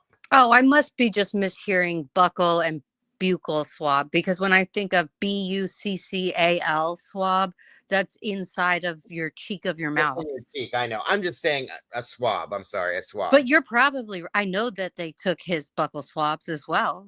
I mean, but they couldn't match them to anything, so they got frustrated and had to start digging in trash. And of course, yeah. So that's what I'm saying is they sent the swab from the sheet instead of sending the buckle. I'm sorry, but I'm saying it differently. My apologies.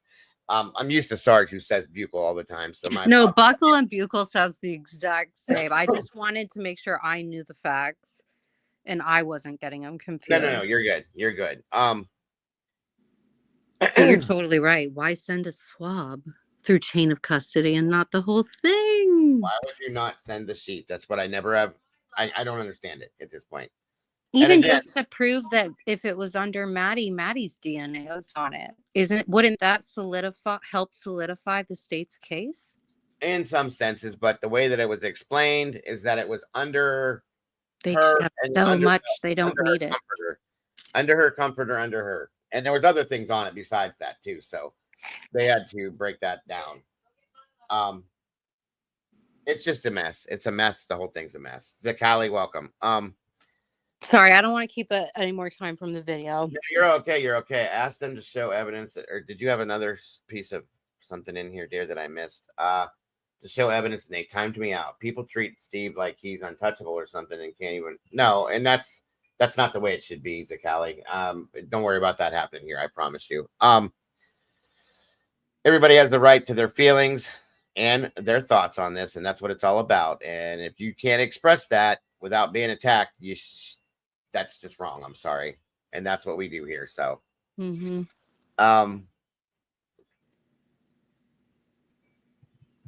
also in the transcripts that Hopper released, the swab came from Moscow PD, not ISP. That's interesting. Oh, that's even more legit. Gotta love it. Gotta love it. Absolutely, Zakali. No worries, dear. And thank you for joining us. All right. Yeah, that was a great point. I'm going to have to say something. Like, I know it's been long, but this is worth what we're doing, guys. So what I think we may have to do, because we've been here for 4 hours, 45 minutes, we may have to shut this down for today and come back here tomorrow and finish this, which I have no problems doing. And I would love to have you guys rejoin me tomorrow because there's more to this. There's more to talk about with it. So if you guys are okay with it, I would like to say, can we bring this to an end, summarize what we've done thus far, and then come back here tomorrow and do part 2 of this. Anybody have any issues with that? Oh, that's a great plan.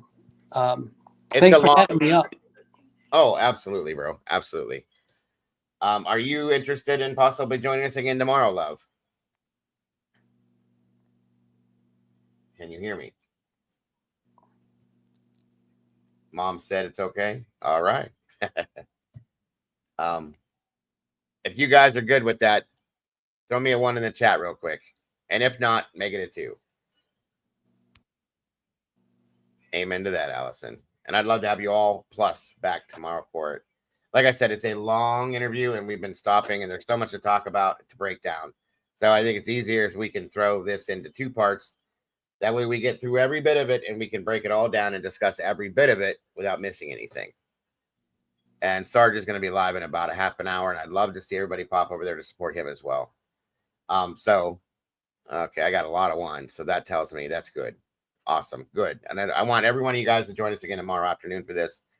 It'll probably be around the same time, Tandy, if you're home, I hope. And Love, are you okay with that and possibly rejoining us tomorrow for your opinions and feelings?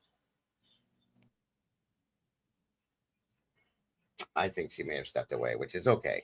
It'll probably be right around the same time that I'll set it up tomorrow. Say 4:30, and we can go from that way. And I think that'll work. Yeah, and there's a good chance that you might have to have a 3-parter. 100%, because there's other stuff too. So yes, absolutely. So mods, please throw Sarge's link in the chat one more time, if you could, please, and thank you. Yes. Okay. Thank you, love. God bless. I appreciate it. So, guys, again, I want to thank you guys once again for joining me today. Eddie, absolutely. Love. If you can hear me, yes. Of course, Sarge and Jesse and Dawn for joining me up here on the panel, guys. I like the way that everybody brings in their thoughts and their feelings on this and their common sense. And we break this down and talk about these things when we do. There's a lot involved with this case, and there has been a lot. Okay. And we're going to continuously do this until we get to this trial and try to understand everything that we've seen and heard and everything that we're fed, because it's crazy stuff. So moderators, thank you for everything you've done. Anybody that has donated and supported the channel tonight, God bless. We absolutely do not expect that from any of you guys, whether it be Venmo, Cash App, PayPal, Super Chats, memberships, whatever it is. We don't expect you guys to do that when you come in here, but we appreciate it with everything we have, guys, because it keeps my channel going and it keeps us all in here together. So thank you so much for that. Again, moderators, amazing stuff. I appreciate you all so very much. And everybody else in the chat, you guys are absolutely amazing. Thank you so much for just being here and supporting the channel. That means everything to me. I wouldn't exist if it weren't for you, and I absolutely appreciate and love every one of you for that. I hope you guys have an amazing rest of your night. I hope to see a lot of you, if you don't mind, joining us over at Sarge's show, the Your Ass Hurts News Network. And he puts it out there without any kind of censorship, and he tells the world how he feels about it. So I would love to see you guys, and so would he. Other than that, guys, I hope you have an amazing rest of your night. Please don't forget to love yourselves and love each other, because that's what matters, folks. You guys are the beautiful people. Don't change a thing. And don't forget, if you can't trust yourself, who can you trust? Much love, everybody, and I will see you all very soon. Have a great night, folks. Bye-bye.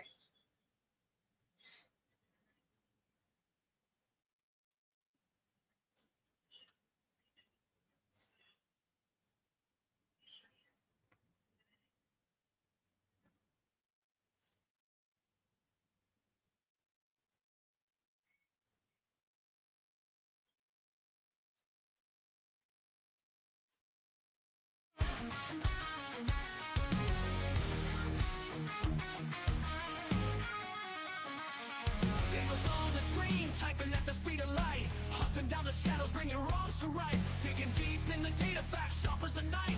With every single story, he's fighting for a life. A voice for the voiceless, he won't stay quiet. Daniel's got the fire igniting the fight. True crime revelation shining through the night. With every victim story, he pulls at the strings. A hero in the darkness, hear the truth he brings.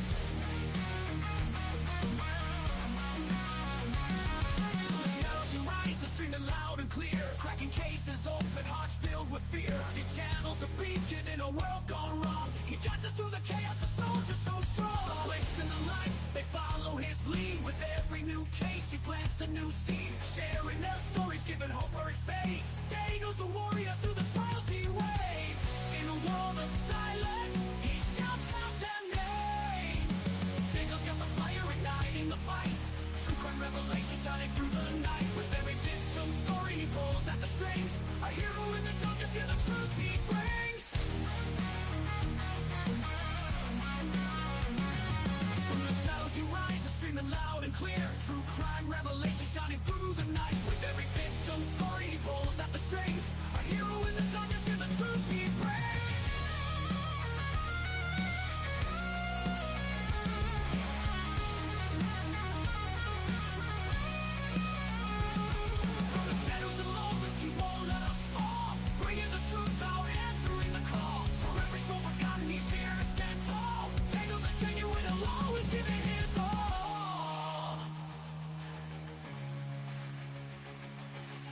Got the fire igniting the fight.